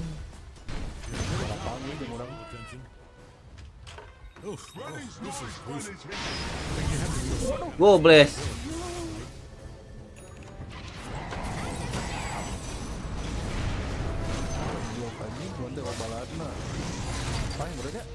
Pai, buru diri mana teman? Waduh, anjing. Aduh. Tekan ciri aja. Lebar, mun bi kalungkeun skill 2 orang geus paeh eta 2. Makasih. Vladimir palingan anjing. Vladimir Pucopik. Vladimir Pucopik.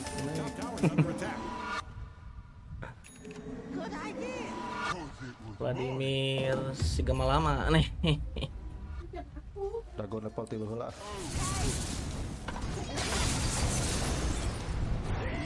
Level Nanti lu karek mau lain-lain.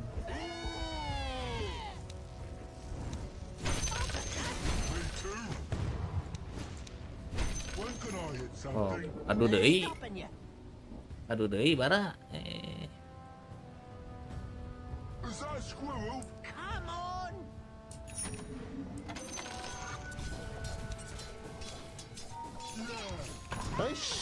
Dikira nggak tahu apa saya ada austek opatan aja. Opatan tiluan. Ini jauh kene aing. Let's go north! Munnya batur karek benang bieu cogna enon lock bieu ulti ka aing. Kaciri saeutik bieu teh. Good idea. Cause it was mine.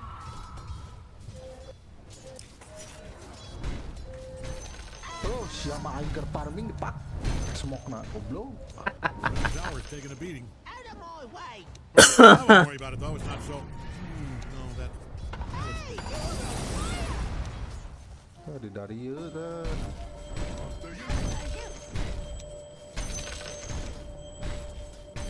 Oh, Tide Hunter aya di dia ya. Oh. Tuh, push mangga.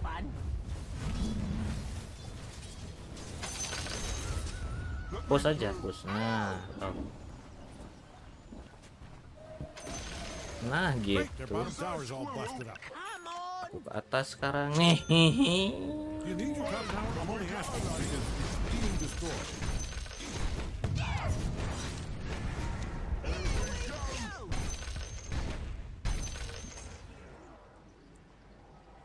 Ada yang pada ke atas tuh. Ini kiloan gobles. I'll do legs this time.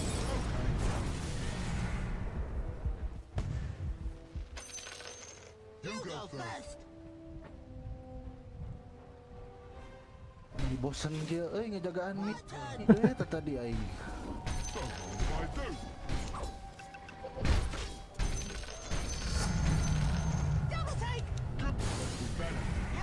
Sok atuh gaskeun. Tai rek. Boleh. Sok ngecat palingnya sebarana kurang enggak? Tahu tadi. Ternyata bonti botol kan. Oh, anjing kayak Dede. Ayam Mama Dede.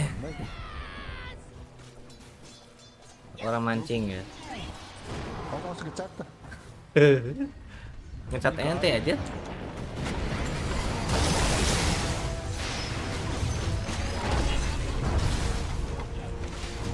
Juk BKB datang aja. Dadah. Limaan anjing. Goblok.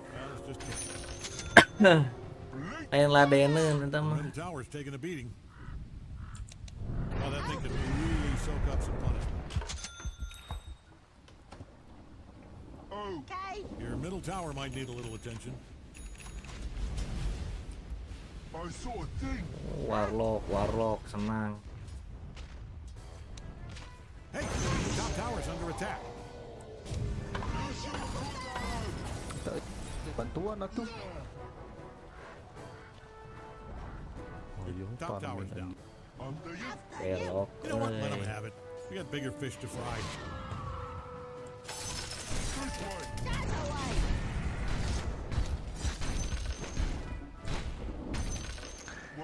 The draw ya kulina siapa farming.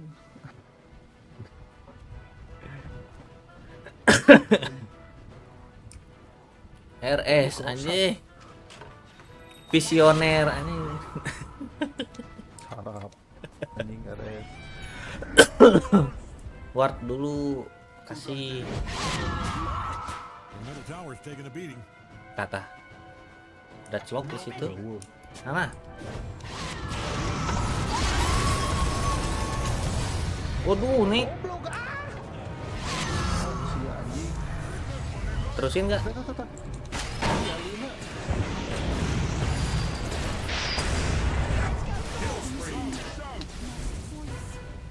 Heuing opatan eta mah. Kamarana ieu anjing.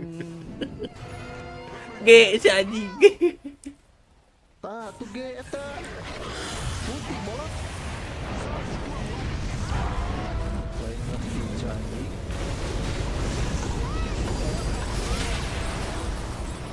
Padahal gelut di Tide Hunter asli goblok. Orang anak kajero goblok. Kan mati. Iya kepake. Kali no.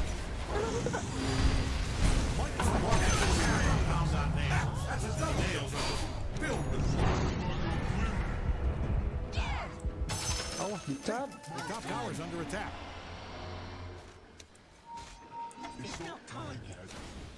Memang datang. Aw.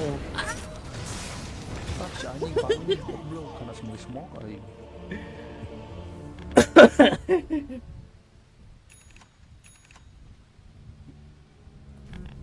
Padahal drone geus agak aneh nih. Padahal geus di high ground dia di dia ngeunaheun tinggal ngehit. Drone gelut jeung Tide si anjing. Jadi orang sih gak main carry nih. Nyokotan support nah. Goblok. By the power of Goroth. Udah azan belum? Azan kecil.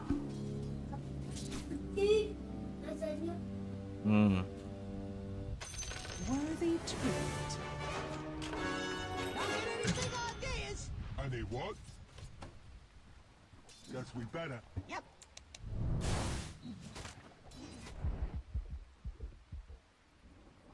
Okay.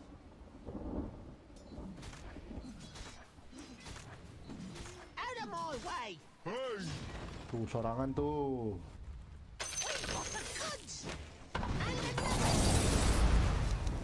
When can I hit something? Who's stopping you? Limber up. They fortified their Nita si anjing. Aing mending krimis sama anjing daripada padat mah. I know my man. And this.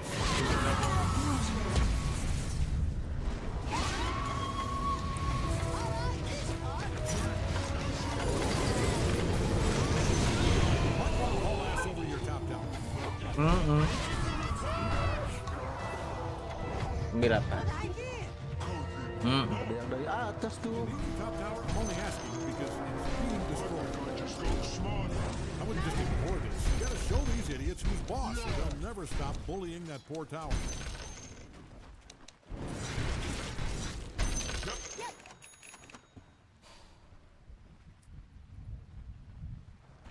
Me first. Pipe jeung saha anjing? Tuh, aing mending kena crimson anjing daripada vibe mah. Paham ini orang gitu.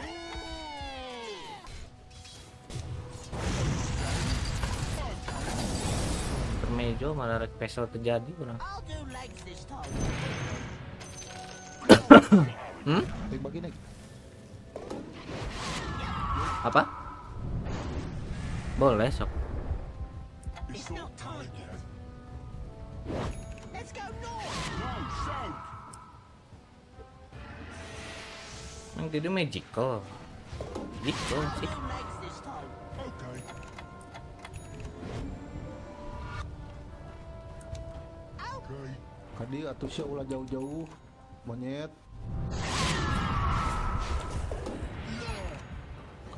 Apa ya? Nah, awas dicat manis.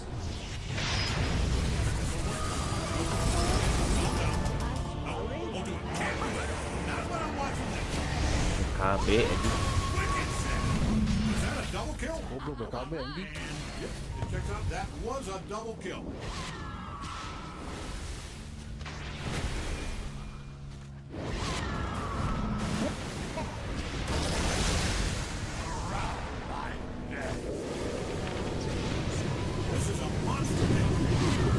Nah.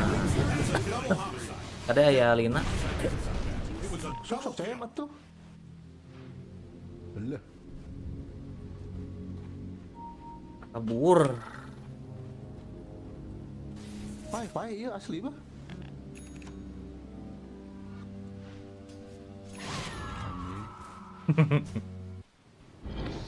Alah eta.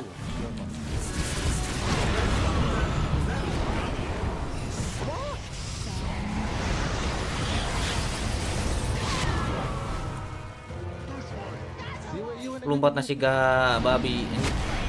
Kak orang ini.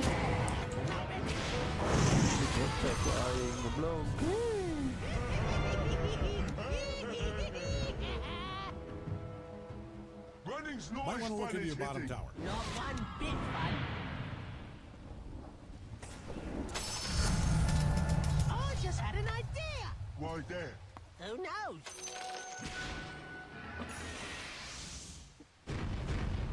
Not yet. Guess we better. Yep.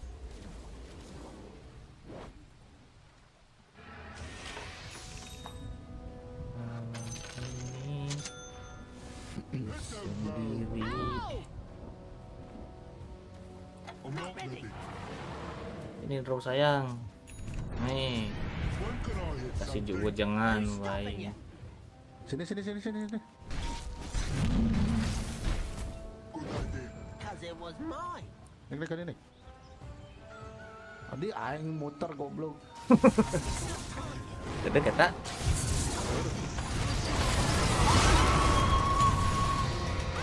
Tadi nah, kurang di blok dah, Sok. Barangnya.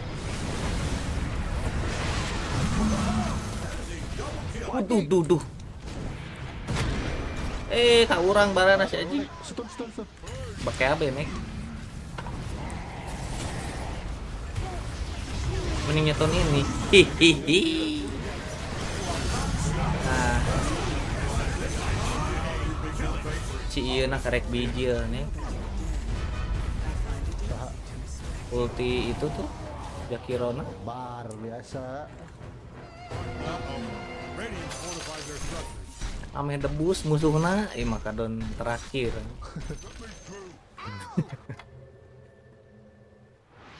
Ulti debus. Not yet. My turn.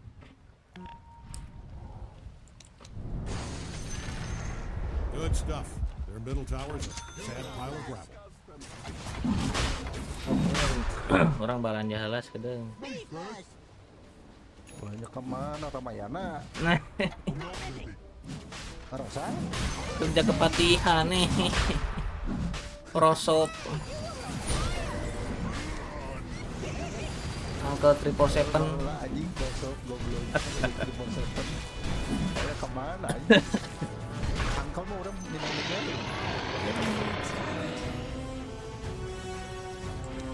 Nah, merek. Dia ngecat dia si babi ya ke aing ya. Ngecas? Ngecas gerak.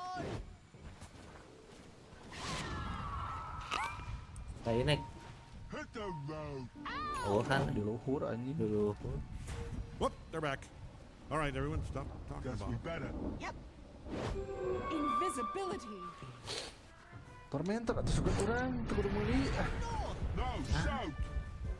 Karena TMT punten seluruh di menit 5 yang meuli Tormentor. Bukan orang kan?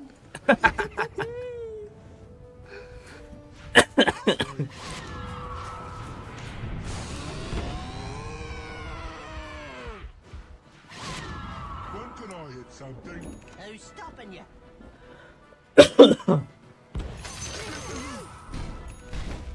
Salah aing beli BKB nih ke.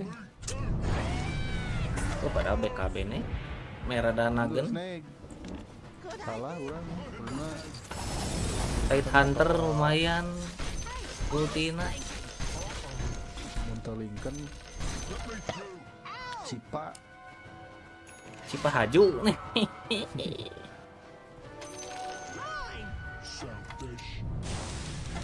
Itulah sih udah farming ya goblok anjing. Tempo war mana gerak tinggalin. Kudu dipapagan. Sini. Orang ngeriling lewat dia. Aduh, leungit Akhirnya gak gajel, kata.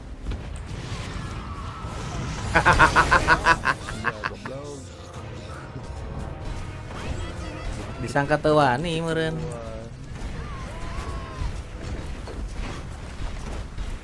Teu ngurangan. Oh, eta ngajeng deui tah, Nik.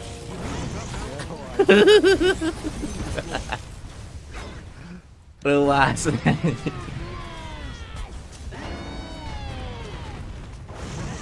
Tah.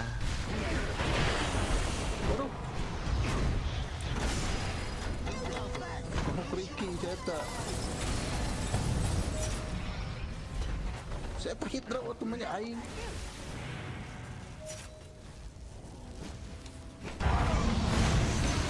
Benang. Adih.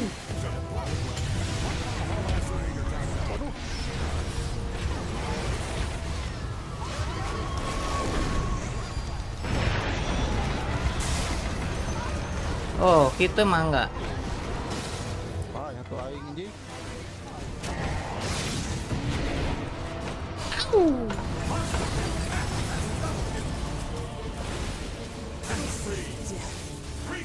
Pulang.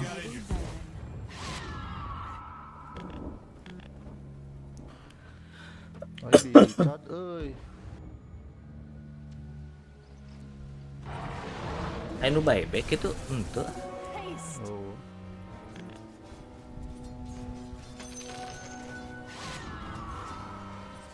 Kalah?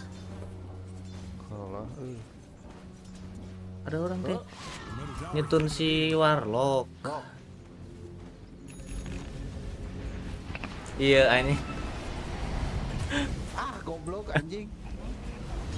Iya anjing dah. Baik lah.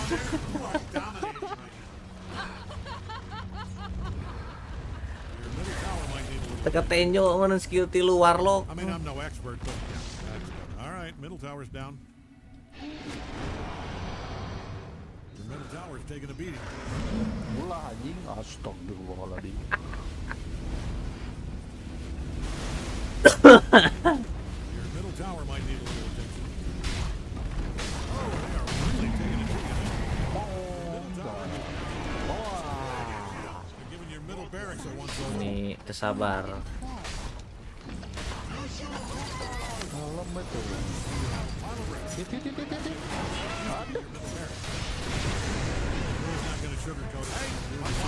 middle barracks. Sampai bisa meren, bro. Salam bisa meren, bro.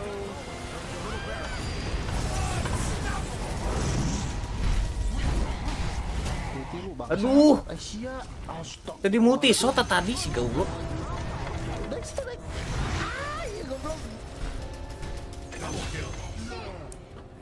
Untung cooldown gancang. Bottom tower's under attack there. Aduh, goblok.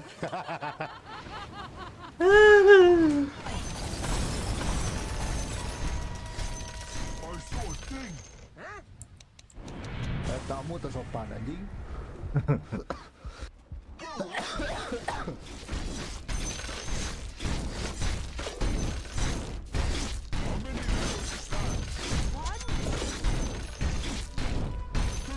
That's away.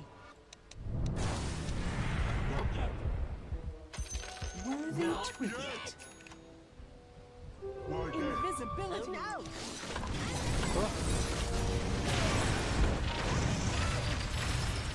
Magnet vision nih. Orang ngeblok. Iya. Low. Cendol. Hit towernya tong kemana-mana. Oh, sok nyar goblok teh.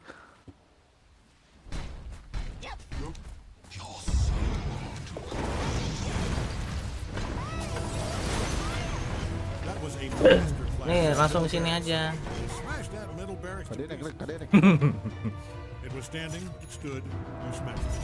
Sunrise, sunrise. Circle of light. Nice. The top tower smashed all that. You laid the boots down. Nice work. One is hitting. No one bit fun.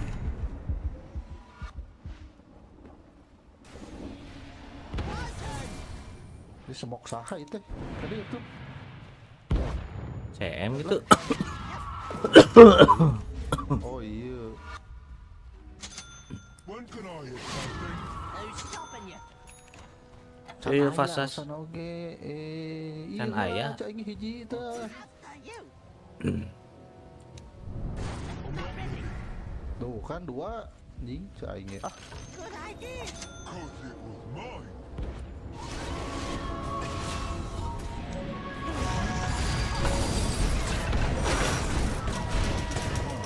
Enak di hexa. Anjing kemana?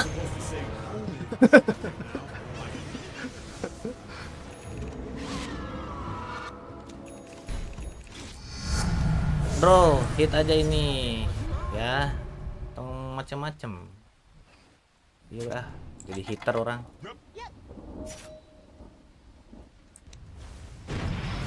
Oh, ini.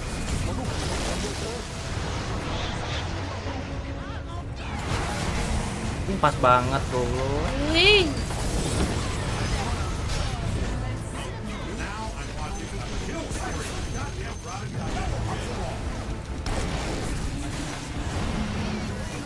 Pengen nyetun hese aja. Tadi ya kemana?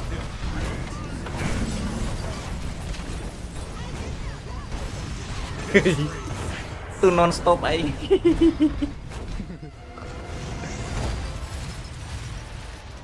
Anjing buyback lena Wanian berarti. Bro aing pae. Kamu dah ulti aing 3 detik. Pae ada.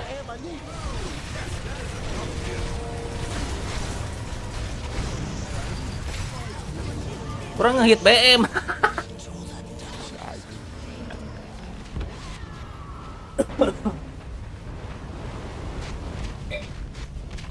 BM saksi. Oh iya, si anjing tiba-tiba beli BM. Iya deh.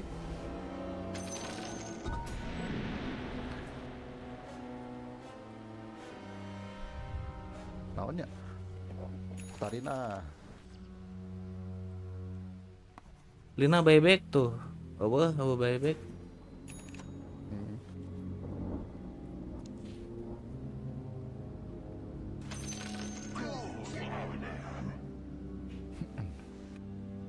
Aku baru menyadari orang ngehit BM ya, nyetun BM nyetun. Jero ini urang anak. Lah tinggal orang kejuk sakit. Gelo aja. Ulti 2 deh. Their bottom tower is down. Stick PS nih. Nik, cokot ini. Yuk. Me orang tele.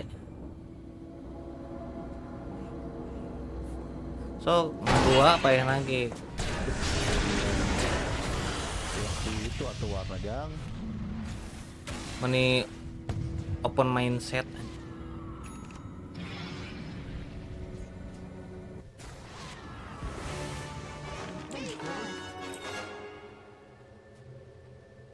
Let's go. Walah balik lagi. Pulang? Udahan? Kosan bener. Oh, sok atuh ayo pas.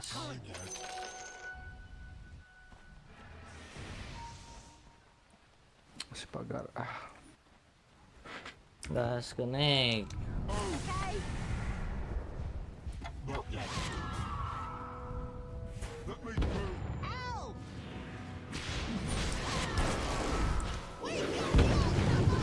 Dah bisa ini cetak.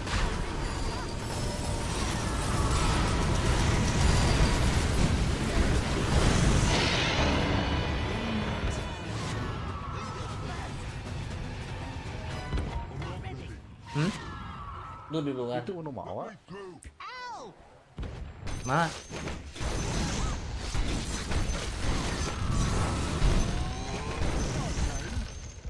Hey, your top tower is under attack. I'm not going to sugarcoat it. I don't like your odds here.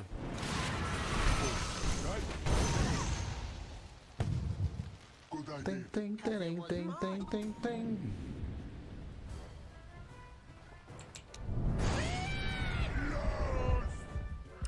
Di nana di dinya Meni di dieu nu dana bangsat, di dieu cek aing mah.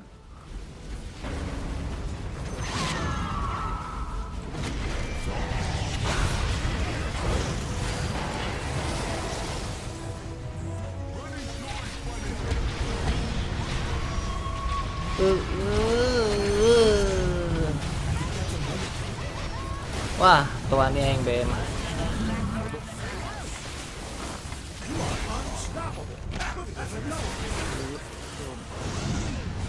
Anjing disalametkeun buing.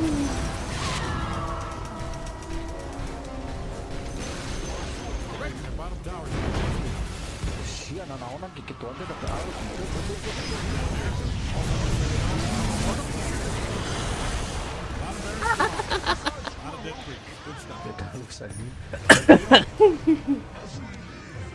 Tewas anjing dongjon sia bangsat cek aing mah.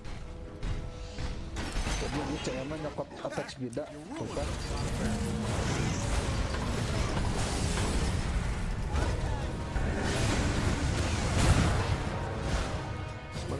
Balik.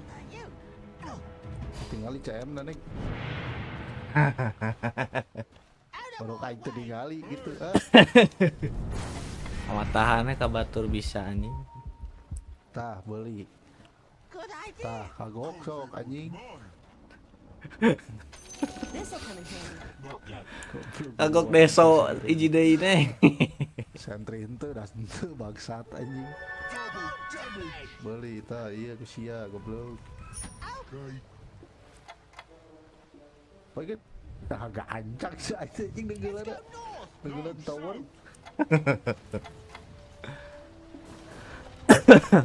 Aya opat arkana nih di urang nih Kogre, CM, Jogi jeung dulu. Sasana set nu alus gitu. Set immortal korar itu. Anu pang mahalna benernya. Heeh, cokot pang alus. Nama teu beuki pugu. Sidro mamayu.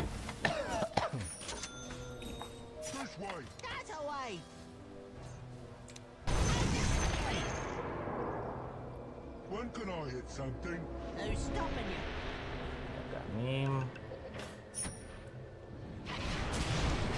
I'll do legs this time.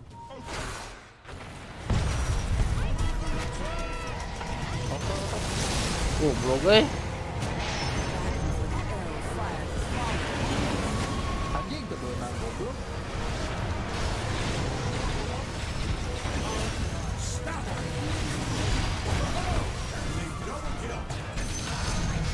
Konsep dong apa ini?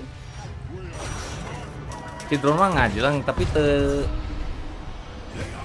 langsung BKB teh nih.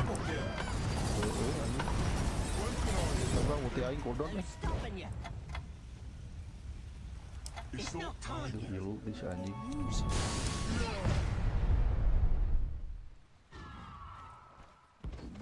BKB-na aya gila. Si anjing ini goblok.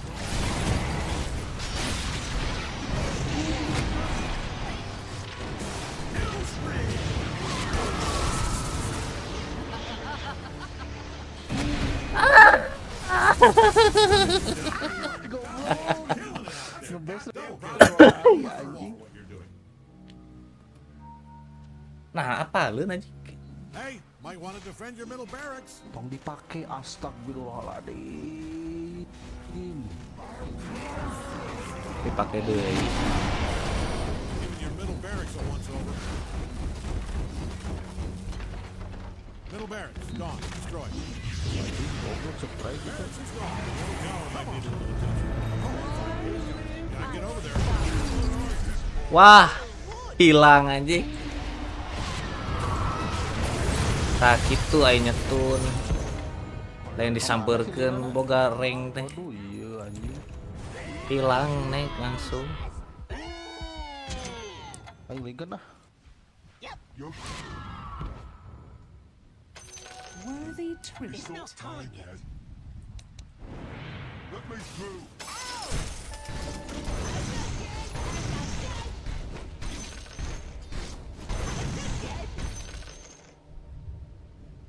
Hit the road. Tah kurang bere. Is that a squirrel? Come on!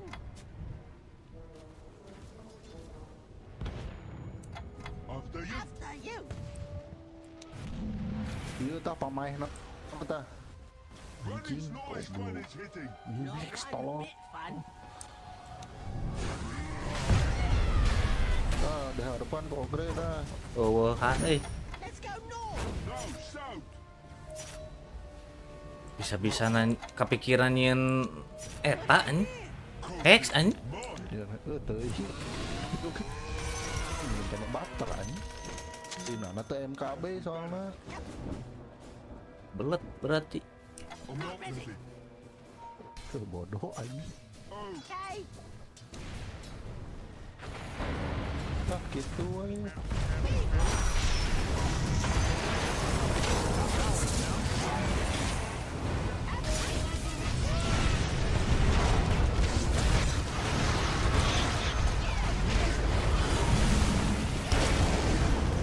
Back dulu. Ah anjing. Lu mana?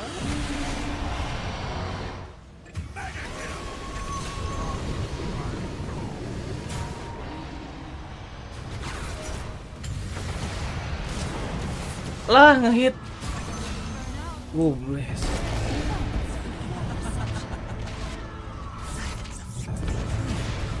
Anjing golemna gede goblok.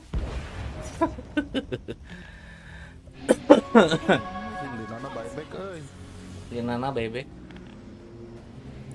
Orang antar heula ngaji. Si drone Sekedeung. baik si anjing.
Menang ya nek.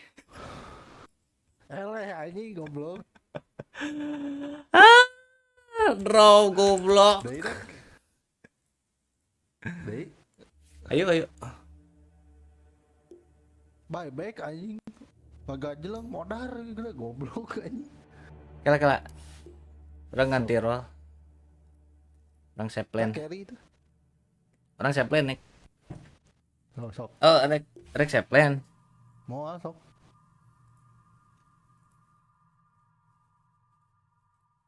Bener-bener anjing. Rek naon dagger anjing dari udah kubara.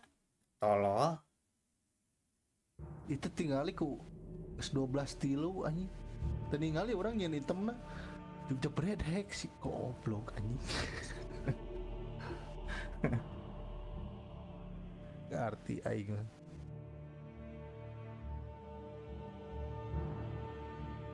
Meningkatnya butter atau Lincoln satanik basically every form of initiation that they had at the time.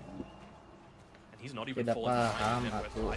One of the big Tiba-tiba criticisms that a lot of people have about this hero is that unless you go the Midas, you're just going to find yourself falling further and further behind. He is third on net worth right now, despite going down early in that laning stage to no one. And one of the better invokers out there, so see how he's going to be able to perform with this specific item build.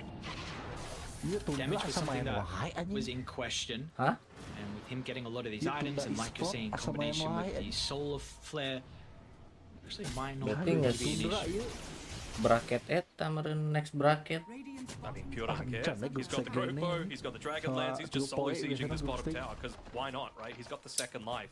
If you're going to initiate onto him, you're going to have to put yourself out of position into a bad spot. So he's very happy to be the one just standing on the front lines right now. And I think that's kind of what Cloud9 should have been doing previously when they had that advantage after a couple of really good team fights for them.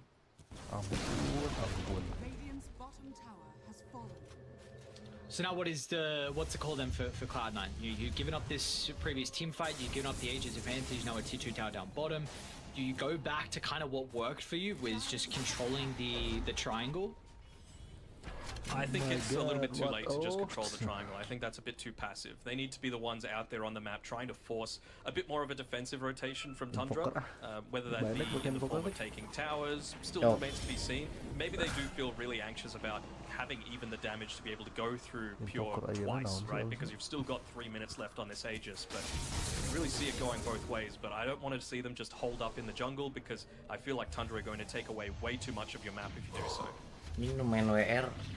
Katana bijil wae mau jual Something might run under the trap up top. I think there's going to be an opportunity for them. No one's going to jump out of the trees. And Watson's hitting him. Well, inside the mid lane as well. We see another kill going on. Fishman is going to have a couple of Tundra heroes pop out of nowhere. So it'll be a 1-for-1. I believe that is a dieback, because we saw the buyback previously from Fishman. So 60 seconds without the Sven. I wonder if they do even want to fight now though on C9, right? That's the big thing. The arena was used to be able to kill that Sven, and yes, you don't have him for a full minute. That really does enable your Stampede quite heavily. Seems like for now, they just want to try and play everywhere else except for where Tundra is right now. Shove out both side lanes. I think they got a glimpse of no one down bottom. They're going to see DM now under the ward. It's like both will try and TP over towards the outpost. Unfortunately, a little bit too late. Thompson was instantly moving down to bottom when they got that glimpse, but gitu boleh convert Witchblade, Hurricane Pike, mantap. Watson actually TP all the way back to base, so they're going to need to be very careful here on no one. He does decide to stick around on the top side. He's doing what we were saying, right? Forcing perhaps some defensive movements to come out from Tundra. You can see it's even just Kataomi putting himself up there on the top side, trying to force them back, push people back so that they're not actually taking advantage of this Aegis in its fullest capacity. It's got 90 seconds or so left on it. Not sure if this is the right sort of area that you want to be getting kills. Yes, Kataomi is important to kill. It's like they should be able to do so. Stampede's going to try and help out. They've also been able to intercept some of the reinforcements. DM also gets caught. Thompson and Ramses, they're going to be able to run to the center. It's close to the Tier 1 tower, so Cloud9 TPing some heroes, but in fact, DM's just out. He sees at least the ability to be able to escape with the teleport, all the stuns used, and nice read from Fishman and Watson. They were starting to edge their way over, but it was not a fight that they wanted to take. It wasn't for sure. I mean, I think they're just saying we have to just wait out this Aegis timing, right? The downside, of course, is that now, with these kills, Pure is 404. He has absolutely found his way. He's level 2.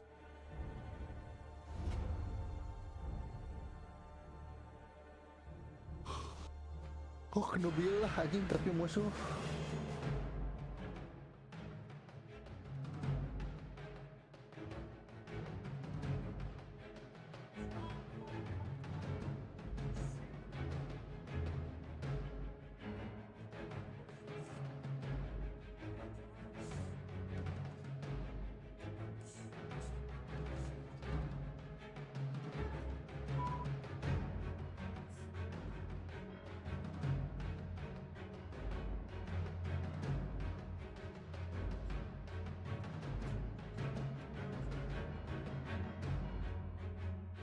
Oh, 10 seconds. 5 seconds. 4, 3, you get it. You're up. Come on, it's not rocket science. That was not even science. Just point at something.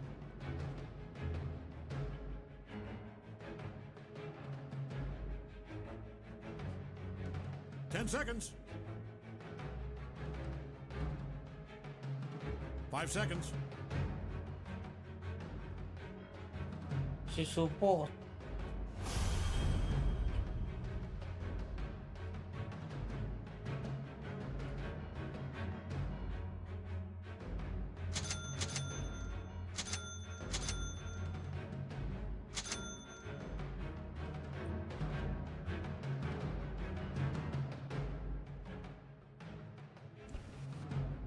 HD From Spirit.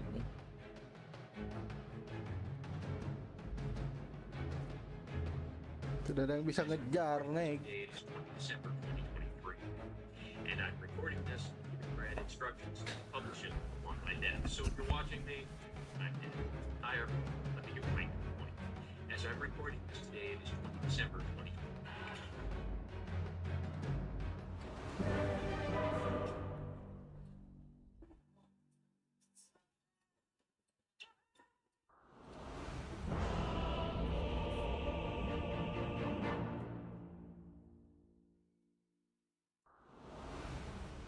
Call us Juggernaut, as you wish.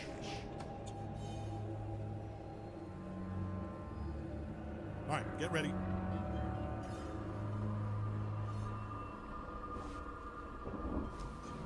To battle.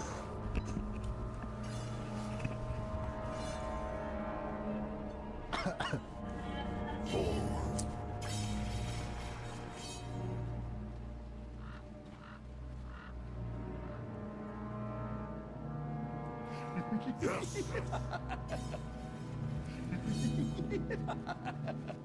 Yes.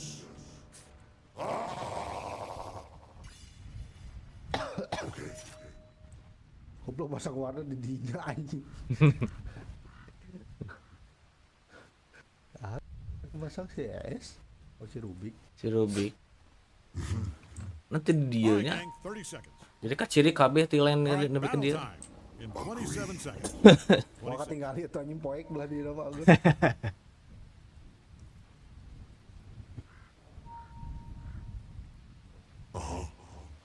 Let's go. Yes. Dia terbelai sama leh belai.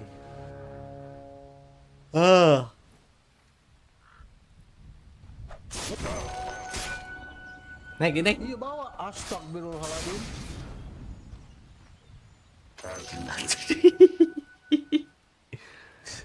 Skill 2 heula di si anjing Rubik lagi. Teka udah gue teh. Yeah.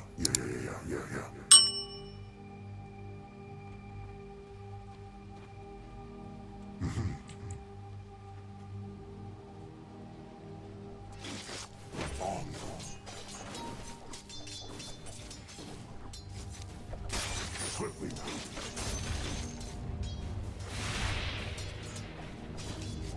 On it.